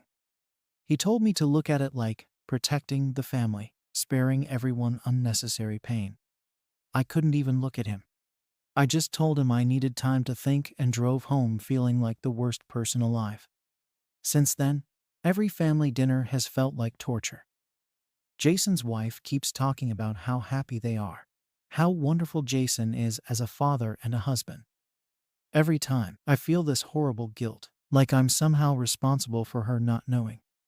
Part of me wants to just tell her, to end this whole charade. But then I think about what that would do to everyone, to my parents, my nephews, the rest of the family. The longer I keep this secret, the heavier it feels. It's like this weight pressing down on me every time I walk into my parents' house. and I can tell it's starting to show. A few days after that last family dinner, I couldn't take it anymore. I felt like I was drowning in this secret, and it was eating me up inside. I tried to keep my head down, hoping the feeling would pass, but every time I thought about it, it just got worse. I kept picturing Jason's wife, laughing and happy, talking about what a great dad and husband he was, totally in the dark. I hated myself for going along with it, for sitting there and nodding while she praised him. That week, I decided to confront Jason again. I needed him to understand what he was putting me through. I texted him, asking if we could meet up, and he agreed right away. When we met, I told him straight up that this wasn't something I could just ignore. I told him that the weight of his secret was too much, that I felt guilty every time I looked at his wife, and that I didn't know how much longer I could keep this up. Jason looked at me like I was overreacting, like he couldn't understand why I was so upset. He told me, again, that it was under control, that he knew what he was doing. He even tried to make me feel guilty, saying that he trusted me, that he needed my support. He reminded me that we're family, and that family sticks together. But all I could think was, if family sticks together, why was he putting me in this impossible position? I didn't say that, though. I just sat there, trying to keep my frustration in check. After that conversation, I tried distancing myself from him. I stopped answering his calls and texts as much, and I started avoiding family gatherings when I could. But it wasn't easy. My mom noticed right away that I wasn't coming around as much, and she kept asking what was wrong. I couldn't tell her the truth, so I just made up excuses, saying I was busy with work or feeling under the weather. I could tell she didn't believe me, but she didn't push it. The next Sunday, I caved and went to dinner. I thought maybe I could just get through it, keep my head down and leave early. But of course, it wasn't that simple. My mom was in one of her moods, going on about how proud she was of Jason, how he was setting such a good example for the rest of us. She kept making these little digs at me, asking why I wasn't more settled, why I hadn't found someone like Jason's wife to build a life with. It was like she had no idea how hurtful those comments were, and I just sat there, trying to keep my mouth shut. At one point, I caught Jason looking at me from across the table. He had this guilty expression, like he knew what I was going through, but he wasn't going to do anything about it. It made me feel sick. Here he was, sitting there, letting our mom praise him, knowing full well that his life wasn't what she thought it was. And I was the one who had to keep his secret, the one who had to bear the weight of it, while he just sat back and let everyone believe he was perfect. After dinner, I decided to talk to him again. I told him I couldn't do this anymore, that he needed to either end things or come clean. I reminded him that his wife didn't deserve to be kept in the dark, that it wasn't fair to her or their baby. Jason just looked at me, completely unfazed. He told me, again, that I didn't understand, that his situation was complicated, and that I should just trust him. He kept saying that it was better this way, that it would be worse if anyone found out. I couldn't believe how cold he was, how little he seemed to care about what he was doing to his family and to me. After that conversation, I knew things had changed. I couldn't keep pretending that everything was fine. I felt like a stranger in my own family, like I was keeping this huge secret that was slowly tearing me apart. I started avoiding Jason even more, and I stopped going to family dinners as much. My mom kept calling, asking what was going on, but I didn't have the heart to tell her. I didn't want to be the one to shatter her image of Jason, the one to break the news that her perfect son wasn't so perfect after all. At this point, I felt completely trapped. I couldn't talk to anyone about it, not even my closest friends. I knew that if I told anyone, it would eventually get back to the family, and that was the last thing I wanted. But keeping it to myself was becoming unbearable. Every time I thought about Jason and his wife, I felt this overwhelming sense of guilt, like I was somehow responsible for her not knowing the truth. The worst part was, I could tell Jason didn't care. He kept living his life, going to family dinners, acting like everything was fine. He didn't seem to feel any guilt, any remorse for what he was doing. It was like he had completely detached himself from the situation, like he'd convinced himself that what he was doing wasn't wrong. And maybe that's what hurt the most, that he was willing to let me carry the burden of his secret while he just went on with his life. At this point, I didn't know what to do. I knew I couldn't keep this up forever, but I didn't want to be the one to destroy my family. I didn't want to be the one to break Jason's wife's heart, to make my parents see their son for who he really was. But I also knew that keeping this secret was slowly destroying me, that I couldn't keep pretending everything was fine when it clearly wasn't. As time went on, things only got more complicated. My mom noticed I was missing more family dinners and barely talking to Jason, and she started asking questions.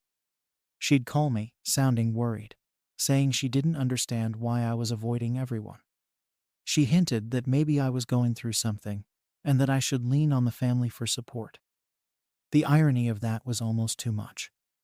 Here I was, holding on to this massive family-breaking secret, and she thought I was the one with the problem.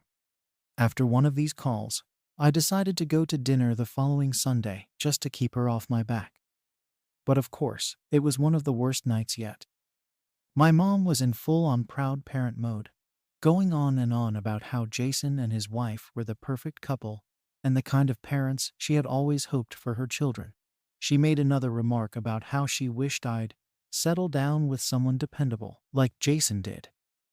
I wanted to scream that her precious son wasn't who she thought he was, that he was lying to everyone, and that I was the one carrying his secret. But I bit my tongue. By the time dinner ended, I was feeling worse than ever. Jason pulled me aside again before I left and tried to smooth things over. He told me that he'd take care of it, that he was handling everything, and that I didn't need to worry. But I didn't believe him anymore. It was obvious he had no intention of stopping, that he'd decided he could have it both ways.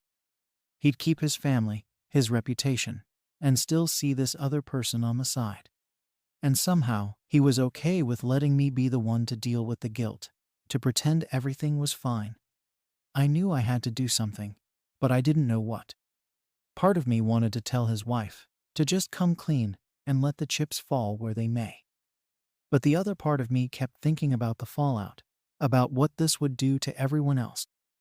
My parents would be devastated, my mom especially. She would see it as a complete betrayal, not just by Jason, but by me for not saying something sooner. And then there were my nephews. They were too young to understand.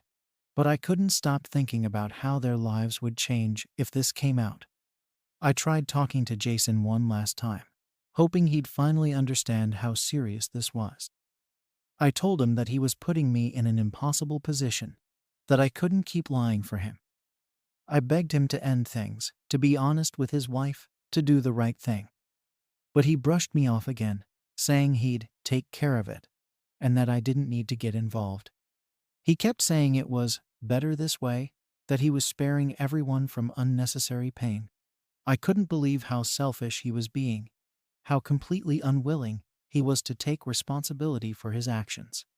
At this point, I felt completely trapped. I didn't want to be the one to tear my family apart, but I couldn't keep pretending everything was fine. I started avoiding family gatherings entirely, coming up with excuses whenever my mom would ask. She started to worry more, sensing something was off, but I didn't have the energy to explain. I knew that if I opened my mouth, the truth would come spilling out, and I wasn't ready for that. A few weeks later, I got a text from Jason's wife asking if I wanted to grab lunch. I froze when I saw it, wondering if she knew, if somehow she'd figured it out. But when we met up, she didn't seem suspicious. She was just being friendly, trying to reach out because she hadn't seen me at family dinners lately. She asked if everything was okay, if I was going through something, and I felt like a complete fraud. Here she was, concerned about me, while I was sitting on this huge secret that would shatter her life. I could barely look her in the eye. She kept talking about how grateful she was for Jason, for their marriage, for the life they were building together. And I felt this overwhelming urge to just blurt it out, to tell her the truth. But I couldn't do it. I just nodded along, feeling like the worst person in the world. When I finally left, I sat in my car for a long time, wondering if I'd made the right decision by keeping quiet. Since then, I've been going back and forth, constantly questioning what I should do.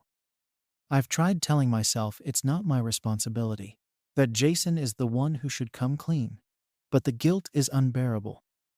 Every time I see his wife or hear my mom talking about how proud she is of Jason, I feel like I'm betraying everyone by keeping this secret. I don't know how much longer I can keep it up, but I don't know if I can be the one to break their hearts either. Am I wrong for even considering breaking my brother's trust, knowing it could devastate our family? Story 14 inches.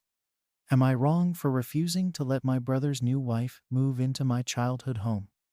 I'm Clara, 34, and I've been living in my family's home ever since our parents passed away. I know some people might think it's strange to stay in the house you grew up in, but for me, this place holds so many memories.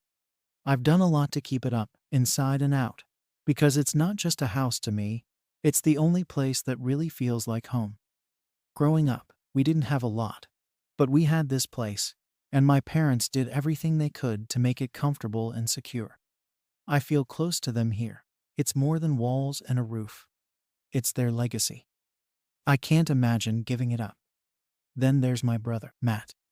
He's 29, married now, and just started building a life with his new wife, Sarah. Matt has always been the more adventurous one, never staying in one place for long, bouncing around jobs and places to live. Even though we've always been close, we're also very different. I crave stability, and he craves freedom. So, I figured when he got married, he'd keep that up, maybe find a place of their own and start fresh. But that's not exactly what happened. Matt and Sarah have been struggling financially, which I get. Sarah doesn't work much because she's studying part-time, and Matt is in between jobs. They've been living in a small, cramped apartment that they can barely afford. They've told me a few times how tough it's been, how they barely have any space to themselves, and how it's not what they imagined for their first year of marriage.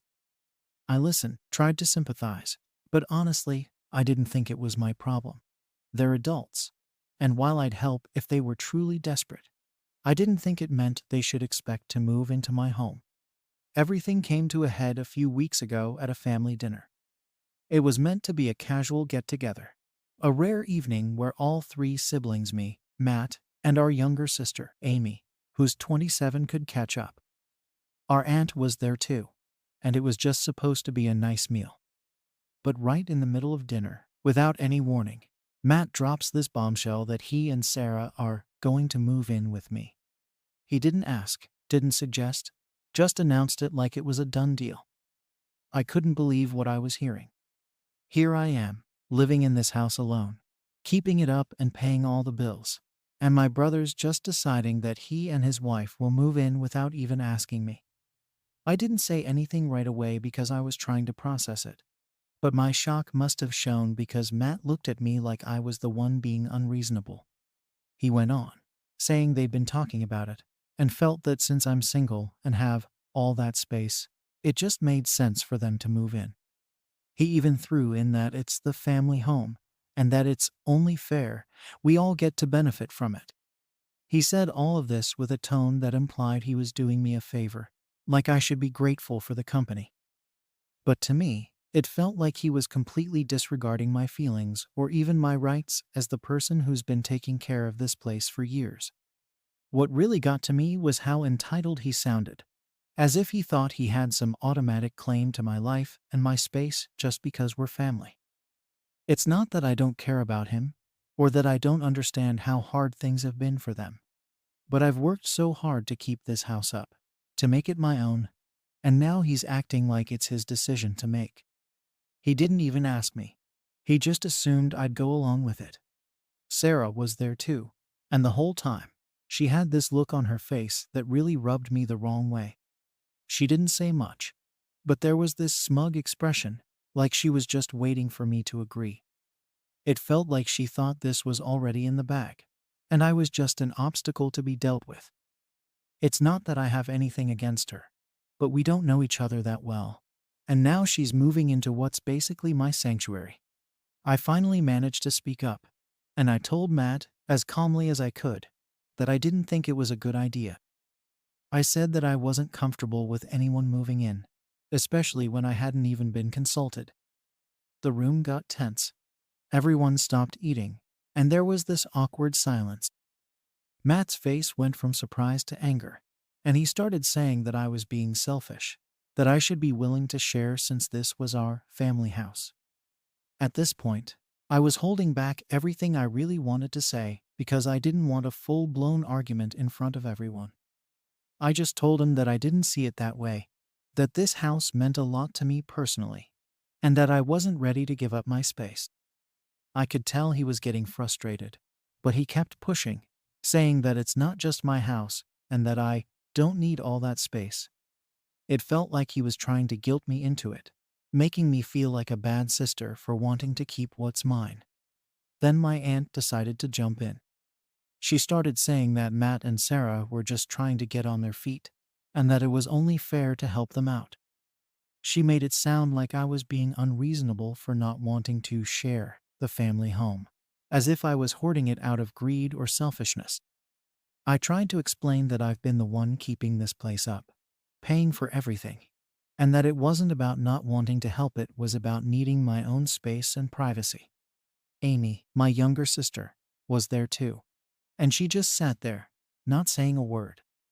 I could tell she didn't want to get involved, which I understand, but it hurt to feel like I was standing alone. It felt like everyone was siding with Matt and Sarah, making me out to be the bad guy, and it was like no one cared that this house means the world to me.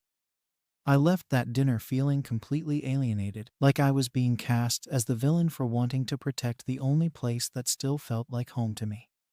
After that night, things between me and Matt have been strained, to say the least.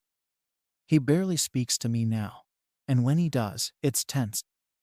Sarah hasn't reached out at all, which is fine by me, but I know they're both still expecting me to give in. After that dinner, things just got worse. Matt and Sarah didn't let the issue drop, and every time I talked to my brother, he'd find a way to bring it up.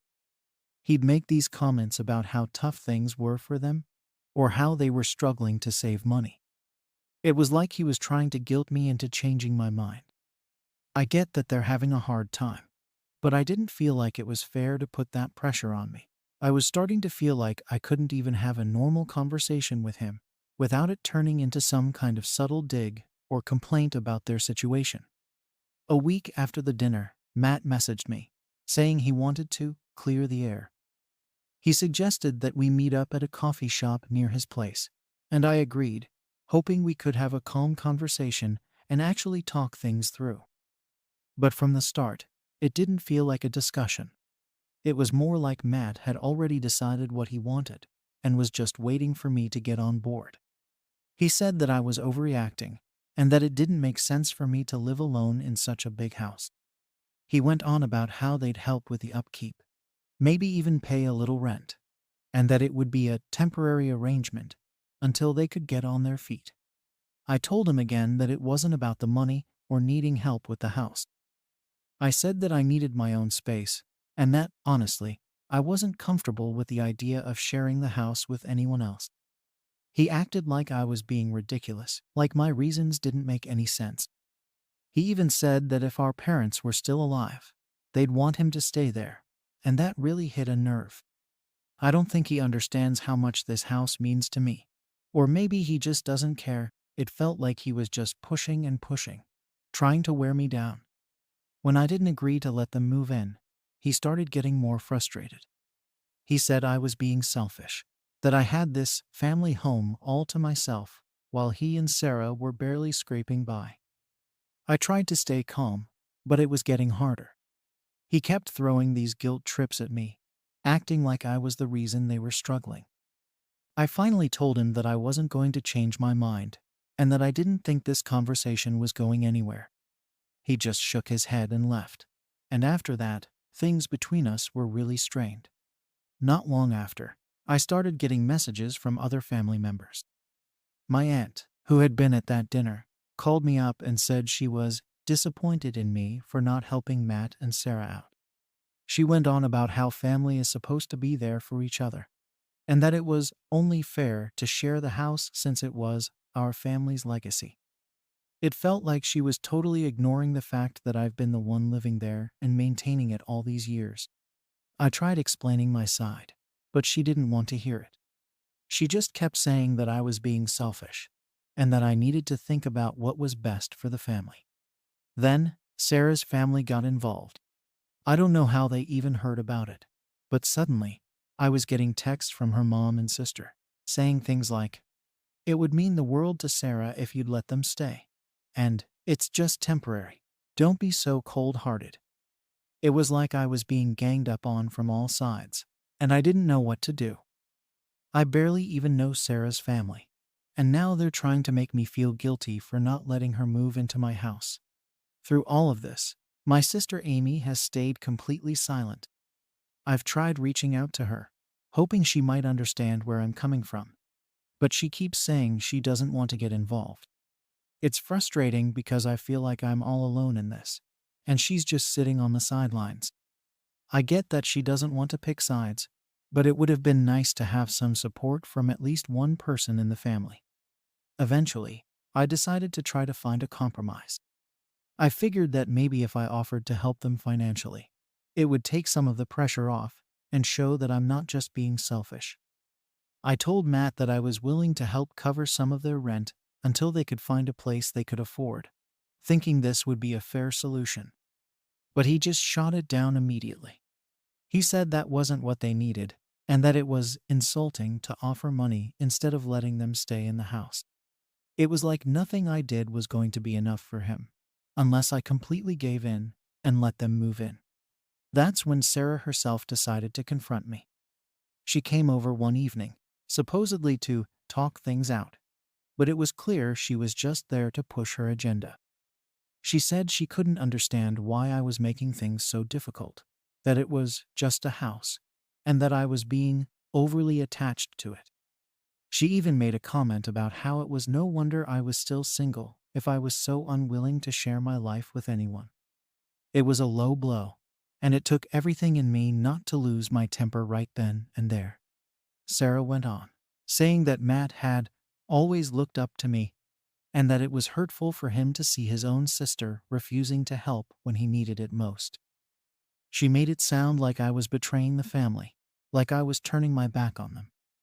I told her, as calmly as I could, that this wasn't about not wanting to help, it was about my need for privacy and my attachment to the house. But she just rolled her eyes and said that I was making excuses. After she left, I felt completely drained. It was clear that no one in the family understood my side, and I was starting to feel like I was losing everyone. They all seemed to think that I was in the wrong, that I was this cold, selfish person for wanting to keep my own space. It didn't matter to them that I've poured so much into this house, that it's the only place where I feel connected to my parents. All they saw was that I wasn't giving Matt and Sarah what they wanted. It's been weeks now, and the pressure hasn't let up. Every time I see or talk to someone in the family, the topic comes up, and I feel like I'm being judged. It's like no one wants to understand my side, and they're all just waiting for me to cave. A few more weeks passed, and things only seemed to get worse. Matt and Sarah hadn't let go of the idea of moving into my house, and now it felt like they were trying to turn the whole family against me. I started getting more and more messages from relatives I barely even spoke to. My uncle messaged me, saying that he couldn't believe I'd leave my own brother and his new wife out in the cold, acting as if they had nowhere else to go. It was like a campaign at this point, with Matt and Sarah making sure everyone heard their side, and their side alone. At first, I tried to ignore the messages, but it started to wear me down. People were treating me like I was some kind of villain for wanting to keep the house to myself. I wasn't even sure if anyone knew my side of things, and it seemed like they didn't care to hear it either.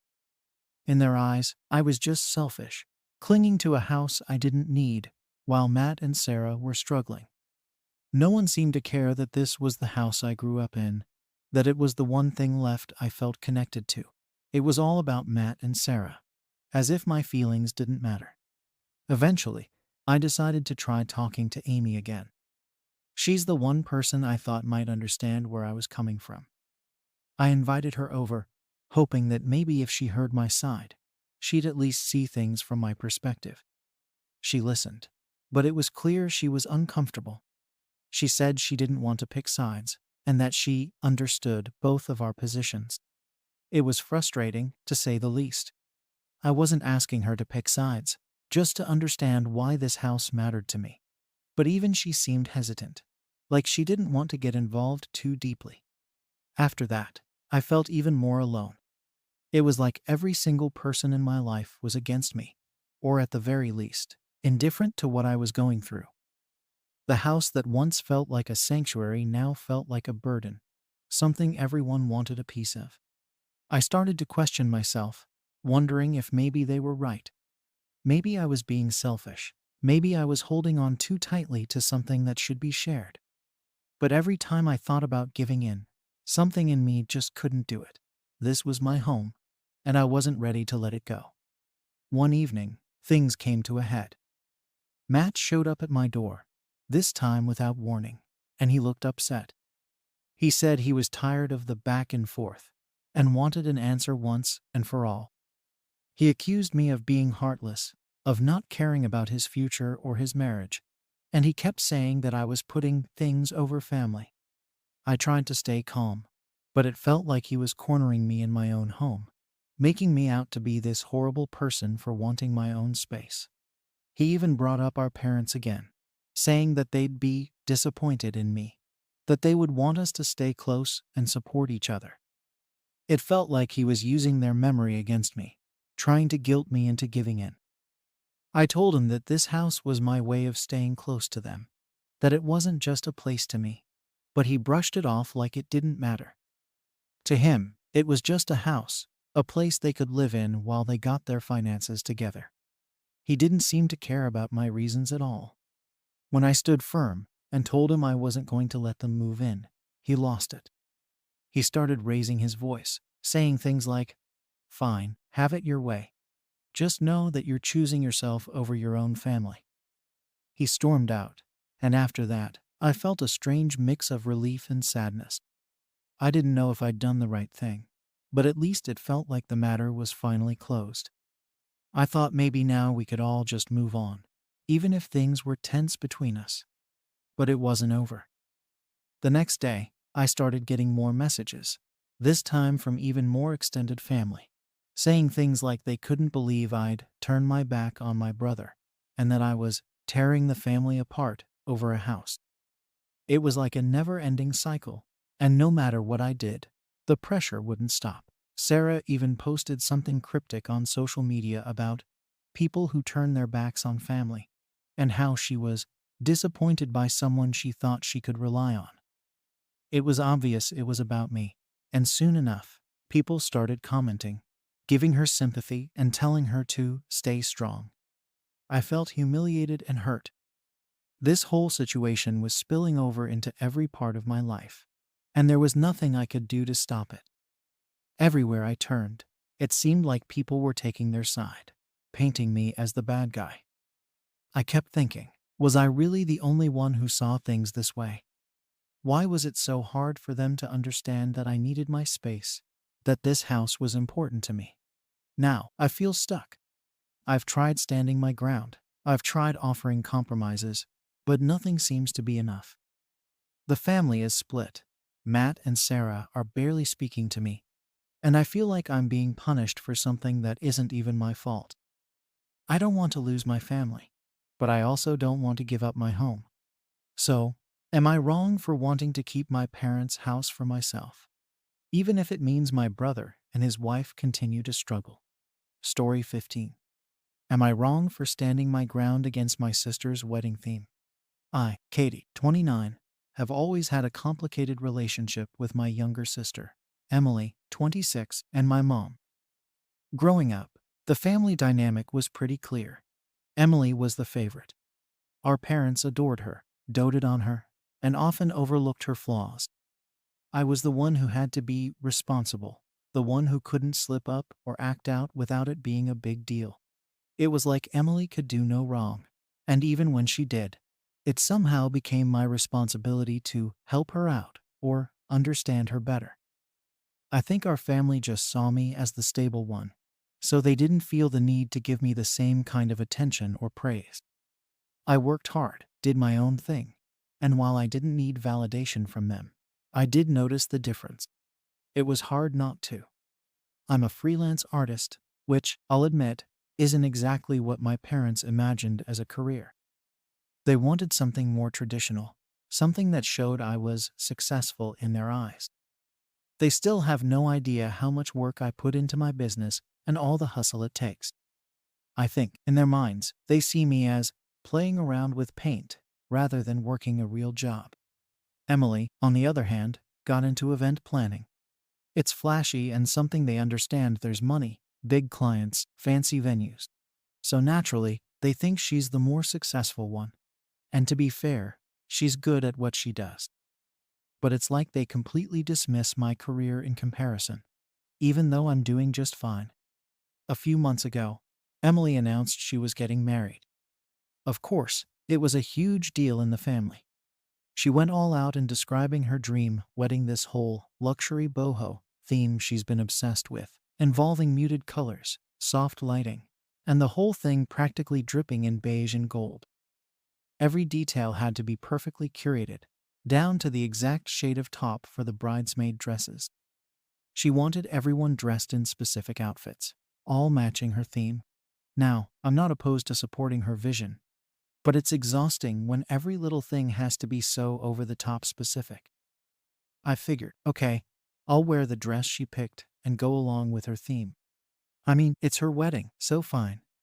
But then, she came up with this new idea. She wanted a custom mural painted as a backdrop for the ceremony, and she wanted me to do it for free. It wasn't even a question, she just assumed I'd be thrilled to help out because we're family. It's not that I don't want to support her, but this isn't a small project. This is a massive mural she's asking for, something that would take weeks of work. And doing it for free just felt wrong, especially with how much other work I have lined up. I already juggle enough between managing my clients and trying to keep my own projects going. And now she's asking me to put all of that on hold just to make her wedding extra special. So, I tried to approach it carefully. I told her, as gently as I could, that I had a lot of work commitments and couldn't take on a big mural right now, but that I'd be happy to paint something smaller as a wedding gift. I thought she'd understand I was still offering to contribute something, just not on the scale she was demanding. But that's when everything went downhill. She looked at me like I'd just insulted her, like I was actively trying to ruin her wedding. She got defensive and said that I clearly didn't care about her or her big day. I was floored. I never expected her to take it that way. Next thing I know, she's calling my mom, telling her that I refused to help and was being selfish. Suddenly, my phone's blowing up with messages from Mom, who's saying things like, "Katie, this is her special day. Can't you make a little time for family?" And, "It would mean the world to her if you just pitched in." It's all these little guilt trips, like I'm somehow the villain in all of this for not dropping everything to give Emily exactly what she wants. And of course, in my family, it's always about keeping the peace. So, my mom's just pushing me to cave in and make things easier for everyone else. I'm sitting there, just staring at these messages, feeling this familiar frustration bubbling up. This isn't the first time Emily's tried to use family as an excuse to get things her way. She's done it with smaller things before, asking me to make art for her events or help her brainstorm ideas for her clients, always with this expectation that I'd do it because we're sisters. But this time, it's bigger. It's weeks of work for free, and the way she demanded it without a second thought just hit me differently. My other siblings have opinions on the whole situation, too. We're a pretty close-knit family, but everyone's kind of taken sides here. Some of them think Emily's being unreasonable, that she's asking too much from me. But then there are others who think I should just go along with it, saying, "It's just one wedding, Katie, and you know how she is." One of my siblings even suggested that maybe Emily feels overshadowed by me, which felt like a low blow. I don't go around bragging about my art or anything. I keep to myself and do my thing. I'm not trying to make anyone feel inferior. Emily, however, keeps escalating the situation. A week after I initially told her I couldn't do the mural, she sent me this long message, basically giving me an ultimatum. She told me that if I wasn't willing to paint the mural, then I wasn't welcome in her wedding party. She said she'd rather have people there who truly support her vision than someone who's only half committed. I couldn't believe it. I just stared at that message, feeling this mix of anger and disbelief. Here I was, still willing to paint something smaller as a gift, trying to find a compromise, and she's just shutting me out altogether because I won't do exactly what she wants. Now we're barely speaking.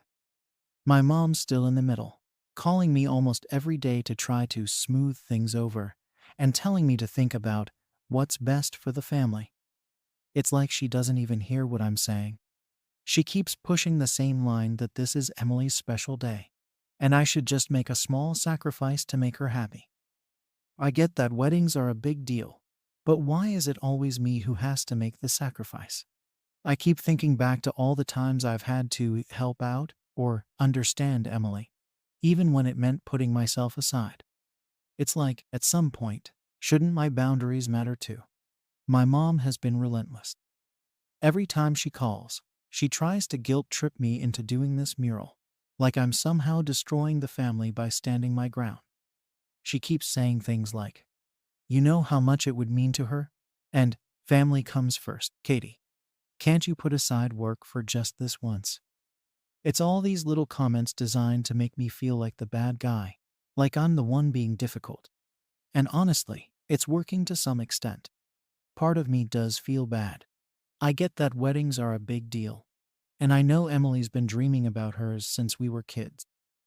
But at the same time, why is it that I'm always the one who has to bend, to be the bigger person? In our family, that's always been the expectation, that I'll be the one to smooth things over, to avoid conflict. And I've done it so many times that they just assume I'll do it again. But this time, it feels different. It's not just about painting a mural. It's about this pattern of entitlement and control.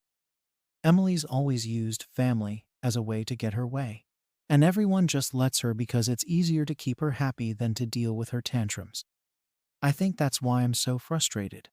It's not just this one request, it's years of being expected to go along with her demands, no matter how unreasonable they are. My other siblings have been chiming in here and there. One of them, my younger brother, who usually stays out of family drama, actually reached out to me privately and said he understood where I was coming from. He said he thought it was unfair for Emily to expect so much for free, especially when she knows how hard I work. That small show of support actually made me feel a little better. But then my other sibling, who's always been closer to Emily, made a snide comment about how I'm always so high and mighty, and that maybe I need to come down off my pedestal. That one stung. I'm not trying to act superior or anything. I just don't think it's fair to be treated like my time and work mean nothing. Then, out of nowhere, Emily sent me this long message. She basically accused me of ruining her vision and sabotaging her wedding. She said that if I truly cared about her, I'd just do this one thing without making it a huge issue. It was like she couldn't even see my side of things. To her, the mural is just something that shouldn't be a big deal, because, in her mind, it's for her wedding. And she's convinced herself that I'm being selfish for not giving her exactly what she wants. It's like she's blind to the fact that this isn't just a small favor. It's weeks of my time, unpaid, on top of everything else I'm juggling. At this point, I started feeling a bit of resentment, honestly. Here I was, offering to do something smaller as a gift, trying to compromise, and instead of appreciating that, she's treating me like the villain in her wedding story. I could see she had no intention of budging, no willingness to meet me halfway. She wanted the full mural, or she wanted nothing. And it's like she was more interested in proving a point than actually having me involved in her wedding in a meaningful way. The ultimatum she gave me, either I paint the mural or I'm not welcome in her wedding party, just made everything worse. It felt like she was weaponizing her wedding, using it to punish me for not falling in line. And when I told my mom about this, thinking she might finally understand why I was upset, she just brushed it off, saying, "Emily's under a lot of stress right now. You know how brides get?" It was like she was completely ignoring how hurtful this was to me, how manipulative Emily was being. But instead of siding with me, or even acknowledging my feelings, Mom just kept pushing me to make peace. I thought about giving in, honestly. I even sat down and sketched out a few rough ideas, thinking maybe if I could come up with something simple, it wouldn't be so bad. But every time I thought about actually following through with it, I felt this wave of resentment. I didn't want to do this mural out of obligation, or because I was pressured into it. If I did it, it wouldn't be out of love or excitement for my sister's wedding. It would be because I felt backed into a corner. And that's not how I want to participate in her wedding. I want to be there because I want to celebrate with her, not because I feel like I have to prove my loyalty by giving up my time and work for free. At the same time, though, I can't shake this feeling of guilt. It's like my family has drilled this idea into me that I'm supposed to be the one to keep things peaceful, to make sacrifices for the greater good of family unity. And I know that if I don't do the mural, it's going to create a lot of tension. I'm already dreading the fallout if I stand my ground. Emily will probably act like I've betrayed her, and my mom will keep hounding me, reminding me of how much I'm hurting the family. It's this constant weight, knowing that no matter what I choose, someone's going to be disappointed, and it'll probably be my fault in their eyes. Emily hasn't reached out again since that last message.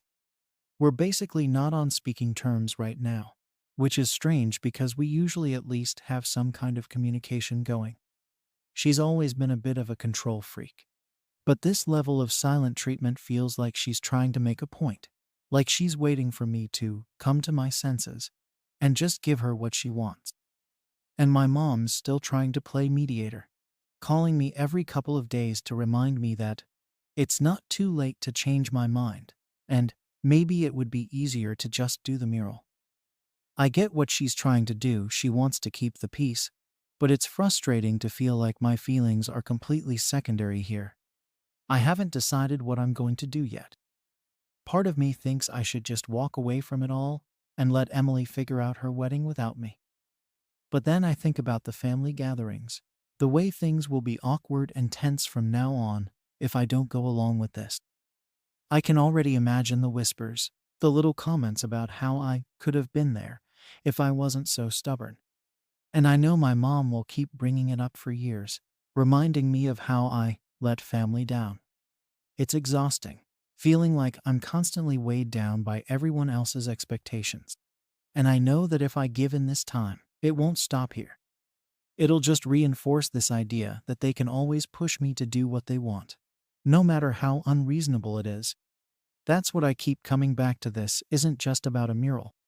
It's about setting a boundary and not letting myself get walked over just because it's easier for everyone else. For now, I'm just stuck in this limbo, waiting to see if they'll finally understand my side, or if I'm going to have to make a hard decision that might change the way my family sees me for good. So, I finally decided to put my foot down. After a lot of back and forth in my head, I told my mom that I wasn't going to do the mural, and that was final. I tried to explain, again, that it wasn't about not caring about Emily or her wedding. I told her I felt like my time and work were being taken for granted, and that Emily had no right to make demands when I was offering a compromise. I thought maybe, just maybe, my mom would finally get it. But, of course, she didn't.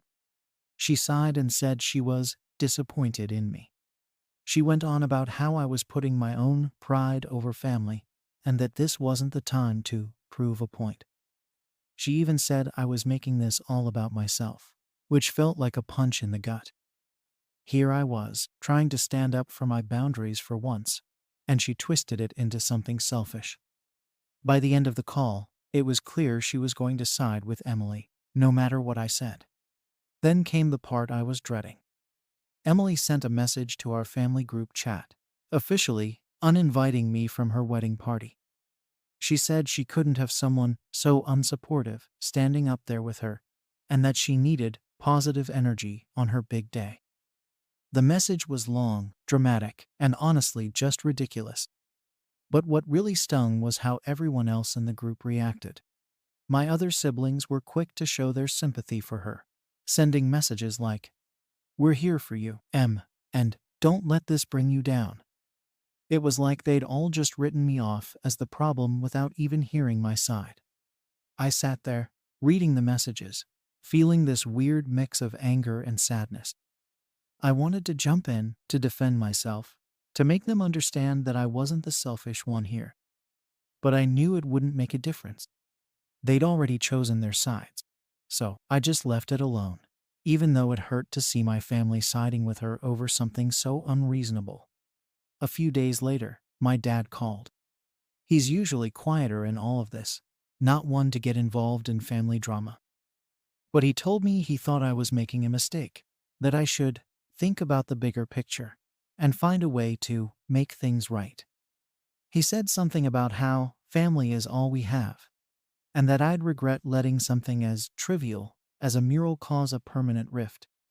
I get that he was trying to be wise or whatever, but it just felt like more pressure, like everyone expected me to be the one to fold, as usual. I told him I'd already made my decision, and that I was tired of always being the one to give in. He didn't push it after that, but I could tell he was disappointed, which only added to the guilt I was already feeling.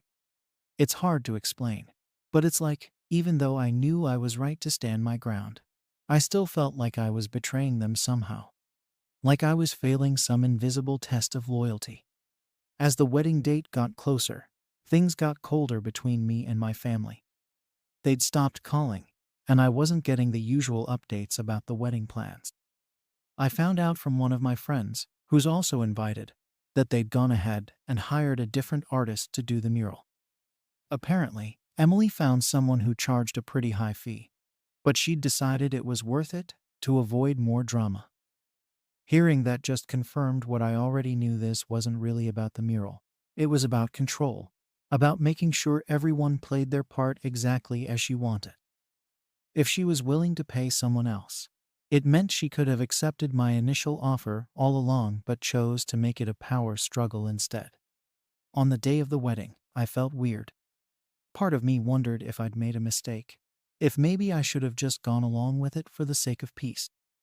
But then, I thought about everything that had happened, about how quick everyone was to turn on me when I set a boundary. I knew that if I'd caved this time, it wouldn't stop here. It would just reinforce that they could always push me around, that my needs and boundaries didn't matter as long as it kept the family happy. I didn't go to the wedding. I'd sent my RSVP months ago saying I'd be there, but after everything that happened, it didn't feel right. I knew I'd be treated like an outsider anyway, and I didn't want to be there, pretending to celebrate something that had become so toxic. I didn't send an explanation, didn't make a scene. I just didn't show up. I figured they'd probably be relieved, honestly. Since then, things have been strained, to say the least. My mom hasn't called. I've seen a few photos from the wedding on social media, and it stings a little to see them all together, smiling and having a good time, acting like I don't exist. Part of me wonders if I'll ever really be able to fix things with them after this, or if this is just how it's going to be now. I don't regret standing my ground, but I do miss the closeness we used to have, even if it was always a bit one-sided. So now I'm left wondering, did I make the right choice? Or did I just blow up my family relationships over a boundary that no one else cared about? Story 16. Am I wrong for refusing to meet my estranged brother's children after years of silence? I'm Natalie, 34, and I work as a nurse in a busy city hospital. My brother, Liam, 38, and I used to be inseparable as kids. We were the kind of siblings who shared everything: our secrets, our fears, our dreams. He was my best friend, and I thought that bond would last forever. But life has a funny way of proving you wrong. Things changed drastically 8 years ago, and not in a good way. It all went down at a family gathering, and what happened that day tore us apart completely. It was a big family event, the kind where everyone brings a dish, the kids run around, and every room is filled with laughter. At least, that's what it was supposed to be. But instead, it ended in this blowout argument between Liam and me that left everyone stunned. I don't even remember how it started exactly. It's all a blur now. I think it was something small, but one thing led to another, and we ended up shouting at each other. There was a lot of pent-up resentment, things we'd both kept bottled up for years, and it all just erupted in one go. We said things we couldn't take back. It was ugly.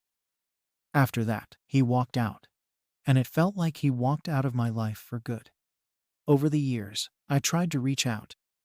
I sent him messages, tried calling, even went to his place once, hoping he'd be willing to talk things out. But he ignored me every single time. Eventually, I just stopped trying. I figured he'd made his choice, and I had to respect that. It hurt, don't get me wrong. Losing him felt like losing a part of myself. But I moved on, or at least I thought I did. It became easier to accept the silence as time went by, though a part of me always held out hope he'd come around. Then he moved away, and it was like the final nail in the coffin. He started his own life, got married, had kids, and I knew all of this only through family gossip. My parents would try to bring him up in conversation, talk about his kids, but I'd brush it off. I didn't want to hear it. I couldn't. It felt like a betrayal that he was out there living his life, building his family, while he'd left me and our relationship behind like we were nothing. I thought I'd buried those feelings until, out of nowhere, Liam's wife, Rachel, reached out to me. It was last week, just an ordinary Tuesday evening. I was exhausted from my shift at the hospital, barely functioning, and then her message popped up. At first, I thought it was a mistake. Maybe she'd sent it to the wrong person. But no, it was for me. She invited me over for a family dinner. She wrote that it would mean a lot to Liam's kids to meet their aunt, and that Liam wanted to start fresh, to reconnect. I just sat there, staring at my phone, completely thrown. I didn't know what to feel. Part of me wanted to laugh at the absurdity of it, like, now he wants to reconnect. After all this time. Another part of me felt this wave of anger, like, who does he think he is to just waltz back into my life, as if nothing happened? I didn't respond right away. I didn't know what to say. After all these years of silence, it felt surreal that he was reaching out now. But I couldn't ignore it, either. The next day, I called my parents to tell them about the message. I half expected them to be cautious, or even a bit skeptical, given how long it had been. But no, they were over the moon. They were thrilled at the idea of us reconnecting, of me meeting Liam's kids. My mom kept going on about how this was the chance we'd been waiting for, and how I had to go. She even said I should be grateful that Liam was finally coming around, like I was supposed to just forget everything that happened and jump at this chance. I told her I'd think about it, and that wasn't a lie. I was genuinely considering it, even though every part of me felt conflicted. The idea of meeting Liam and his family, of sitting across from him and pretending like everything was fine, it made me feel uneasy. But my parents wouldn't let it go. They called me every day after that, urging me to say yes, to go to the dinner. My mom even called me stubborn for hesitating, saying that family is family, and that I needed to put the past behind me. I felt like I was being backed into a corner. I didn't want to be the one ruining their happiness, or getting in the way of this reunion they'd been fantasizing about for years. So, after a few days of their constant prodding, I finally gave in. I messaged Rachel back and told her I'd come. My mom practically cried with happiness when I told her, which only added to the guilt and pressure. I felt like I was doing this more for them than for myself. But maybe that was okay. I thought maybe, just maybe, things would go smoothly, and this wouldn't blow up in my face. But as the day of the dinner got closer, I started to feel this overwhelming sense of dread. I couldn't shake it. I kept thinking about all the times I'd reached out to Liam, all the messages he ignored, all the calls he didn't return. I thought about how I'd made peace with the fact that he was gone from my life. And now he was just back, like nothing happened. It didn't sit right with me. I kept wondering if I was setting myself up for more disappointment, if he was just going to let me down again. On the morning of the dinner, I was a mess. I barely slept the night before, just lying in bed, replaying all those memories, all the hurt and betrayal. I started questioning everything. Why was I even doing this? Was this really what I wanted? Or was I just doing it to make my parents happy? I told myself it was just dinner, that I could get through it. But the closer it got, the more anxious I became. By the time I finished my shift at the hospital that day, I was ready to bail. I came up with an excuse about my work schedule, texted Rachel that I couldn't make it, and went straight home. I knew it was cowardly, but I couldn't bring myself to go through with it. When I backed out of the dinner, I felt immediate relief. But that didn't last long. Soon after, my phone was blowing up with calls from my mom, and I knew she'd found out. I ignored her calls at first, not wanting to deal with the disappointment I knew was coming. But eventually, I caved and picked up. She didn't waste any time telling me how selfish I was being, how immature I was for letting my grudge with Liam get in the way of the family coming back together. She went on about how this was the chance she and Dad had been hoping for, and how I was throwing it away over old wounds. Hearing that hurt. But what hurt more was that she didn't even try to understand my side. I tried to explain to her that it wasn't about holding a grudge. It was about protecting myself. I'd spent years trying to reach out to Liam, trying to fix things, only for him to act like I didn't exist. Now, all of a sudden, he was ready to start fresh, and I was just supposed to go along with it like nothing ever happened. It didn't make sense to me, and I wasn't sure I could handle the emotional fallout if things didn't go well. But my mom didn't want to hear any of that. She was too wrapped up in this dream of the whole family being together again. She made me feel like I was the villain in all this, like I was the one who'd broken things, not him. After the call, I was left feeling guilty and conflicted. I knew how much this meant to my parents, but at the same time, I felt like they were putting all the responsibility on me to make things right. They kept saying that Liam was ready to change, that he'd grown up and realized his mistakes. But I couldn't help but question that. If he'd really changed, why hadn't he reached out to me himself? Why did it have to come through his wife?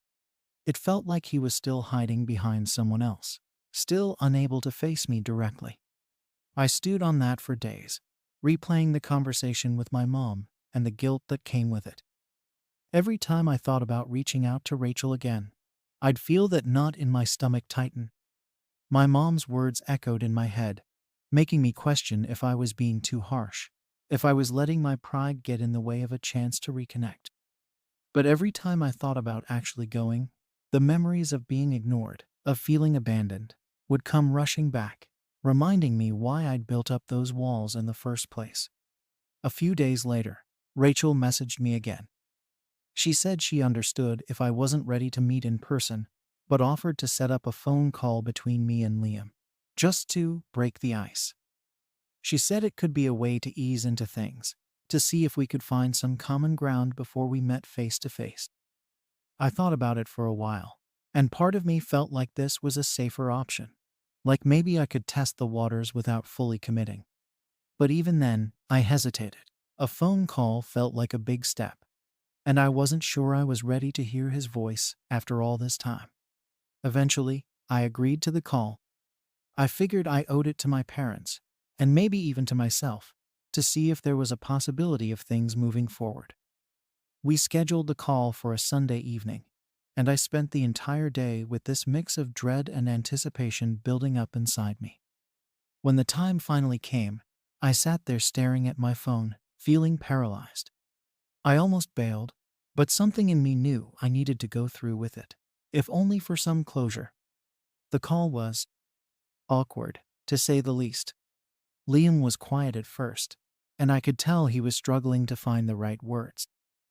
When he finally did speak, he started by apologizing, saying he regretted how things had ended between us. He said he'd been going through some stuff back then, and that he didn't know how to handle it, so he chose to cut ties instead of dealing with things head on.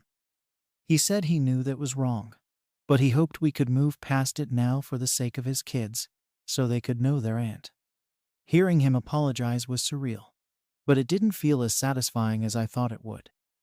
Maybe I'd built it up in my head over the years, imagining this big moment where he'd admit he was wrong and we'd somehow make amends. But in reality, it just felt hollow. He kept bringing up his kids, emphasizing how important it was for them to have family.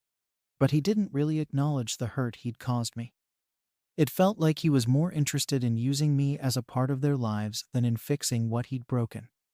I didn't know how to respond. Part of me wanted to forgive him and let it go, for my own sake if nothing else. But another part of me felt like he hadn't really taken responsibility, like he was glossing over the pain he'd put me through. I ended up telling him that I needed time to think, that I wasn't sure if I was ready to jump back into things after all the years we'd been apart. He said he understood, but there was a tension in his voice, like he was disappointed I wasn't just letting it all go. After we hung up, I felt more conflicted than ever. On one hand, I'd finally gotten the apology I'd been waiting for, but it didn't feel like enough. It felt like he was saying sorry just to check a box, not because he truly understood the damage he'd done. And the more I thought about it, the angrier I got. Here I was, the one who'd been abandoned, yet I was the one being pressured to forgive, to let it all go for the sake of family. I tried talking to my mom about it again, hoping she'd understand where I was coming from, but she was firmly on Liam's side. She kept saying that he'd apologized, that he was trying, and that I needed to meet him halfway. She didn't get why I was still holding back, and her disappointment was obvious. It felt like I was losing her support, like my own family was turning against me because I wasn't ready to forgive and forget on their timeline. So now, I'm stuck. I've got Liam and Rachel nudging me to meet the kids, my parents pushing me to just move on, and this overwhelming feeling that none of them really understand what I'm going through. They see this as a happy family reunion, but to me, it feels like I'm being forced to sweep years of hurt under the rug just to make everyone else comfortable. I don't know what to do or if I even want to move forward with this. I know there's no easy answer, but I'm still left wondering if I'm the one being unreasonable for not jumping back in as if nothing ever happened. After the phone call with Liam, I tried to move forward. I told myself that this was what everyone wanted, that maybe going along with it would finally give me some peace. But I couldn't shake the feeling that something was missing, like his apology wasn't the real resolution I'd been waiting for. It didn't help that every time I spoke with my mom, she'd drop hints about how excited the kids were to meet their aunt, as if she was trying to guilt-trip me into agreeing to a face-to-face meeting. I felt like everyone was piling expectations on me, and I was the only one left carrying the weight of all the years that had gone by. Rachel messaged me again about a week later, asking if I'd be willing to meet up somewhere low-key, just her, Liam, and the kids. She kept it light, saying it didn't have to be anything big, maybe just coffee or a quick lunch at a park, something where there wouldn't be too much pressure. She made it sound simple, like all I had to do was show up, and everything would fall into place. I almost laughed at how easy she made it sound, but then I realized she didn't understand. None of them did. They all thought this was just a family reunion. But for me, it was a lot more than that. This was about trust, about loyalty, and about the fact that I'd been left out in the cold for years, only to be called back in when it was convenient for them. Still, I agreed to go. I knew I couldn't keep putting it off forever, and I thought maybe seeing them all in person would help me get some clarity, one way or another. We arranged to meet at a local park on a Saturday afternoon, and as the day got closer, I kept telling myself that it was just a meeting, just a chance to see his family. I didn't have to forgive him if I wasn't ready, and I didn't have to pretend everything was okay. I just had to show up. The day of the meeting, I felt like I was in a fog. I arrived early, just so I could have a few minutes to calm down before they got there. I kept thinking about how different things would have been if he'd reached out sooner, if he'd cared enough to include me in his life all these years. But instead, here I was, feeling like an outsider in my own family, about to meet his kids for the first time. When they finally showed up, I recognized him right away, but he looked different, older, maybe more tired. I couldn't help but feel a pang of resentment seeing him with his family, knowing that I'd missed out on so much because of his choices. The kids were sweet, though. Rachel introduced them, and they were curious and friendly, just like any kids meeting a new family member. They called me Aunt Natalie right away, which felt strange and honestly a bit forced, like I was stepping into a role I hadn't been part of. I went along with it, smiling and asking them questions, trying to keep things light. But every time I looked at Liam, that tension was still there. He tried to make small talk, to catch up on everything we'd missed, but it all felt surface level, like he was dodging the real issue between us. At one point, Rachel took the kids to get ice cream, leaving Liam and me alone. That's when he finally brought up the past again, saying he was sorry he hadn't been there, that he regretted the way he'd handled things. He went on about how he wanted to be better, to make up for lost time. But he never actually addressed why he'd cut me out in the first place. He kept talking around it, saying he'd been going through things and that he'd made mistakes. But he still wouldn't give me the real reason for walking away. I told him I appreciated the apology, but I needed more than just vague excuses. I needed to know why he'd chosen to cut me off completely. He paused, looking uncomfortable, and finally admitted that he'd felt overshadowed by me for years, that he'd always felt like he was in my shadow, and it made him resentful. He said he didn't know how to handle those feelings, so he'd chosen to distance himself instead of facing it head on. Hearing that threw me off.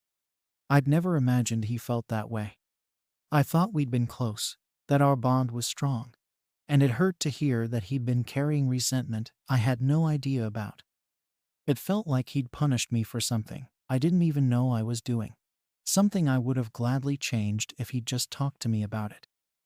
I told him as much, saying that I'd always seen him as my equal, as my brother, and it pained me that he couldn't see that. He just nodded, saying he knew that now, but he didn't back then, and he was sorry for letting it go as far as it did. By the time we left the park, I felt emotionally drained. I still didn't know if I was ready to forgive him completely, but I could see he was trying, at least in his own way. I could tell he regretted the choices he'd made, and maybe that was enough for now.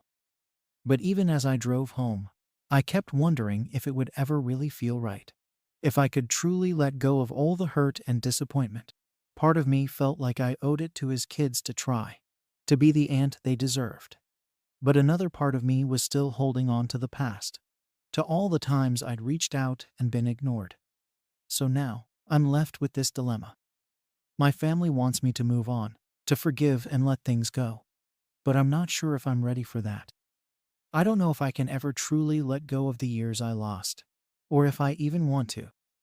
Am I wrong for feeling this way, for still holding on to the pain, even after he's tried to apologize?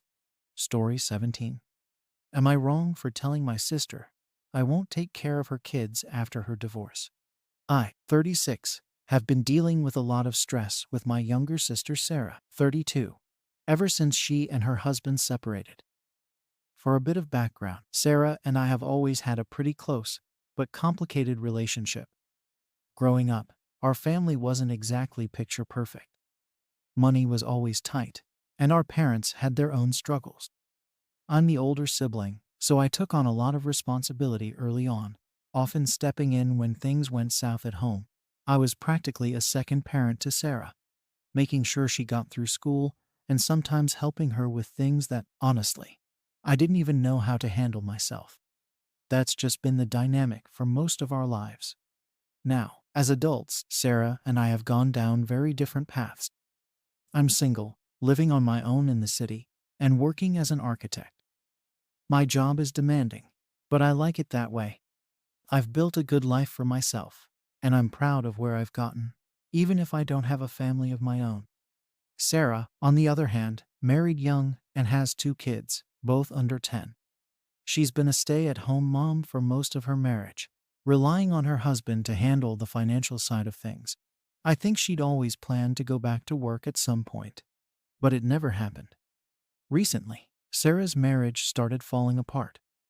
I won't get into the details, but from what I know, things had been rough for a while, and her husband ended up leaving. She's now a single mom with no real income, scrambling to figure out how to provide for her kids. It's a terrible situation, and I do feel for her. I know she didn't plan on being in this position, and she's scared about what comes next. Our parents are supportive, but don't have much to offer. They're both on fixed incomes and live several hours away.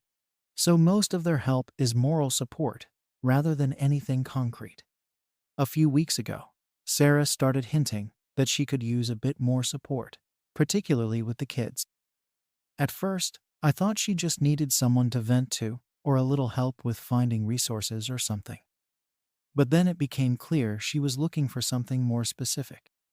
She called me one evening, sounding overwhelmed, and asked if I'd consider helping out with her kids a few nights a week. She explained that she was struggling to get back on her feet, and without a steady income, she couldn't afford childcare, which made it hard for her to find a job that paid enough. I was sympathetic, of course. She's my sister, and she's in a bad spot. But I didn't say yes right away. I knew that taking on a regular childcare role would be a huge commitment, especially with my job. My hours are unpredictable, and some weeks I barely have time to take care of myself, let alone someone else's kids. So I told her I'd have to think about it, and I could feel the disappointment on the other end of the line. It wasn't that I didn't care. I just needed to figure out if it was even possible with my schedule.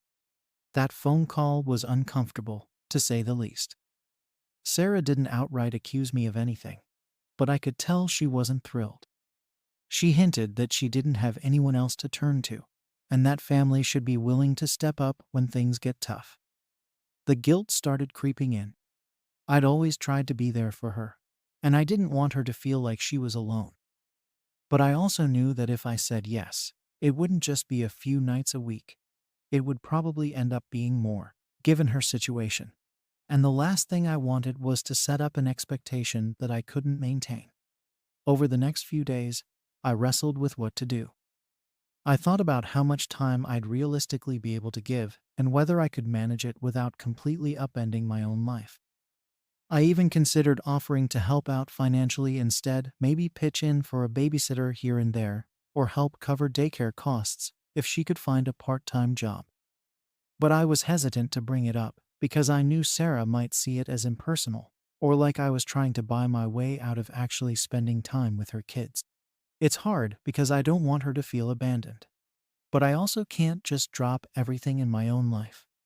The more I thought about it, the more I felt like I was caught between a rock and a hard place. I want to be supportive, but there has to be a limit. I didn't choose to have kids, and I'm not a parent. Taking on that role, even temporarily, feels like a huge ask, especially with the way my work life is structured. But then again, I can't deny that I've always been the one Sarah relies on when things go wrong. Maybe it's just part of being the older sibling, you end up taking on more than you'd like. A week after that first phone call, Sarah reached out again. This time, she was more direct. She told me that she really needed me to make a decision because she was running out of options.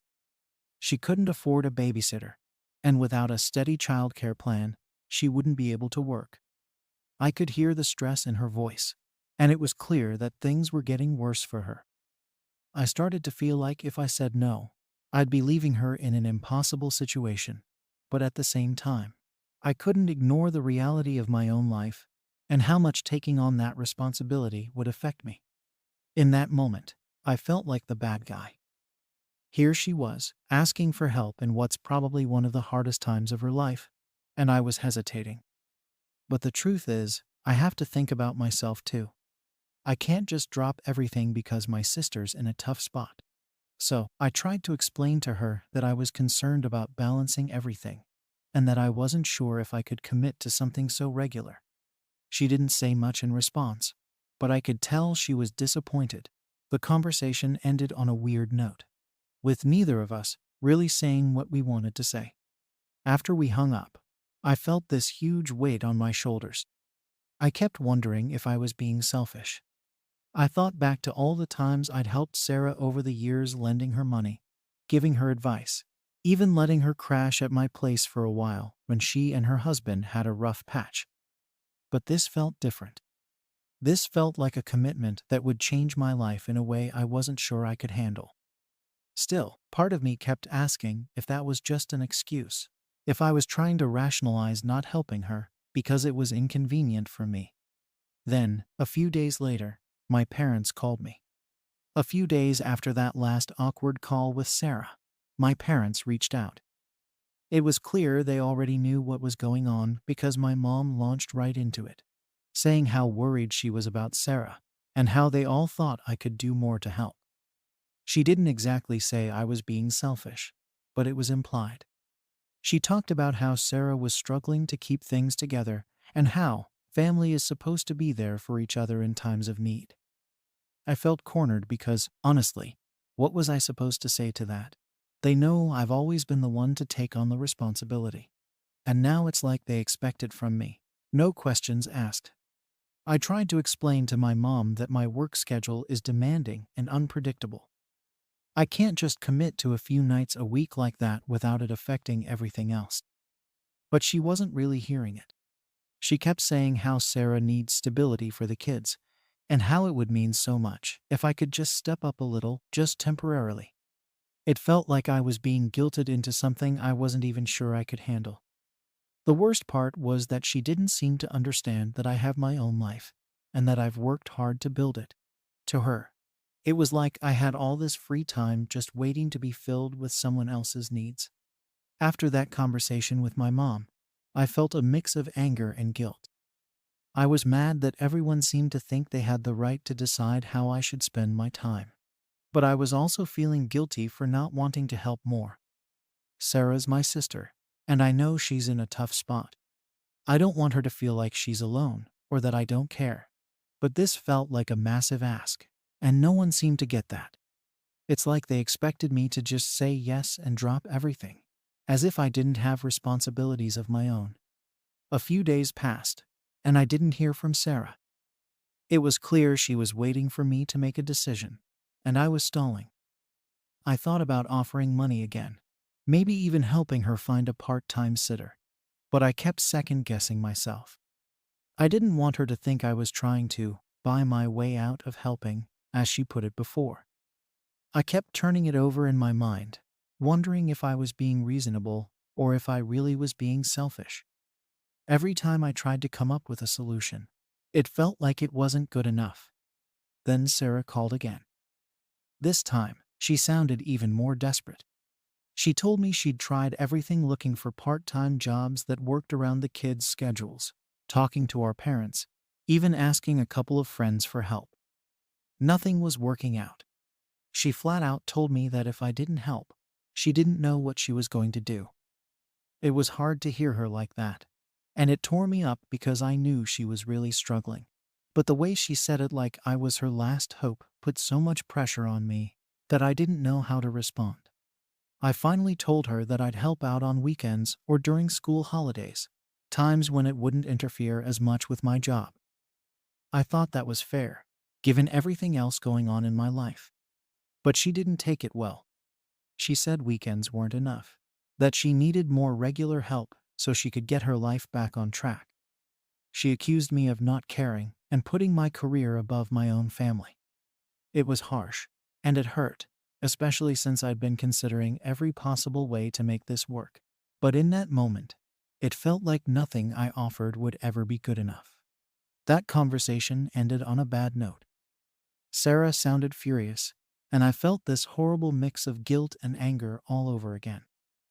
It felt like she was making me out to be this heartless person who only cared about work and money, when in reality, I was just trying to protect the life I'd built.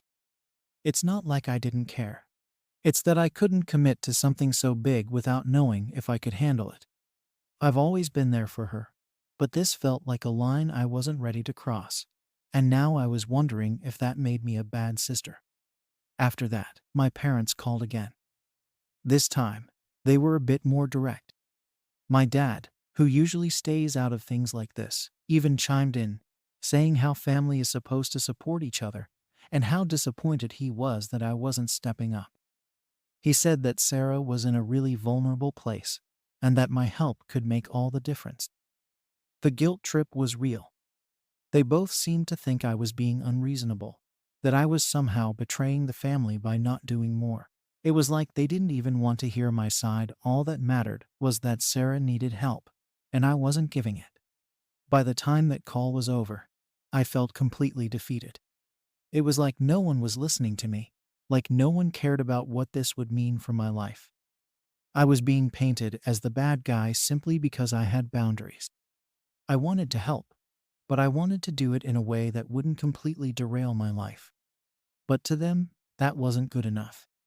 In their eyes, family means sacrificing everything without question, and if you can't do that, you're in the wrong. I spent the next few days feeling like I was carrying this huge weight on my shoulders. I kept replaying the conversations with Sarah and my parents in my head, trying to figure out if I was missing something, or if I was really just being selfish. I considered calling Sarah back to say I'd help more, even though it would mean putting my own life on hold. But every time I thought about doing that, I felt this resentment building up inside me. I couldn't shake the feeling that if I gave in now, it would just lead to more demands down the line. I know Sarah is going through a tough time, and I do want to support her. But there's a part of me that feels like I'm being used. It's like they all think that because I'm single and don't have kids, I'm just sitting around waiting to take on other people's responsibilities. I don't think that's fair, but no one seems to see it from my perspective. To them, I'm just being difficult or selfish. As the days went by, I started avoiding calls from my parents. I couldn't deal with another round of guilt tripping, and I didn't want to have the same argument over and over. I thought about going to visit them to explain my side in person, but I knew it wouldn't make a difference. They'd made up their minds, and anything I said would just come across as excuses. After dodging calls for a few days, I finally got another text from Sarah. She asked if we could meet up in person to talk, saying she wanted to clear the air. I was hesitant, but I figured maybe a face-to-face conversation would help. Things had been tense, and maybe I'd come off harsher than I'd meant to over the phone. I agreed to meet her at a coffee shop nearby. When we sat down, I could see she looked exhausted. Her kids are a handful, and with everything going on, it's no wonder she's worn out. She didn't jump right into asking for help, which surprised me. Instead, she started by telling me how hard things had been since the separation. She went on about the constant juggling between trying to find a job, being there for the kids, and dealing with the emotional fallout. I could feel myself softening a bit, just seeing how much this was affecting her. I'd been so caught up in my own frustration that I hadn't really taken a moment to think about what she was going through emotionally. Eventually, though, the conversation shifted. Sarah told me she felt abandoned, like no one was really supporting her, and she didn't know how much longer she could keep going. She brought up how much I'd helped her in the past, and that she didn't understand why this was different. I tried to explain that it wasn't about not caring, but about setting boundaries for myself. I told her that I'd been trying to build my own life, and that if I agreed to take on a regular role with her kids, it would disrupt everything I'd worked for. She didn't take it well. She accused me of using my career as an excuse and said that family should come first, no matter what. I could tell she was holding back a lot of anger. She went on about how she didn't have a choice in her situation, that she never wanted to be a single mom, but here she was, struggling to make ends meet. It hurt hearing her say all of that, and I felt guilty again, like maybe I really was being heartless. But I stood my ground, explaining that I'd help in other ways, just not in the way she wanted. The conversation ended on a tense note. She didn't say anything outright, but I could tell she felt let down. I left feeling just as conflicted as before, torn between wanting to be there for her and needing to stick to my boundaries. It was frustrating because no matter what I did, it seemed like I was the bad guy. I wanted to help her get back on her feet, but I couldn't bring myself to give up so much of my own life in the process. A few days after that, I got a call from my mom.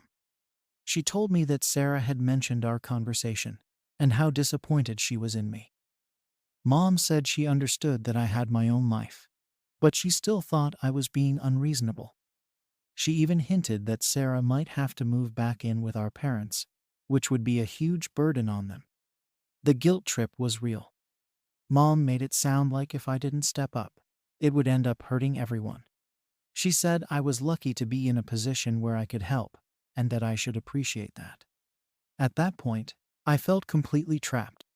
It was like my entire family had decided that this was my responsibility, and that anything less than full commitment was selfish.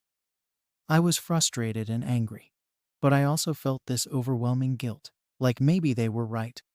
Maybe I was just being difficult. But then again, I knew that if I gave in now, it would never end. If I agreed to this, what else would they expect from me down the line? I tried one last time to make a compromise. I offered to give Sarah some money every month to help with babysitting costs, maybe even help her look for daycare options or part-time jobs that had flexible hours. I thought that might show her I was willing to support her, even if it wasn't in the exact way she wanted. But when I brought it up to her, she shot it down, saying it wasn't what she needed. She told me that I was just trying to avoid real responsibility, and that it felt like I didn't actually care about her or the kids. That was a hard pill to swallow. I'd spent years being the one to step up, the one she could always count on, and now she was acting like I'd turned my back on her completely. It was frustrating because, to me, this was just a boundary I needed to set. I wasn't saying I didn't care. I was just saying that I couldn't be her full-time support. But no one seemed to understand that. To them, I was just being selfish and refusing to help. The worst part was that it wasn't just affecting my relationship with Sarah. My parents were distant now too, clearly disappointed in me, and I knew they thought I was letting everyone down. I started questioning everything. Was I really in the wrong? Should I just give in and help her out, even if it meant sacrificing my own time and sanity? Or was I right to stand my ground, even if it meant facing my family's judgment? So, here I am, still unsure. Am I wrong for refusing to take on childcare responsibilities for my sister's children after her divorce, even though I've tried to help in other ways? Story 18. Am I wrong for choosing my friend's side over my family's? So, I'm Emma, 29, and I work as a social worker in the city, about 2 hours from my family's small town. My friend Lee, who's also 29, has been my best friend since college. We've been through a lot together, and she's basically like family to me. Recently, though, Lee came out as bisexual, and it's been hard on her. Her family is really conservative, kind of like mine, but even more strict, and as soon as she told them, they pretty much disowned her. She was devastated, and she's been leaning on me a lot since then. I'm the only one she has left. My family, though, isn't too thrilled with my relationship with Lee. They never outright said anything, but they've always made little comments here and there, sort of hinting that Lee isn't exactly their type of person. When Lee came out, I didn't even mention it to my parents because I knew what they'd say. I just didn't want to deal with the judgment. I thought I could just support Lee quietly without it ever really coming up with my family. But, of course, nothing stays quiet forever, especially in a family that loves to gossip. Last weekend, my whole family got together for dinner at my parents' house. It was one of those big family gatherings with everyone crammed around the table, eating and talking over each other. I was already feeling a little tense, thinking about how I hadn't seen them in a while, and knowing that eventually Lee's name might come up. I just didn't expect it to happen so fast or the way it did. At some point during dinner, my younger cousin, James, he's 18, brought up Lee. He's kind of known in the family for being outspoken, but not in a good way. He made this offhand comment, calling Lee a lost cause. It felt like a slap in the face. I didn't even have time to process it. I just snapped. I told him he had no right to judge her or anyone else, and that Lee was going through a hard time and didn't need any more people against her. The room went completely silent. You could feel the tension hanging in the air. My dad, sitting at the other end of the table, gave me this look that said everything. He was clearly annoyed, and after a second, he finally spoke up, telling me I was out of line. He said I should be careful about the company I keep, like Lee was some dangerous influence. I remember feeling my face flush with anger and embarrassment. I was mad at James for saying what he did, but I was even angrier at my dad for siding with him. It felt like no one understood why Lee meant so much to me, or why I felt the need to defend her. My mom, who'd been sitting quietly up until that point, gave me this hurt look. She said she didn't understand why I would put our family in such an uncomfortable position. I could tell she wasn't angry exactly, but disappointed, like I'd broken some unspoken rule. I didn't know what to say. It felt like I was being forced to choose between my family and my friend, and no matter what I said, I'd be letting someone down. I ended up just sitting there, not saying anything, because I didn't trust myself to speak. I felt like if I tried to defend Lee any further, it would just make things worse. At the same time, I couldn't believe that my family, who I thought would be open-minded enough to at least respect my friendship with Lee, was reacting this way. They weren't even willing to give her the benefit of the doubt. The rest of dinner was tense and awkward. No one really talked after that, or at least not in the usual, light-hearted way. Conversations felt forced, and it was obvious that everyone was uncomfortable. I couldn't wait to leave, but I felt like walking out would only make things worse, like I was just confirming their suspicions that I cared more about my friend than I did about my family. After dinner, my dad pulled me aside. He told me we needed to have a serious talk about my loyalties. I remember standing there, feeling trapped, as he laid out his expectations. He said that family should always come first, and he hinted that my friendship with Lee was causing a rift. He didn't say it outright, but he implied that I needed to reconsider my priorities if I wanted to keep the peace at home. He said that Lee was making choices that didn't align with our family's values, and that I should know better than to support her in that. My mom joined us at some point, looking even more disappointed than before. She told me that it hurt her to see me putting someone else's needs above the family's. She said that family harmony is important, and that my loyalty should always lie with them, not with someone outside the family. Hearing her say that felt like a punch to the gut. It was like they were giving me an ultimatum without actually saying the words. I knew they were asking me to make a choice, but I just couldn't bring myself to tell them I'd stop seeing Lee. It felt wrong, like I'd be betraying my friend at her lowest point. In the end, I just nodded and said I understood, but I don't think they believed me. They gave me this look, like they were waiting for me to say something else, something more definitive.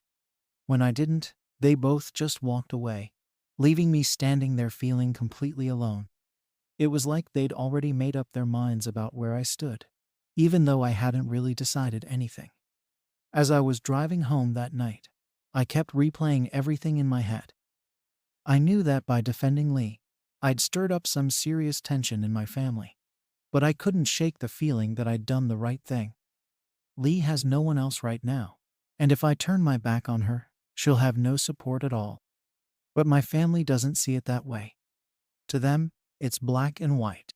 Either I'm with them, or I'm against them. Since that dinner, things haven't been the same. My parents have been distant, and when I've tried to reach out, they've been polite but cold. My mom, especially, seems hurt, like she can't believe I'd choose a friend over my own family. I've always been the one to keep the peace, to make sure everyone's happy and getting along, and now it feels like I'm the one causing the trouble. I don't know what to do. After that dinner, things stayed tense with my family. Every time I called my parents, it felt like they were keeping me at a distance. They'd respond to my questions, make small talk, but it was obvious they were still bothered by my choice to defend Lee. It's like they were watching and waiting for me to fix what I'd done, to see if I'd take back what I'd said, or maybe even cut ties with Lee altogether. I tried bringing up other topics, tried to get things back to normal, but there was always this wall between us. They weren't saying it directly, but they made it clear. They didn't approve of me supporting Lee, and they thought I was crossing a line by staying close to her. I kept thinking back to what my dad said about my loyalties and how I was putting someone else's values over the family's. That hurt because I didn't see it as a question of loyalty. Lee is my friend, and she's going through one of the hardest times of her life. She was abandoned by her own family, and she needs someone she can trust. But my family didn't see it that way. They saw it as a betrayal, like I was somehow siding against them by sticking with her. It's like, in their eyes, Lee's choice to come out was incompatible with our family's beliefs, and by supporting her, I was somehow condoning something they felt was wrong. A few days after that dinner, I went over to my parents' house, thinking maybe if I talked to them in person, they'd understand where I was coming from. I thought maybe if they saw how upset I was, if they could see how much I cared about both Lee and them, they'd at least try to understand my side. I explained that Lee was struggling and that she felt completely alone. I told them that, as her friend, I couldn't just turn my back on her. But as soon as I started talking, I could tell they weren't hearing me. My dad told me again that family should come first, and he said it like that was supposed to settle everything. He kept saying that I was prioritizing Lee's lifestyle over our family's beliefs, and that I was the one causing unnecessary tension. My mom added that Lee's choices were her own, and that she made them knowing how people would react. They kept coming back to this idea that Lee was responsible for her situation, as if she had no right to ask for support after making a choice they disagreed with. I tried to explain that Lee didn't choose to be in this position, that she was just trying to be honest about who she is, but they weren't having it. To them, it was black and white. They saw me supporting Lee as an endorsement of something they fundamentally didn't agree with, and they couldn't get past that. They said that if I kept pushing this issue, I'd be jeopardizing the family's peace, and they wouldn't allow that. It felt like everything I said only made them more frustrated. Every time I tried to explain my side, they pushed back harder, telling me I was disrespecting them by not accepting their beliefs. My dad even hinted that if I kept choosing Lee, they'd have to rethink my role in family events, like they'd be embarrassed to have me around if I didn't fall back in line. Hearing that really stung. It was like they were threatening to cut me off, too, just because I was standing by my friend. After that, I decided to back off a bit. I didn't bring up Lee with them again, because I felt like it was only making things worse. I figured maybe if I kept a low profile, things would eventually blow over, and they'd come around. I didn't want to keep pushing them or make them feel like I was attacking their beliefs, so I just let it go for a while. But even with me staying quiet about it, the tension didn't go away.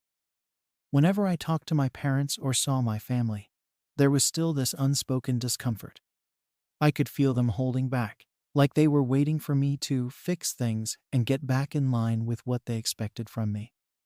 It felt so strange, like I was in this weird limbo where they'd talk to me, but only if I played by their rules.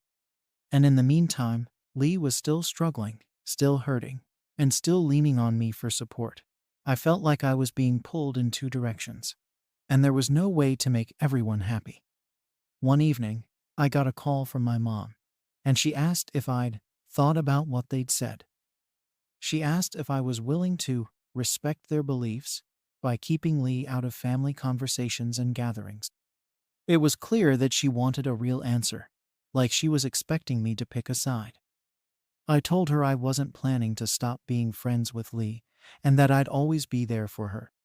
I tried to assure her that I wasn't trying to change anyone's beliefs, that I just wanted them to accept that Lee was a part of my life. But she was quiet on the other end. I could feel her disappointment, and after a while, she just said, "I understand," in this really cold, detached way. That was the end of the conversation. Since then, I've felt this distance from my family that I can't shake. I've tried calling, tried reaching out, but it's obvious they're still upset. They answer my calls, but it's like they're only going through the motions. I feel like an outsider, like I've somehow crossed a line I can't uncross. It's strange because I've always been the one they relied on, the one who kept the peace and made sure everyone was happy. Now, it feels like I'm the one they're quietly shutting out. I keep thinking about what my mom said about respecting their beliefs. I understand that they have their values, and I don't expect them to change, but it feels wrong to abandon someone just because they don't fit into a certain mold. I don't see why supporting Lee has to mean disrespecting my family, but they seem convinced that it's an either-or situation. It's like they're asking me to pick sides, and no matter what I do, someone's going to get hurt. I thought about reaching out to my siblings to see if they'd understand, but I'm hesitant. They've always followed along with what my parents believe, and I'm worried they'll just see me as a problem, too. I don't want to turn this into a bigger issue within the family, but I feel like I'm running out of options. It's becoming clear that my family is standing firm on their beliefs, and they expect me to either fall in line or face the consequences. I feel like I'm on the edge of something, like any wrong move could make this situation permanent, and I don't know if I can handle that. I've been trying to be patient, hoping that maybe they'll come around, but part of me wonders if that's just wishful thinking. A few weeks passed, and things were still tense with my family. I tried my best to keep things calm by avoiding any mention of Lee or anything that could set them off. I wanted things to get back to normal, but I could feel that they were waiting for me to make a choice, to either fall in line or face the consequences. Even when I'd call to check in, the conversations felt forced, like they were going through the motions. It's like they were reminding me that they were still upset, and that it was on me to fix things. It hurt, honestly, because I didn't think standing by my friend should be something that needed fixing. Meanwhile, Lee was still going through a rough time. Without her family, she was barely holding it together. I could see how much it hurt her, and I tried to be there as much as I could. She told me more about what had happened with her parents, how they had shut her out completely. I could tell she was just hanging on, and she kept saying how thankful she was to have me by her side. But I could see how fragile she was, and I knew she needed all the support she could get. It was around this time that my mom called me again, and I knew from the tone of her voice that this wasn't going to be an ordinary conversation. She told me that my dad wanted to talk to me, too, and they wanted me to come over that weekend to clear things up. She said they thought it was time to put everything on the table, and they expected me to make a decision about where I stood. I knew what that meant. They wanted me to pick between supporting Lee or being fully accepted by the family again. I felt a pit in my stomach because I knew that no matter what I chose, someone was going to get hurt. When I got there, they didn't waste any time. My dad started by telling me that they loved me and that they respected my kindness, but that they couldn't condone me encouraging Lee. He said that by supporting her, I was disrespecting the family, and that it was creating a divide that wasn't fair to anyone. My mom said they were worried about the influence Lee was having on me, and that they couldn't support me if I continued to keep her in my life. It was clear they wanted an ultimatum, that I had to either cut ties with Lee or accept that my relationship with the family might never be the same. I tried explaining, again, that I wasn't trying to change their beliefs or go against them, but they weren't having it. They kept saying that this was about family values, about respecting what they believed in, and about not letting someone outside influence my choices. My dad even said he'd never felt so let down, that he'd always thought I'd stand by the family, no matter what. It felt like every word they said was a push for me to let go of Lee, to leave her to deal with things on her own, so that I could make things right with them. But every time they pushed, I felt myself digging in deeper, feeling more certain that I couldn't just turn my back on Lee. I told them that Lee needed me, that she was struggling in ways they couldn't understand, and that I couldn't just abandon her. I tried to make them see that supporting Lee didn't mean I was going against them, that it was possible to be there for both. But they didn't agree. They said it wasn't possible, that by supporting Lee, I was choosing her values over ours.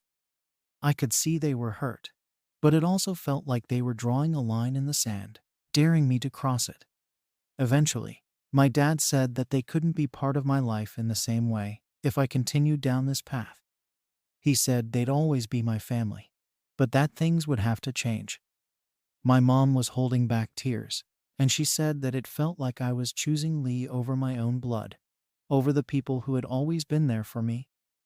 They made it clear that if I didn't distance myself from Lee, I'd be distancing myself from them. I felt torn in two, like I was being forced to split myself between two parts of my life that I'd always thought could coexist. When I left that night, I felt empty. I knew what they wanted from me, but I couldn't give it to them. I kept thinking about how Lee had no one else, about how she needed someone who wouldn't turn away just because things got tough. I also thought about my family, about how I was risking my relationship with them, possibly for good. I wanted to believe that there was a way to make this work, but it felt like they'd already made up their minds. They'd drawn a hard line, and I didn't see how I could cross it without losing a part of myself. Since then, I've been trying to keep my head above water. I still talk to my family, but it's different. They keep things short, polite, but distant. I can tell they're waiting for me to come to my senses, but I don't know if that's ever going to happen. I want them in my life, but I can't turn my back on Lee. I feel like no matter what I do, I'm going to end up losing someone important to me, and that's not something I ever expected to deal with. So, am I wrong for choosing to support my friend, even if it means risking my relationship with my family? Story 19. AITA for refusing to let my sister-in-law move in after her divorce. Despite her being family, I, Mia, 32, have been living alone for the past 2 years in a 2-bedroom apartment. After working long shifts in healthcare, I treasure my alone time. My apartment is my sanctuary where I can unwind and take a break from the world. I've always been the type of person who values space. I don't like clutter, and I need my environment to feel calm and organized. When I first moved into this place, I loved the idea of living on my own. The freedom, the quiet, the ability to do whatever I wanted whenever I wanted it was perfect. My brother Sam, 35, and his wife Liz, 33, were always close to me, but in a way that didn't always feel comfortable. Growing up, we didn't spend a lot of time together, but as adults, I made an effort to stay connected. Liz and I were never best friends, but we got along well enough. She was a little high maintenance, demanding attention at times, but that was nothing I couldn't handle. After all, she was family. Things started to get rocky between Liz and Sam about 6 months ago. Their marriage, which always seemed a little strained, hit a breaking point. It wasn't exactly a huge surprise. Liz had a way of controlling things, and Sam had a tendency to let her. The divorce came suddenly and messily, and Sam was clearly devastated. Liz, on the other hand, seemed less upset. She seemed more relieved, even. Maybe it was because she had been the one to initiate it. I don't know for sure, but she wasn't as broken up about it as Sam was. A week after the split, Liz called me. I was surprised to hear from her, especially considering how little we actually talked during the divorce.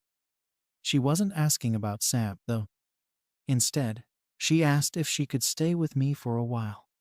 At first, I thought she was joking. I mean, we had a strained relationship to begin with, and I didn't expect her to just show up at my door.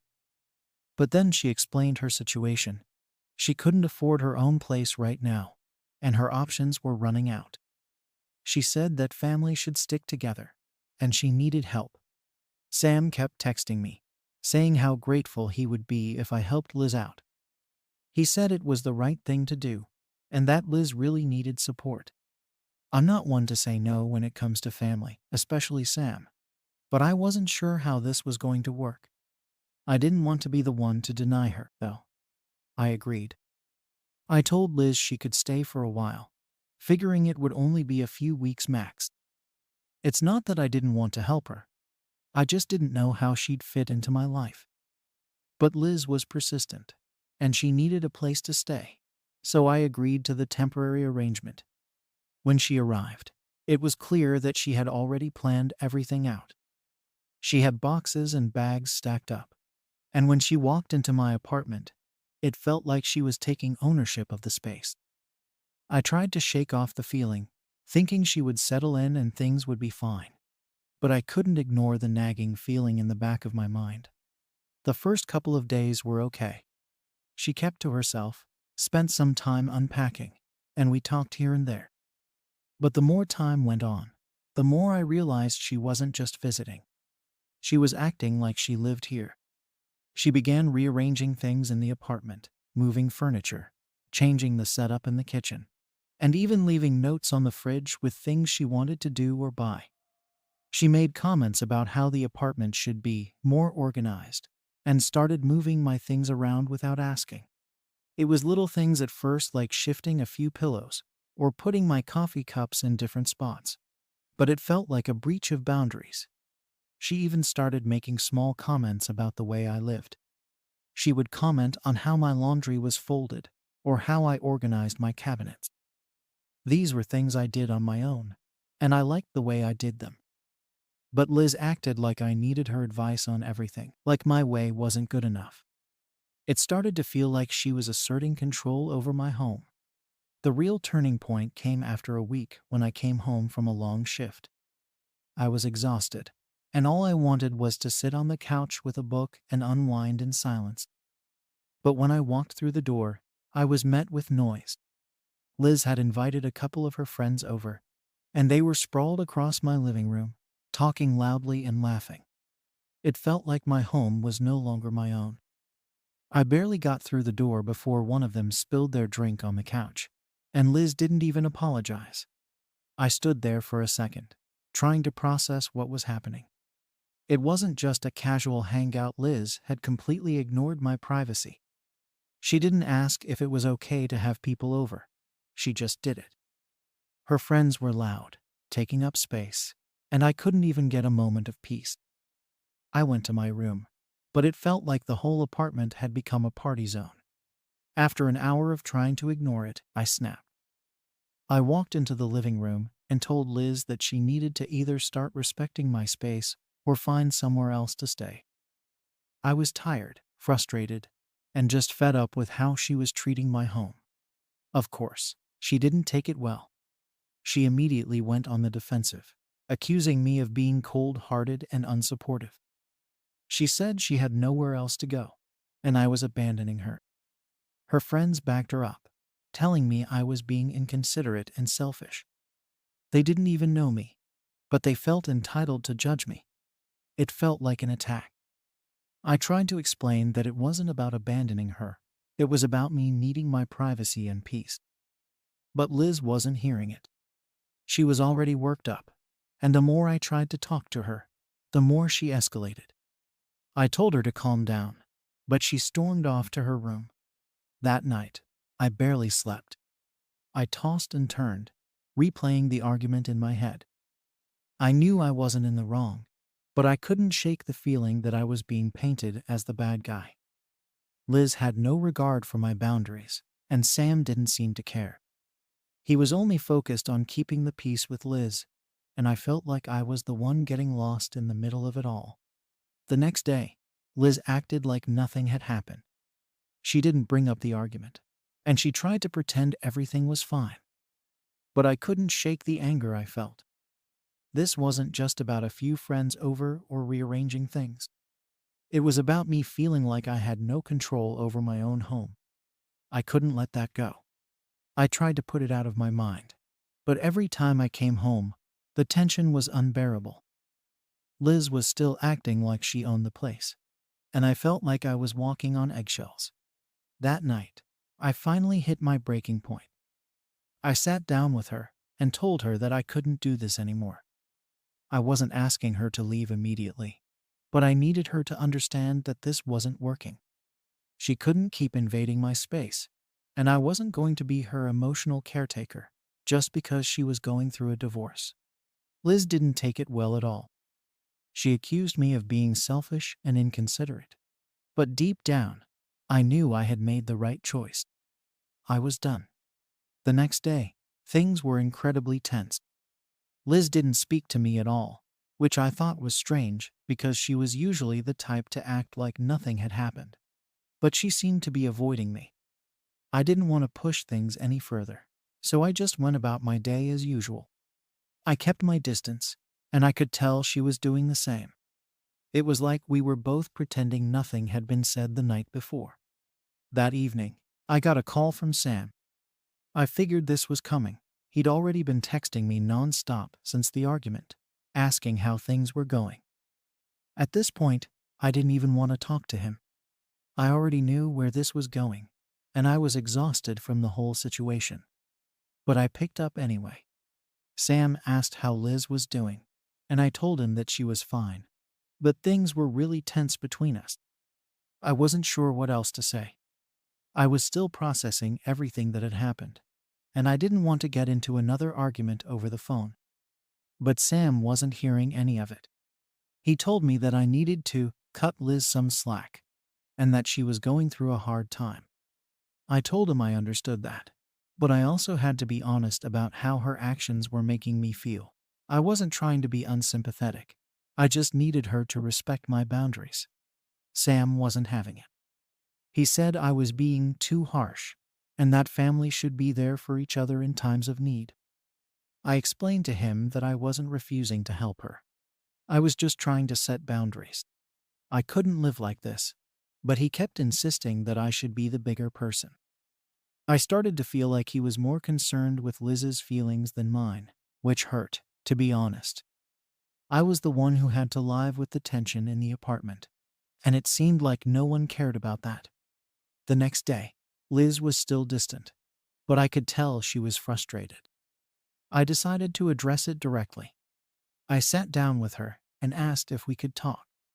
She reluctantly agreed, and I told her that I couldn't continue to live like this. I explained that I had been trying to be understanding, but her behavior was making it impossible for me to feel comfortable in my own home. I said that I needed her to either start respecting my space or start looking for a new place to stay. I could see the anger in her eyes. She didn't say anything at first, but her expression said it all. She was hurt, but I could tell there was something deeper going on. After a moment of silence, she started to tear up. She said she had nowhere else to go and that I was abandoning her. She told me that I was supposed to be family, and that family doesn't just kick each other out when things get tough. I wasn't trying to kick her out. I just needed her to understand that I couldn't keep living this way. It wasn't about being unsupportive. It was about maintaining my own sanity. But she didn't see it that way. She was convinced I was being selfish and inconsiderate. She didn't understand that it wasn't just about the inconvenience.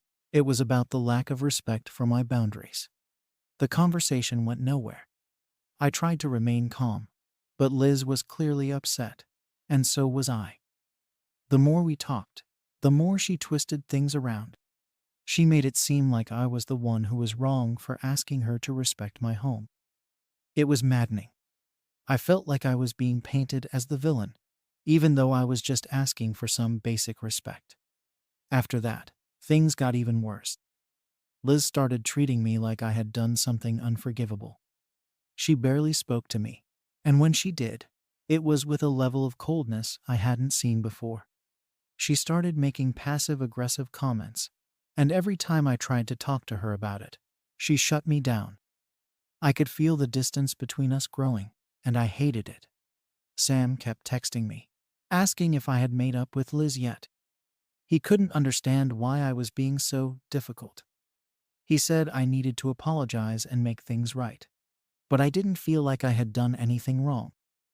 I was the one who had been forced into an uncomfortable living situation, And I was the one who was being told that my needs didn't matter.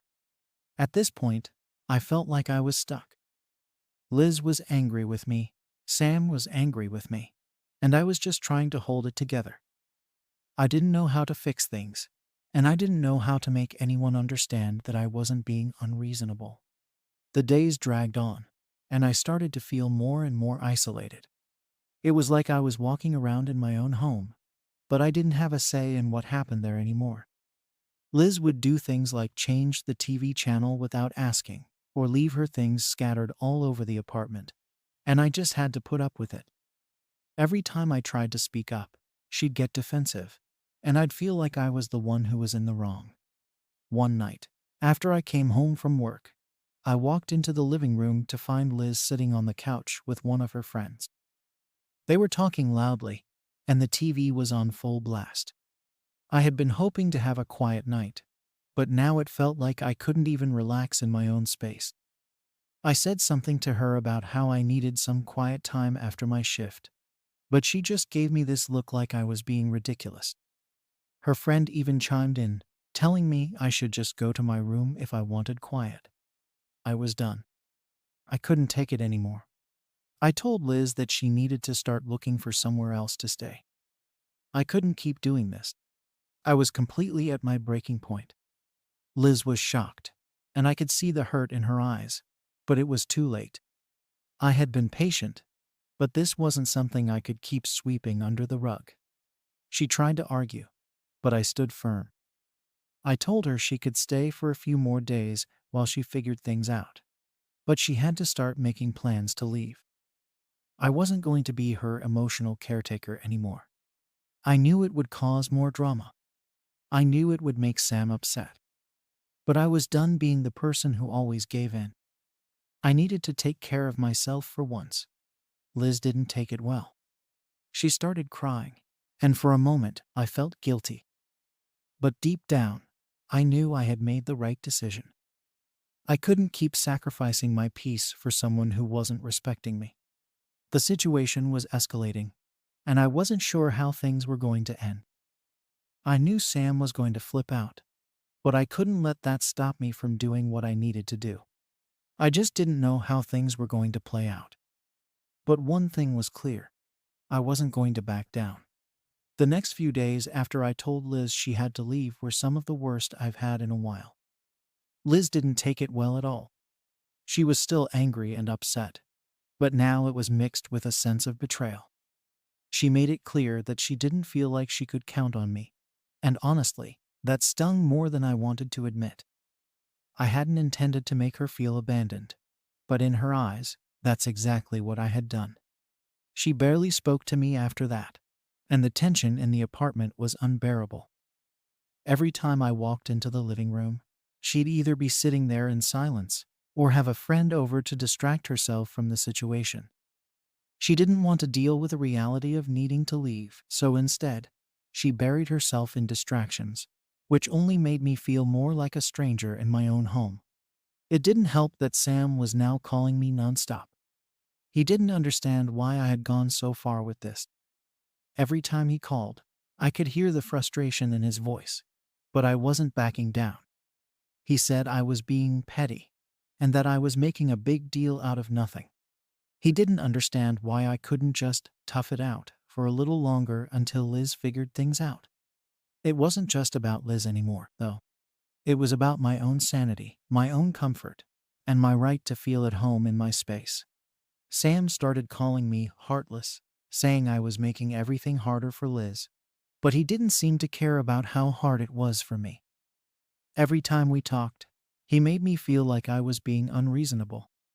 He said I should have done more to help Liz, especially because she was going through such a tough time. I told him that I was doing my best, but I couldn't keep ignoring how her behavior was affecting me.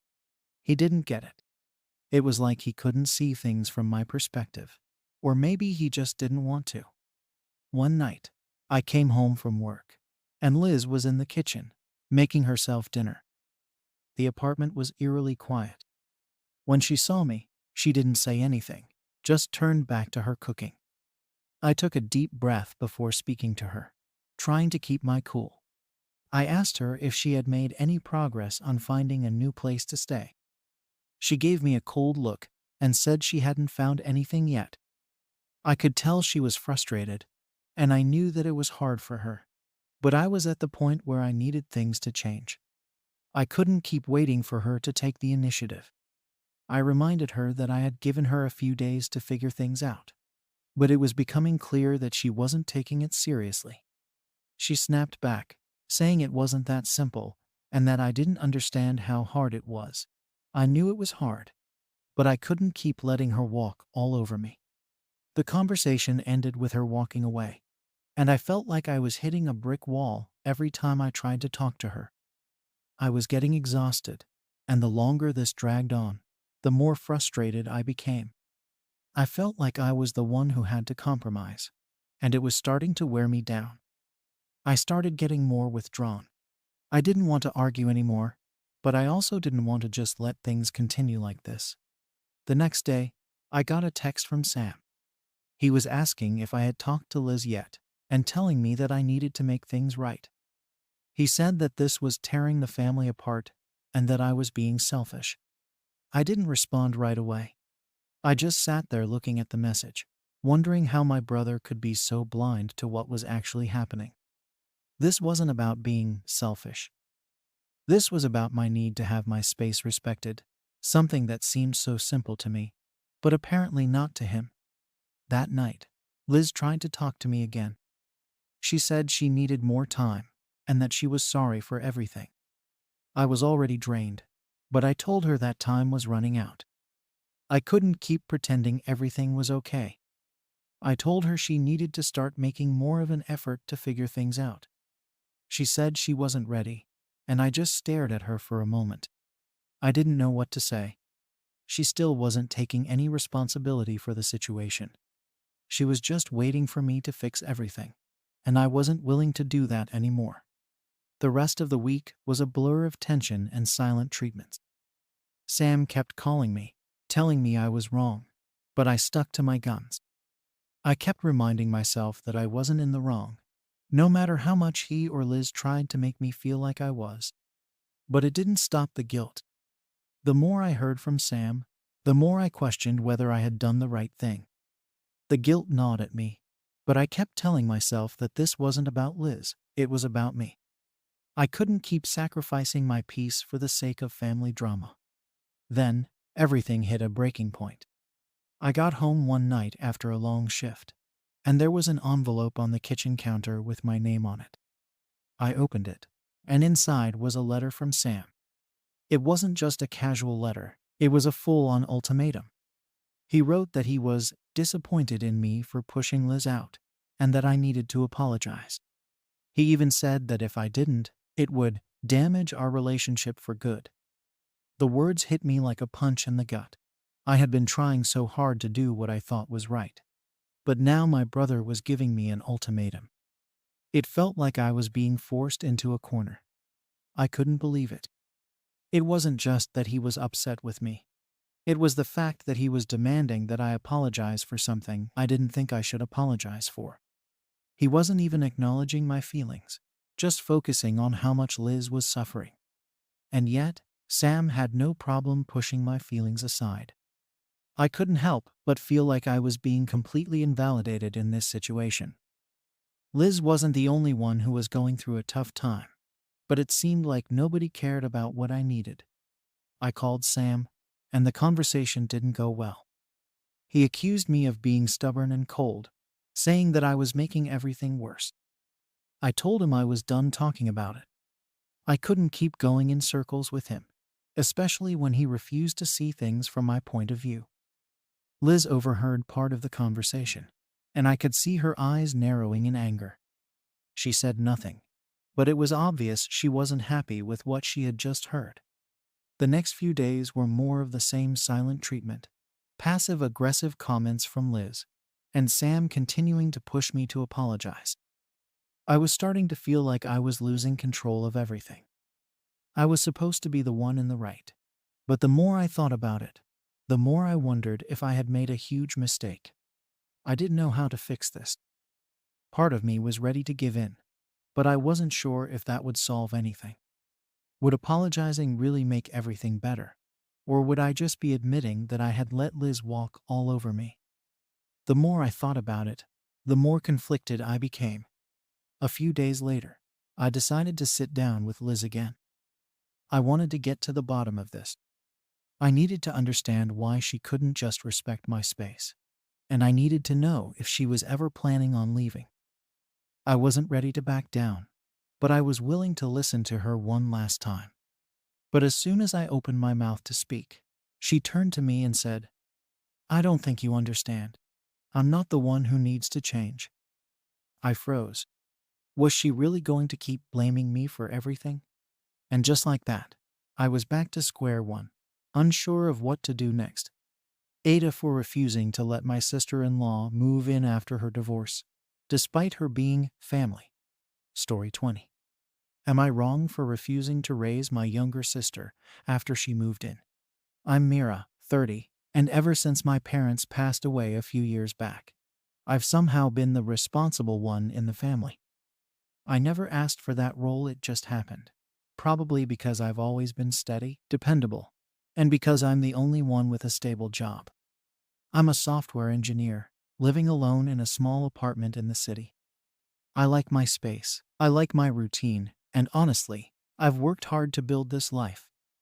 But it's not a life that has much extra room in it. I don't have time to take care of anyone else, and I don't think I should have to. Yet here I am. My sister Leela, who's 16, had been staying with our aunt since our parents passed. I'm close with my aunt, but we hadn't talked too much about Leela's living situation since it was just what worked. I didn't ask for it, and I honestly didn't think about it much. I'm not close to Leela. Not because I don't care, but because of the age gap, and because I was already an adult and out of the house when she was in middle school. I only knew her through short visits, calls, and updates from our aunt. She'd had her own set of issues even then. But I chalked that up to regular teenage stuff. Or, at least, I did until she ended up on my doorstep. A few months ago, out of nowhere, my aunt called me one night, and she sounded exhausted. She explained that her health was declining way more than I knew, and that she couldn't keep taking care of Leela. She said, "I don't think I can do this anymore, Mira. Leela needs someone young, someone stable." I knew where this was going, but it still hit like a ton of bricks when she told me Leela would be coming to live with me. No questions, no discussion, just a statement of fact. That same week, Leela showed up at my door with her bags, and just like that, I went from living alone to sharing my space with a teenager I barely knew. I had no idea how to handle it. I didn't have time to rearrange my apartment, let alone my life, to make room for her. But she was here, and I couldn't exactly tell her to leave. I figured I could at least try to make it work, even if I was in way over my head. I told myself I'd just set some rules, and things would settle down. But from the start, there was tension. Leela didn't want rules. She just wanted to do her own thing, the way she had at our aunt's place. And I had to get her to see that this wasn't the same situation. I don't have the flexibility to watch her 24/7s, and my job is demanding. My life isn't structured around school schedules or curfews or any of the things she needs. But to her, I'm the enemy, constantly trying to control her. Every time I try to talk to her, it's like I'm getting nowhere. I'll say, "Hey, you can't stay out past 10. And she'll give me this look like I'm ruining her life. I get it, she's a teenager. I remember being 16, thinking I knew everything, but I was never as difficult as she is. I thought maybe we just needed time to adjust, but honestly, it's only gotten worse. I can't ask her how her day was without getting an eye roll, and I have no clue what's actually going on with her. When I get calls from her school saying she's missing classes, I don't know what to tell them. She won't listen to me, but I'm apparently supposed to be responsible for her. To add to the mess, my family keeps chiming in with opinions. My aunt is still dealing with her health, so she's not in the picture for any advice. But my cousins, a few other relatives, they're all convinced I should just do what's best for Leela. and that I'm somehow cold for not taking her in sooner. I'm trying here, but I feel like they're all expecting me to just become a parent overnight. They don't see what it's like dealing with Leela every day. The way she ignores every boundary I try to set. The way she talks back or just shuts down completely. I'll admit, I wasn't prepared for any of this. I don't have kids, never wanted them. And this feels like being thrown in the deep end with no help. I didn't even know how much having another person in my space would affect me. I can't work from home without interruptions. I can't even get through a full week at work without a call from her school or some issue with Leela that needs my attention. And financially, it's no joke. I'm paying for extra groceries, extra utilities, and whatever else she needs. I don't have the money to keep up with all her demands. But she doesn't seem to understand that. She's always asking for things, whether it's new clothes or money to go out with friends. And when I say no, she acts like I'm just being stingy. There's no gratitude, no acknowledgement of what I'm doing for her. Every time I bring up the sacrifices I'm making, she just rolls her eyes or storms off. It's like nothing I do is enough. She complains about the rules, complains about the food, complains about everything. It's exhausting, and no one else in the family seems to get it. They just keep saying I need to try harder, to show her more compassion, as if I'm some sort of villain for not bending over backward for her. But I'm human, and I can only do so much. I wish I could just talk to her, have a real conversation. But every attempt feels like hitting a brick wall. If I ask her where she's been, she says I'm being nosy. If I ask her what's wrong, she says I wouldn't understand. If I try to set any kind of rule, she ignores it or finds a way to break it. Things took a turn when I found out Leela wasn't just skipping a few classes here and there, she was barely attending school at all. I got a call from her principal, and he laid it out pretty clearly. She was on the verge of getting kicked out. I was furious, but more than that, I felt this sinking dread. What would happen to her if she got expelled? She's only 16, and I knew if she messed up now, her options would just keep narrowing.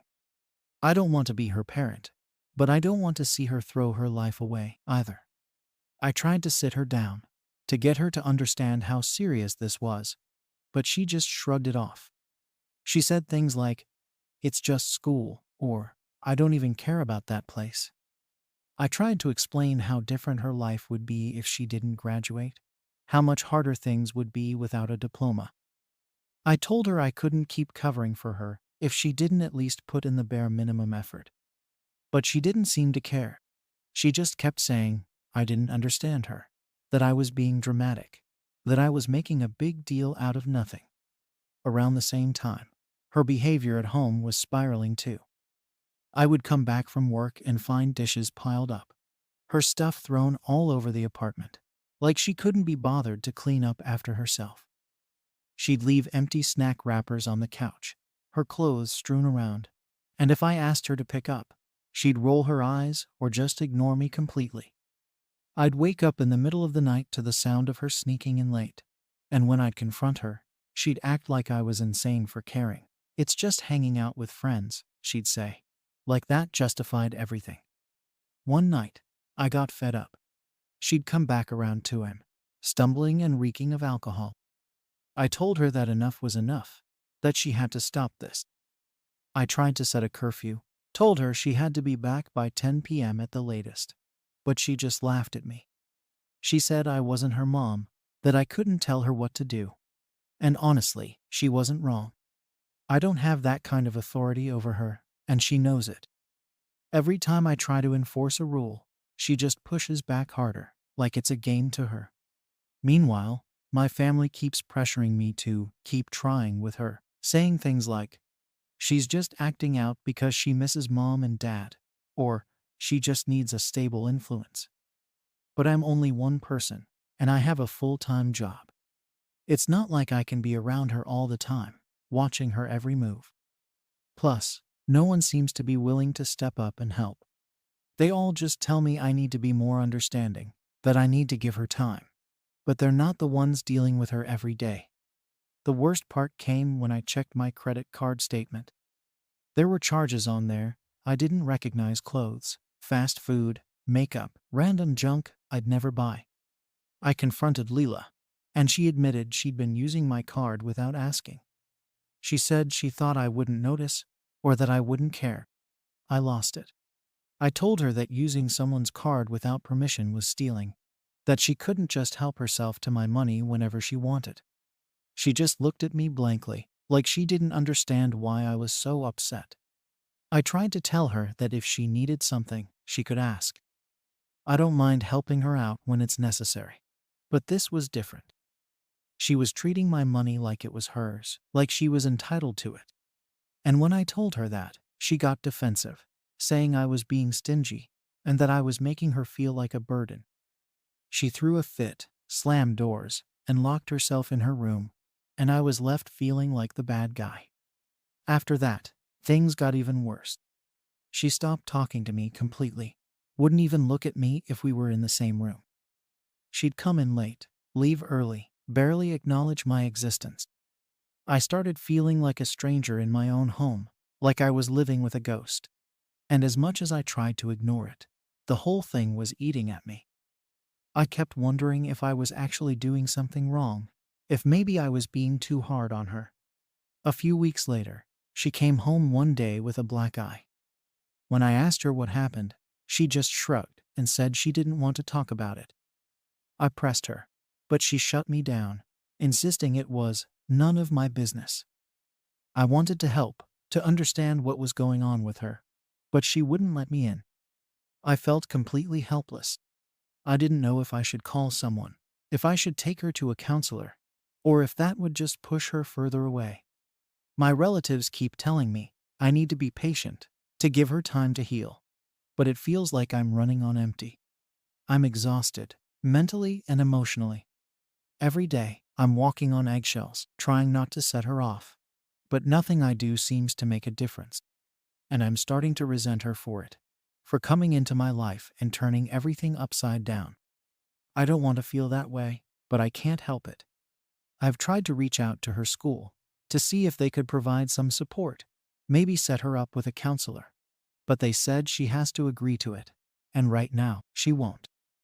She's in full-blown rebellion mode, and every time I try to talk to her, she just shuts down or lashes out. I'm at my breaking point, and I don't know what to do. I've thought about asking my family to take her back, but I know that would just make things worse. I'm stuck in this impossible situation, trying to be a parent to someone who doesn't want me in that role, and it feels like there's no way out. It all came to a head one night when I found out that Leela had not only been sneaking out, but she had also apparently been going to parties and hanging out with some pretty sketchy people. One of my friends, who lives in our neighborhood, saw her at a party a few blocks away and called to give me a heads up. I was furious, but also scared. What if something happened to her? I had no way to track her, no idea where she was going every night, and every time I asked, she would lie or tell me to back off. When she got home that night, it was well past midnight. I confronted her the minute she walked through the door, and of course, she acted like I was completely overreacting. She rolled her eyes and told me it was just a party, and that I needed to chill out. I told her that if she couldn't respect basic boundaries, like not sneaking out in the middle of the night, then we needed to talk about serious consequences. She scoffed and said I wasn't her mom, that I didn't have any right to tell her what to do. I was at my breaking point. I told her that I'd tried everything to make things work, to be there for her, but that I couldn't keep doing this if she refused to cooperate at all. I told her if she didn't start respecting the rules of the house, she'd have to go live with another family member, or even go back to my parents. She went silent, and for a second, I thought maybe I'd finally gotten through to her. But then she just turned around, went to her room, and slammed the door. A couple of days later, I found out she'd skipped school again. I was livid and exhausted. I called the school, and they said they couldn't keep covering for her, that if she kept missing class, she'd have to face the consequences. When I confronted her about it, she didn't even try to deny it. She just shrugged and told me she didn't see the point of school anyway.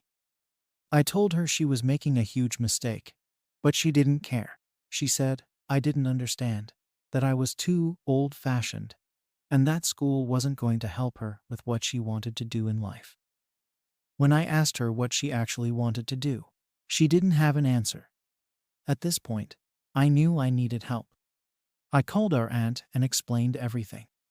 I thought maybe she could talk some sense into Leela, or at least give me some advice on how to handle the situation. But all she did was tell me to keep trying, that Leela was just going through a phase and needed support. She suggested I take Leela to therapy, but I knew that would only work if Leela wanted to go. And right now, she didn't want anything to do with me or any kind of help I could offer. Then, one night, I came home from work to find the apartment in complete disarray. It looked like she'd had people over while I was gone. There were empty bottles, dirty dishes, and a mess everywhere. I confronted her, but she didn't even apologize. She acted like it was no big deal, like I was the one overreacting. I told her that I was done, that if she couldn't respect the space, then she'd have to leave. She got defensive, accused me of not caring about her, and stormed out. After that, she didn't come home for 2 days. I had no idea where she was, no way to contact her, and I was losing my mind with worry. I called family, friends, even some of her friends, but no one knew where she was. Eventually, she came back, acting like nothing had happened. I told her that disappearing for 2 days was unacceptable, that she couldn't just treat our place like a hotel where she could come and go as she pleased. She didn't respond, just shrugged and went back to her room, and I was left feeling completely helpless. The last straw was when I found out she'd been using my credit card again, even after I'd explicitly told her not to. I checked my bank statement and saw several charges from places I'd never been. When I confronted her, she didn't even try to deny it. She just said she needed the stuff and thought I wouldn't notice. I couldn't believe it. After everything, she was still lying, sneaking around, and now stealing from me. I told her that this was it, that if she didn't straighten up, she would have to leave. She looked at me with this cold, defiant expression and said, "Fine. Maybe I'd be better off somewhere else." She packed a bag and left that night, and I haven't heard from her since. My family is divided. Some say I should have been more understanding, while others think I should have kicked her out a long time ago. I'm left here questioning everything, wondering if I did the right thing, or if I just made everything worse. So, am I the one in the wrong for finally giving up on her?